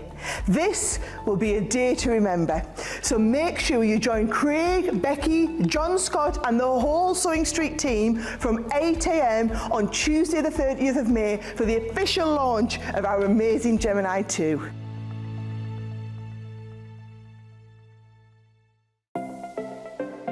Missed the live show? Don't worry, we recorded it for you. Never miss out on your favourite presenters, guests and makes ever again. Head on over to our YouTube pages to watch back the day's live show and enjoy your favourite demos over and over again. Subscribe and turn on the bell notification so you never miss a show or video ever again.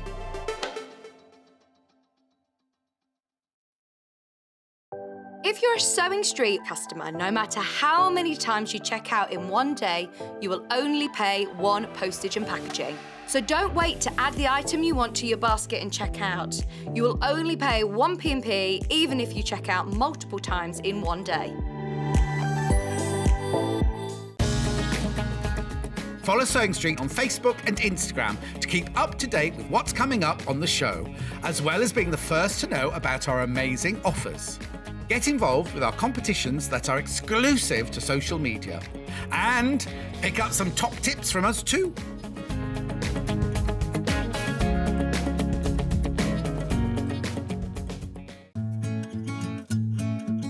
Stuck for ideas for the perfect gift? Why not get them a gift card? You can buy Sewing Street gift cards loaded up with anything from £10 to £500. Shop our gift cards online at www.sewingstreet.com or purchase them via our UK call centre on 0800 001 44 33. Well, Sandra, Rushton and I were just having a rattle gossip about Pauline Wheeler, weren't we? I know, and Dobby. Sitting out in the green room, drinking gin. They weren't really. Pauline's not in today, is she? No, we I've think not seen her for tomorrow. ages. No. She's been cruising around the world. Isn't she? Cruising Italy. Yes. Fabulous. Sandra, welcome back. Welcome back. What a fabulous first hour of creativity. We're in for another hour now. Yes. More amazing stuff. Where do you get all your ideas? Do you know, I think because I'm involved and I'm in it all the time, and this world is my world, if you know what I mean. I think the ideas are sort of there, and it's just nice to sketch and doodle. And of course, you know, I've got an electric car. I have to stop on the way down and the one on the way up. So I tend to stop and sketch as I'm... Sanntangle. Yeah. And of course you teach a lot of classes too, don't you? And I do, yes. There's nothing like being with students. Yes. Now, we're going to start with possibly one of the best tools you can have to boost your creativity.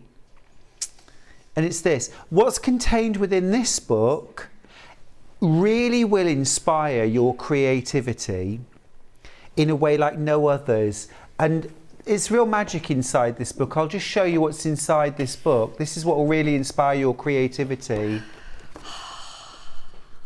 But just stroke that paper. That's extraordinary. It is. Every single one. But it's a sketchbook. Handmade. Every single page. Hand punched. Amazing. Amazing. Beautiful quality paper. Talk me about the making of this. We all like our sketchbooks, but at Sanntangle HQ... But a lot of quilters don't. A lot of quilters don't have a sketchbook, but why should they? Why not? Why not? Let me show you actually mine. I've got mine here. Because even if, I mean, the paper is just second to none, it really is. Slightly different cover with this because I'm already working with one. Official Sanntangle on the back. Very nice. But when you actually open it up and you look at it, I've got works in progress. And this, you know, we talked about ideas at the beginning. This is all about you having ideas and putting them down and trying things. So if I just show you this one, for example, there it is. You see, that's a part drawn one. And at this particular time, I was drawing one in there, but I've added little bits to see how it works. And I know recently we've done the habit. Oh, there's the butterflies. Look, again, part done. But this is where you come if you've got no ideas and you think I'm not so sure today. I don't know where it's going. Then you can actually come here and you can work out what it. Look, there's that haberdashery one we did the other. That's amazing. The other month. It's a little bits. It's trials. But you look at this, you think I'm going to add to it. I'm going to put it into fabric. It's an absolute must for me. I've got about 3 sketchbooks on the go. To be fair, probably more if I'm honest. There's one in here as well. But it's really, really important that rather than commit yourself to fabric, because we know we want the best price for fabrics. That's why I buy mine from Sewing Street. But you don't want to waste them and draw something if you think, oh, I'm not quite sure. Doing it in paper first, yet the best quality you could possibly find. But that gives you that, already you feel like you want to draw it, you feel like you want to have a sketch. But it's an absolute reference point every single time, really. Yes, you have those great ideas, you sketch them down, and then if you're feeling like you've lost your sojo and you're not feeling very inspired, you look back to a day when perhaps you were feeling a bit more inspired. Or I think as well, just getting into the habit of doing 15 minutes of sketching or drawing or even designing quilt blocks, doodling, and actually sit down every single day so it becomes part of your routine. Exactly. I say mine sat in the car, the front seat, with my little roll of pens and things. And when I'm not driving, of course, when I'm actually stopped and I'm charging, I don't go into the services and, you know, say, oh, I'll have a pasty. I can't, to be fair, anyway. Gluten-free. Oh, gotcha. But you sit and you do that. So if you're in the car waiting for the kids, if you're of an evening, you think, I'm waiting for a programme to come on, 10, 15 minutes and you sketch. And before you know it, it builds. I will actually show you my sketchbook I'm working in at the minute with all my designing ideas and my locket lane and everything. So you'll just see they don't have to be neat. They don't have to be coloured in. You can ink and they a little don't bit have to be around the seen by edge. anybody else either. Not at all, no. This was something I learned during lockdown. I did a year course at York St John University in creative writing, and the very first thing we learnt was every single day 15 minutes free writing, and I still do it now, and it's amazing. It's almost like exercising a muscle where if you do it every single day it just becomes natural, and then you start to just feel more creative. If you want to boost your creativity, honestly, the best thing you can do is buy a sketchbook of blank paper. Yes. And you know, if it's a little bit scary, ink around it. I know we're on sewing as such, but a little ink pad, ink around it, mess it up a bit, cut a few things out, stick them in and draw around them. So you're starting to build, like I did this morning with my toadstool. I got my little bits of fabric in there. Use it as a little swatch book if you want to. But I mean, there is something exciting coming soon that's going to really help you. So this is the stepping stone if you want to know. Can't tell you anymore. Secret. You're teasing us, but I love it. Now, next up, I need to show you birthday tangles because it's about to sell out. Absolutely gorgeous, this. Tell me about birthday tangles. Oh, this is another thing. It's like having a sketch pad with drawings in there, part done already. They're slightly different sizes. Some are more tangled than others. So you could doodle away if you want. You can add colours and swatches. You could transfer when I say transfer them, you could trace them onto your fabrics and onto your backing papers if you want to and use them that way. But they're great as little frames. You could put them in little books, anything that you want to do. Mix and match. They're just hand drawn again, and if you use the fine liner pens to draw extras on here, you're not going to know where my drawing started and ended and yours started and ended. So, and actually, if you're somebody who maybe struggles with starting points, this is perfect, isn't it? Because this is the scaffold that you can build onto. and you've got different sizes in there. So if Yeah. that one looks a little bit too big to start with, you've got the small ones which are about 8 centimetres square, so not huge, and it's great for you to sort of get working with that, and then you can build up to something a little bit bigger if you want to.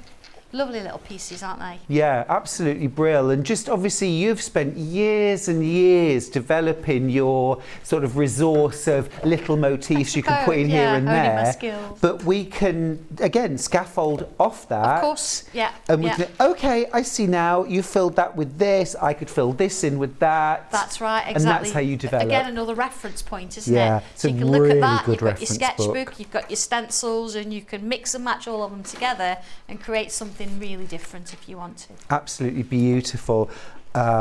Just practice colouring in. Practice that. Absolutely beautiful. Now, talking of colouring in, Sandra. I know. Sandra. We do like these pencils, don't We we? love these pencils.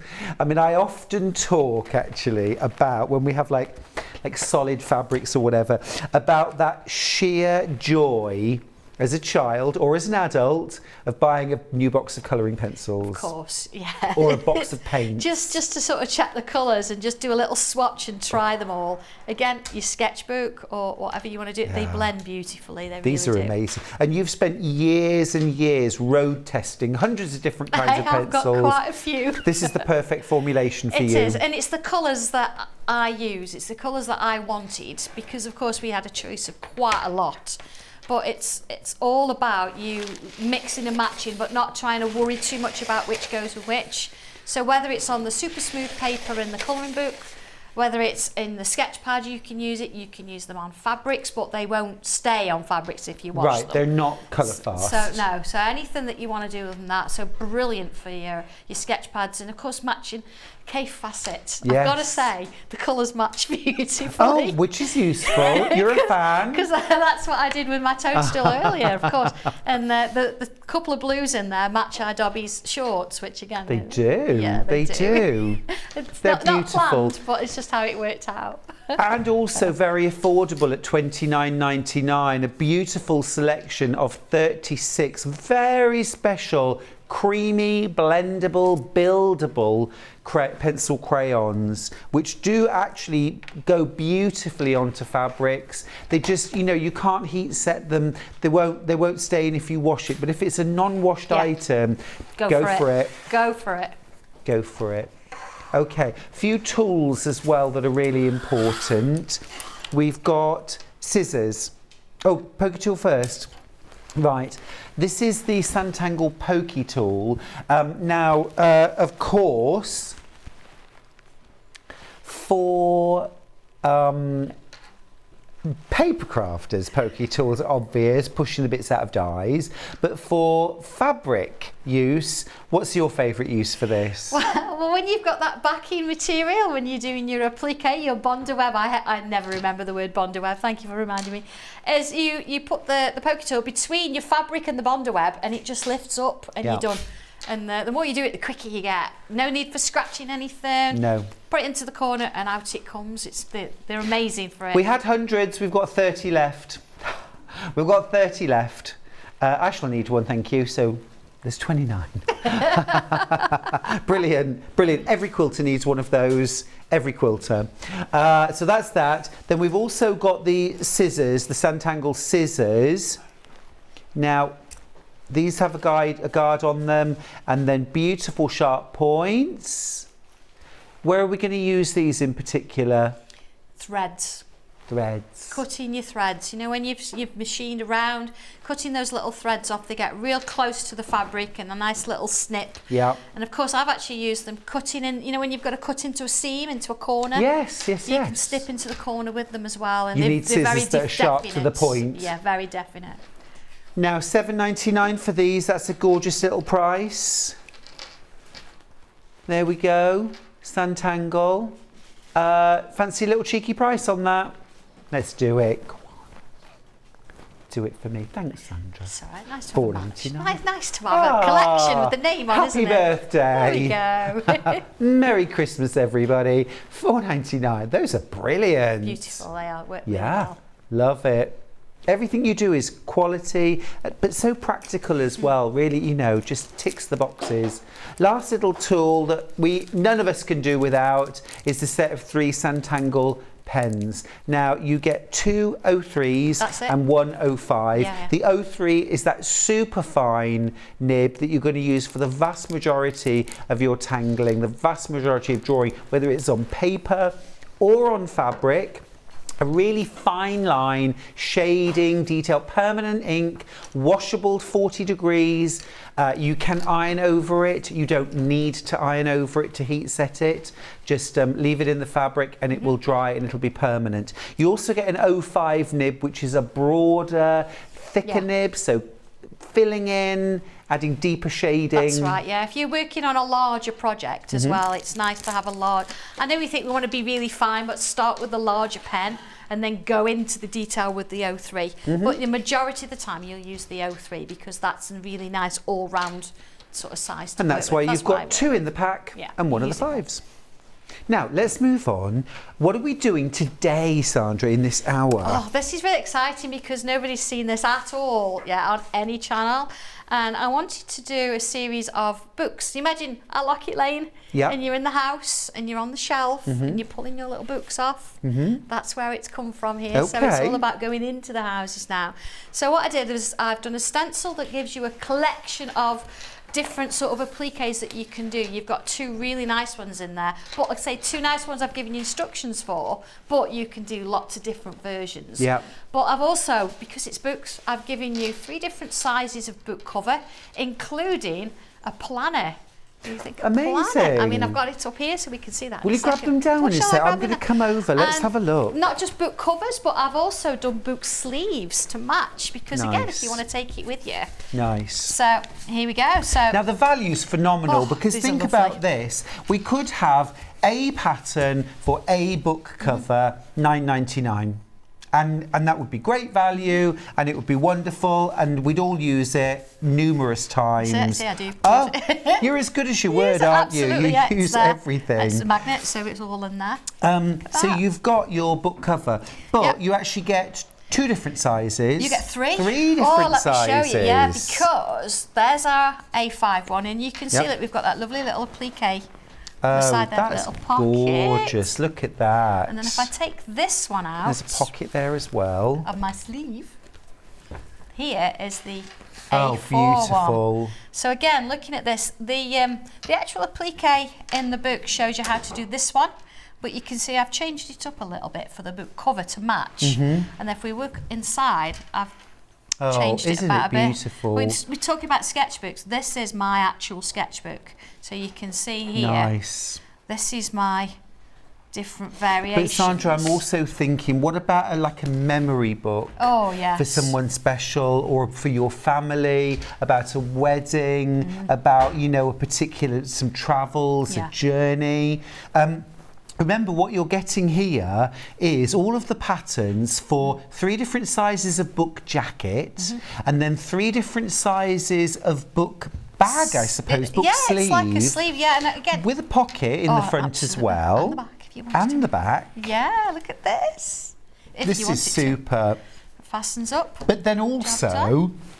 That seems like enough for £19.99, but then you're also getting your stencil. Yes. And you're going to use this stencil, well, to create all sorts of amazing appliques and tangles, which you're going to teach us how to do. Yes, I'm going to show you a little bit how to draw and all the rest of it and how to maybe put one together a little bit. That's amazing. That's amazing. It's lovely, isn't it? I'm so pleased with this. It's lovely. Love that. Yeah. Also just want to mention as well while I'm here, our last item, how to draw and tangle your dragon. Now again, you look at this and you're like, how on earth? We get time, I'm going to show you how you can draw it. It's I have got a demo on fabric as well, and there is a fabric one there as well. That's amazing. Just check this out.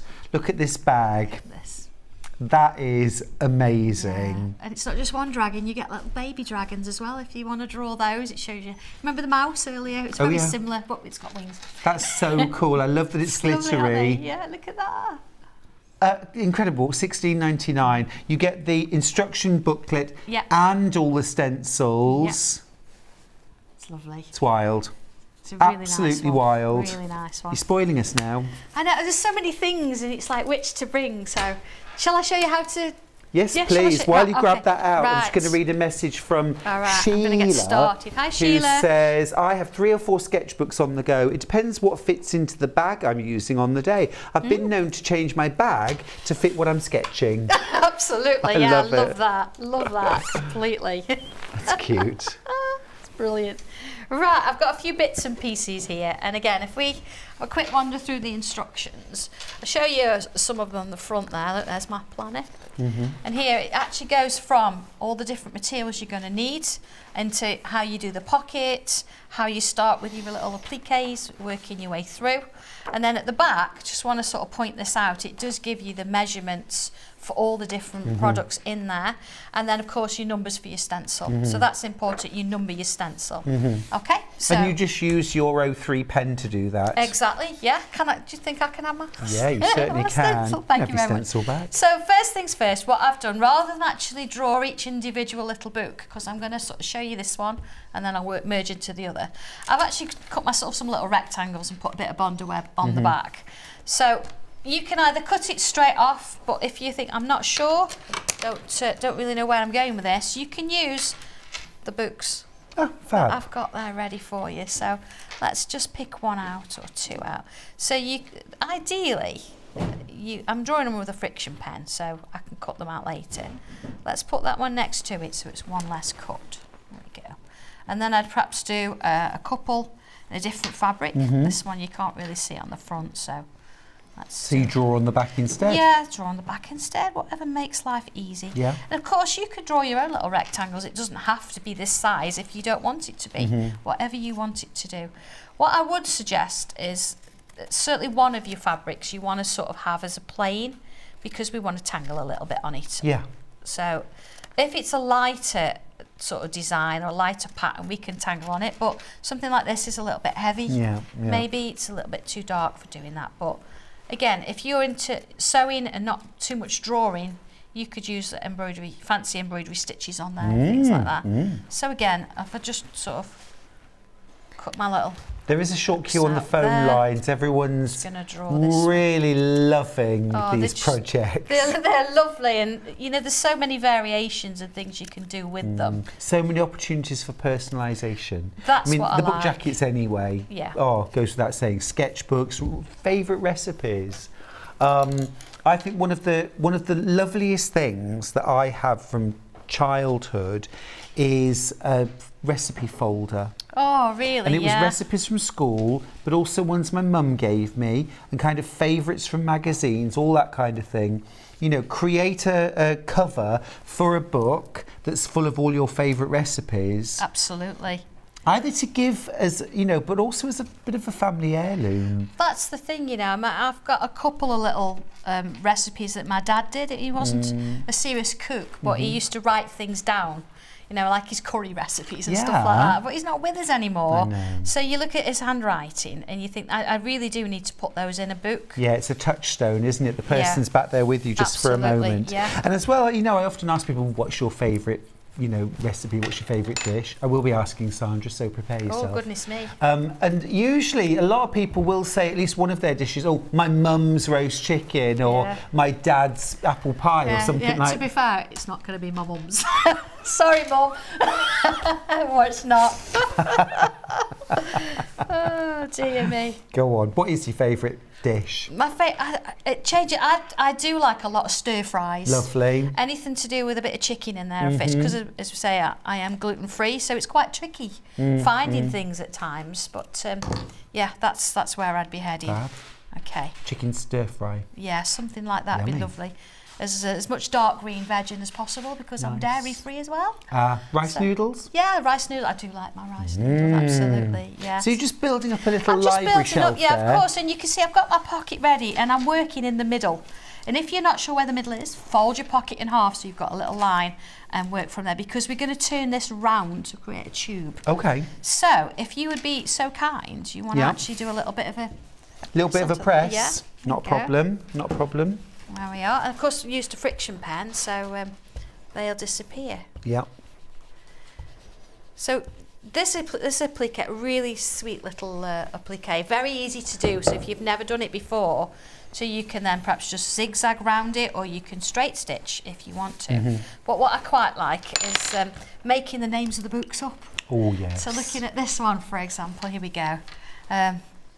Making dreams come true. Love that. Hopes and dreams. And this one, oh, what would I put there? The big book of what if. Oh, I like that. Yeah, so on these, for example, we could have the... now, is that a book coming out? No, it's already out. Got that one. So we could have what if today, here we go, getting deep now, was someday. We always say, oh, someday I'll do that. What if today was someday? There we go. What about Cruising the Med by Pauline Wheeler? Yeah. Gins of the World by Pauline Wheeler. Let's do it. Now it's done. Talk about giving her a reputation. Gins of the world. The world. Sorry, Pauline. Love you. I do like a gin. Oh, Pauline and I have shared a gin and tonic before now. P. Wheeler. I'm putting your name in as well. So this is Pauline. So I've got to make this for Pauline now. By P. Wheeler. So you can see there, look, I've added those little bits on. So that's the fun you can have though, isn't it? Personalising. Certainly is. You can build it up as you're going. Now, you could have all books all across if you wanted to. A little bit of ribbon. And what I do is, you see, I've cut it bigger than what I need because I didn't know how far I was going to go. So what I would do with this is I'd fold it in on one side, and I've got my pin. I did have all my posh pins, and I think they're still in my Would you like some posh pins? Can I? I've got some really posh. I've got some beautiful perfect pins, which you'll love. So you see where that's sort of coming across here? Yeah. And if I just snip it a bit further on. So it's... Thank you, Kat. Oh, look at this. I'm Brilliant. being spoilt now. Thank you. Just put that one on there. Oh, it's just like being back at home. I've got these posh pins at home. You do? I do, yes. Yeah, I think if you're going to go for it, Stu, you get the right stuff, don't you? We all like working with beautiful tools, don't we? Yeah, and these are absolutely lovely to use. They really are. So you see, pinning it there. And then I would pin it. There we go. So you can see the books are interesting, and they're like got a little bit of something about them, but you don't have to show the whole world. You can just put your little bit in there. There we go. Thank you very much. There we go. And in we go. So what I would do, I'm not actually going to sew that because I've got yellow thread in my machine. Okay, fair enough. And if I'm going to do it for Pauline, then I would probably do it in the right colours. But what you would see after that is, of course, I've got some little leaves, and I could put some little leaves in there. Do we get the leaves on the stencil? Yeah, look. Oh, awesome. Different sizes. But let me show you a little leaf actually, rather than doing it on there for now. So what we could do here, let's do the larger one. There we go. There's my leaf. It doesn't look like much, does it, in a sense? But if we put a little line up the middle, and then we put some little V's on it, and we could even put some little dots on it. There we go. And then little stem. Love that. And then all of a sudden, you've got your little leaf. Gorgeous. So looking at this one, I didn't draw on because I've used this stark fabric, so I've actually machine stitched up the middles, and then I've added a little button flower over the top. That's gorgeous. You could actually cut it out of fabric like we did earlier, or you could stitch it, or whatever you wanted to, a bit more applique. But from there, I just want to move that out of the way for a moment and show you one that I've done a little bit more on. Now this one, I've actually used the other design, so you can sort of see both. So this one here, we've actually got the shape of a moon. Ooh. We've got some flowers going on in there. I'm going to show you how to do open that. book in the centre. That open book in the centre, absolutely. So if I actually just bring my sketch pad in, here we go, and think, right, how do we do this? How do we draw it? The moon is amazing to sort of do that. You see this shape? We've got two circles here. So if I was to put that one on, bring this around, drawing that outside there. So I've got my circle. I can just put those marks in there if I need to. And what I'm going to do is I'm going to take my stencil and I'm going to move it, doesn't matter left or right, until this inner line meets that outer one. You see? Gotcha. Ah. Moon shape. Easy. Easy. That's clever. All right, so let's look at our little book. So see, I've got a line here. There we go. There are always kind of aha moments with you, Sandra. I just love it though, because it's nice to see shape. And you might not see the shape as I do. I don't. I never do. I never do. There you go. I always when you draw it, I go, oh, now I get it. And there's the open book. So if I take this little line and extend it, and this little line and extend it, and then if you need to use the stencil again, or you can come in freehand, go to the point, and that one. See, I'm pretending first, so I've got the idea. Go to the point, and there's my little book. So again, look at that. Let's put some little, see my curves. I'm gonna see. Look, notice paper moves. I always used to say that to the kids at school, because they used to think it was stuck, and they used to struggle to draw. So here you could actually put your own little verse in there as well if you want to. Oh, so draw little guidelines and then. Yeah. So on this one, and I think sometimes it's nice to have positive affirmations. I agree. So this one. Right, see, I've done the curves. Centre everyone. Yeah, know who you are, know your worth, never allow anyone to disrespect you or take you for granted, love yourself. And that, you can see where my curved lines have come now onto there, so that's what I would have written. And then of course I'd have cut that out, stitched it on. So how would we do this flower? Because there's no flower. There's no flower on here. So yeah, you could. You could use the petals, but you've also got this shape. Right, circle. Circle. Yeah. Put a bubble in the middle. Okay, yeah. It's never round. And then that's split off my space up. Sorry, Hayley, our producer, instantly, she's like Pavlov's dogs. She saw a ring and went, donuts, donuts! It's like an automatic reaction. What can I say? Should be salivated in there now. So you can see I've split it, so I've got 6 sections there. Okay. That means you've got to share your donut with 6 people. Hey, should have not sharing. Suddenly become a pizza, isn't it? Not sharing. So pizza. Ooh. If I then create a little shape into that one. So you're just rounding off the corners. Yeah, into that one. Now, of course, if you're doing it as an applique, you want to be really simple with it. Don't try and overthink it. Hence 6 petals. There we go. Job done. So if I actually quickly do a little bit of shadow on this, and again, this is where your sketchbook comes in, because you think, oh, let's just see how that works. Then I'll just do a couple. See, yeah, because you might think I can't go straight to fabric with this idea. I need to try it out. A little paper stub, tortillon. And rather than a tortillon, it's rolled up paper. A tortillon? Tortillon, yeah. So you see, all I'm doing now with that pencil in my sketchbook. Are they like tortoises? I've never heard of that. Everybody loves that word, and we always feel like we've got to say it with an accent. Tortillon.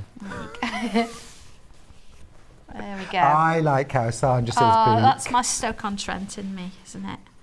See there, and look, what we're actually creating now is something quite 3-dimensional. So it's a smudging tool? Yeah, basically. So why do you call it that? Because it doesn't sound as nice, does it? Tortillon. Oh, do you know? Oh, Charlie, if you're watching, it's my new favourite word. There you go. So you can see you can start to add a little bit of shade, but that's how you do your flower, from a circle in the stencil. I love it. Crazy is that? I love that. So let's sort of make this up a little bit. Let's because do it. I've got my book sleeve here. There's that word book again. Your book. Yeah, I just put my lid on my pens. Okay. We've got some lovely fabrics.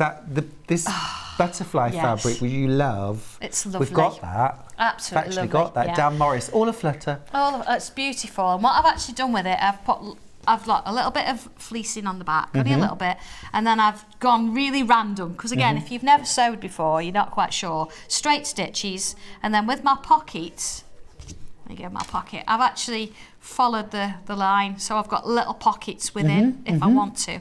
So again, book covers and things, I always find if you've never done it before, trying to put a flap on and it doesn't quite match the top and the bottom. So I've hopefully come up with an idea that's going to make life so much easier, is we take the whole sheet. Now, of course, I would always say before you actually do this, this fits my planner. And if you think, oh, I want to try it first, just fold the fabric over and check it's going to fit. Yeah. If you think I want a larger flap at the top, then again, fold it over and check it's going to fit before you actually do it. So it's just one of those things that you want to make sure you know what you're doing in that sense. So all I'm going to do now is I'm going to stitch all the way down and create like a little tube. Okay. There we go. It's amazing how you forget your machine, because I used to have this one and then I upgraded to one that threads its own needle. Oh, we do like that. I do Would like you like that. Yeah. That has an automatic needle threader on it. It does, but do you know what? Mine never worked. Oh. This one has. This one I've actually yeah. been able to use it this morning. It's brilliant. Yeah. But mine never seemed to want it to work. Okay. So I was at the Festival Quilts last year. Yeah. And I just brought another one. But while we're here, let's do But it. while we're here, I'll just do it. Yeah, absolutely. It's another brother, so. Details on screen are for the Sanntangle book collection. You get, it's just incredible value, a collection of book covers. So you get 3 different sizes of fabric book covers. And I'll just show you what those sizes look like. So this is the smallest. This is A5 planner diary sort of size. Then your second size is kind of like that, it's almost like a big Filofax size, isn't it? It is, yeah. It's about 25 by 19 or 24 by 19, something That's like size that. number 2. Yeah, and then your that. third size is like an album kind of size. Yeah, A4. So A4. So you get your book covers, and then you also, for each size, you also get the book sleeve. So this is a separate bag. So I mean, you could even add some like a shoulder strap to this, and it could be a little bag. But it folds over, book goes in. It's going to protect that book. You've got a little loop and a button there, but you've also got pocket on the front and a couple of pockets on the back. So for example, if you were using this for things like, you know, book of memories for a trip, but then you'd got a few sort of 3D things or whatever, or even something like, you know, a couple of memory sticks with the photographs on, you could pop them inside. Yeah, absolutely. Now don't forget that you've got that booklet for how to do all of these, but then you've also got your Sanntangle stencil, and this is going to be used for all of your appliques. So things like books and flowers, the moons, the open book. Absolutely fabulous. For £19.99. It's lovely, isn't it? Incredible. So I'm not going to stitch all the way around this, but you can see what I've done. I've got my I've stitched all the way down. I've put my seam in the middle, and then I've actually put my stitching across the bottom. Now I've got my inner, so I've got my lining. My lining, I left a gap so I can turn it round. But I'm just going to show you at the top there, I've got my elastic in. So I've actually stitched that in already. You want that to be really tight. And what I would do is I would go around, just going to open my seams there, and I would put some little clips in, clip it all the way around, and then I'd stitch it, okay? And then turn it round the right way, and stitch a button on, and job's done, and you're going to get your sleeve like that. So that's basically how that would work. You'd see that, and then that would fold over, and then you've got your little pocket. Cool. Okay. Now, once everyone's checked out, 2/3 of the stock has gone. We had hundreds of the book covers. It's brilliant. So adaptable for all sewers, and actually easy enough for a complete beginner to have a go at. Absolutely, yeah. And that's all literally, it's one piece, so you're going to stitch down the side and across the bottom. Bro. Do you think I could just have my sketchbook? Yes. Please, would you show us how to draw a dragon? I would, yeah. I'm just looking for my stencil. Give me 1 second. Here we go. Oh, a message for you. Hi there. Oh my word, the applique book covers are amazing. Thank you so much. Sandra has encouraged me to draw, and now I'm sewing too. Thank you, Sandra. I know, Jan. it's exciting. That's from Jan Jones. Thank you, Jan. It's exciting, isn't it? It's really cool. Okay, right, sketchbook then, here we go. Now you can actually applique this. It's really sort of straightforward to do, but I want you to, I'm going to alleviate your anxiety about drawing it. I think that's the thing. So looking at this, instructions, again, you've got all the numbers. and that you need because you've got 2 stencils. And then in the instructions it shows you literally from scratch how to do it, and then of course you've got these little cute ones on the back as well. Oh my God, just a minute. Cuteness overload. Look. They're adorable. You can mix and match them together, which I've done on my But do you sample. know, Sandra, not to ruin the magic, because you're all about telling us how to do the tricks, aren't you? But I've looked at the back of this, and you know what I can see? A pink sugar mouse. Yes. Created in the same base way. Same base way. With wings. And little horns, which are there. So I'm starting to get it. You're starting to get, you If start I can to get see it. You start to see it. All right, what on earth's going on here? Let's have a look. I'm going to start with this circle. Okay. So you could draw this straight onto fabric if you want to. If you want to use your friction pen to do that, you can. But it is a good idea to start on If you're not paper sure, first, isn't absolutely. it? So here, look, I've actually got a couple of crossover lines. One here, I can actually make it a bit shallower, and then follow that round. I can go up bank with the tail, or I can go down with the tail. So there's quite a few options there. So again, I'm not dictating exactly what you've got to do. Doesn't look like Doesn't look like a dragon yet, Sandra. Right, here we go. No then. judgments. Here we go. So let's put this on the top there. Now I am sort of speed drawing this. So every single set of instructions goes through all of these little bits. Okay, so you see the mouth. Hello. All right. So the next little bit, we want a horn there. We want another horn there. See, so we've got starting that little bit there, and then we want a little bit of a bubble coming around here. So it's got a bit of a snout. You see, let's put some little lines. Let's put a little line in there. Give it some teeth. Now you can have it a real sheep eater. Or you can have it slightly. I say, you're a bit of a savage, aren't you? Yeah, you could have it. Sheep eater. You could have it slightly, you know. There we go. My darling flock at home, if you're watching this, Sandra's only joking. There are no sheep-eating dragons. Half the stock's gone, by the way. Right. How to draw and tangle your dragon, $16.99 for the full instruction book and both stencils to draw mummy dragons, daddy dragons and baby dragons. We've got about 7 minutes, Okay, Sandra. we could do this. So there you go. I've put that shape here, look, and it's come over. So I've actually been able to create the eye in that shape there.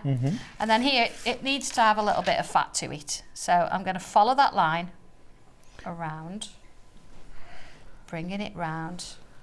So I can choose how fat or thin it's going to be. I can choose whether that goes over or under. Yeah. Again, very quick sketch there in that sense. And then coming around the outside, That I want to doesn't use look like it's eating a lamb or a sheep. this shape. I'm going to come around and put this shape in. Now, once you get, see, you don't have to use the whole thing, just a little bit of it. Once you get so far round, you see, you can start to do that. Let's have that going over. By eye kind of thing. See, they're getting a bit smaller. So already we're starting to get those scales on there. In we go with that. There we go. So I'm doing this very quickly. You'd obviously take your time a little bit more. This bit here, let's put some little U shapes in. And that gives us, so again, I can go as wide or as narrow as I want. There we go. So again, I'm drawing this very quickly. So you get the idea with that. Yeah. Around there. And then wings. So we take this one away and we bring this one in. So now you can see the wing. But you can have it wider, narrower, closed. You could have it this long, you could have it this long. So you've got, again, options. And again, I've given you the curve here, so you can have it as close to the body as you want. Let's have a look. So let's take this one. I'm going to come down here into this one. And I want to put these in because they're useful. We'll come to that in a minute. Okay. Wing. Let's just put those points in. Oh, love that. It's very heraldic, isn't it? Very, absolutely. So if I now follow those lines, I'm just going to put that on there because my hand's going to smudge that otherwise.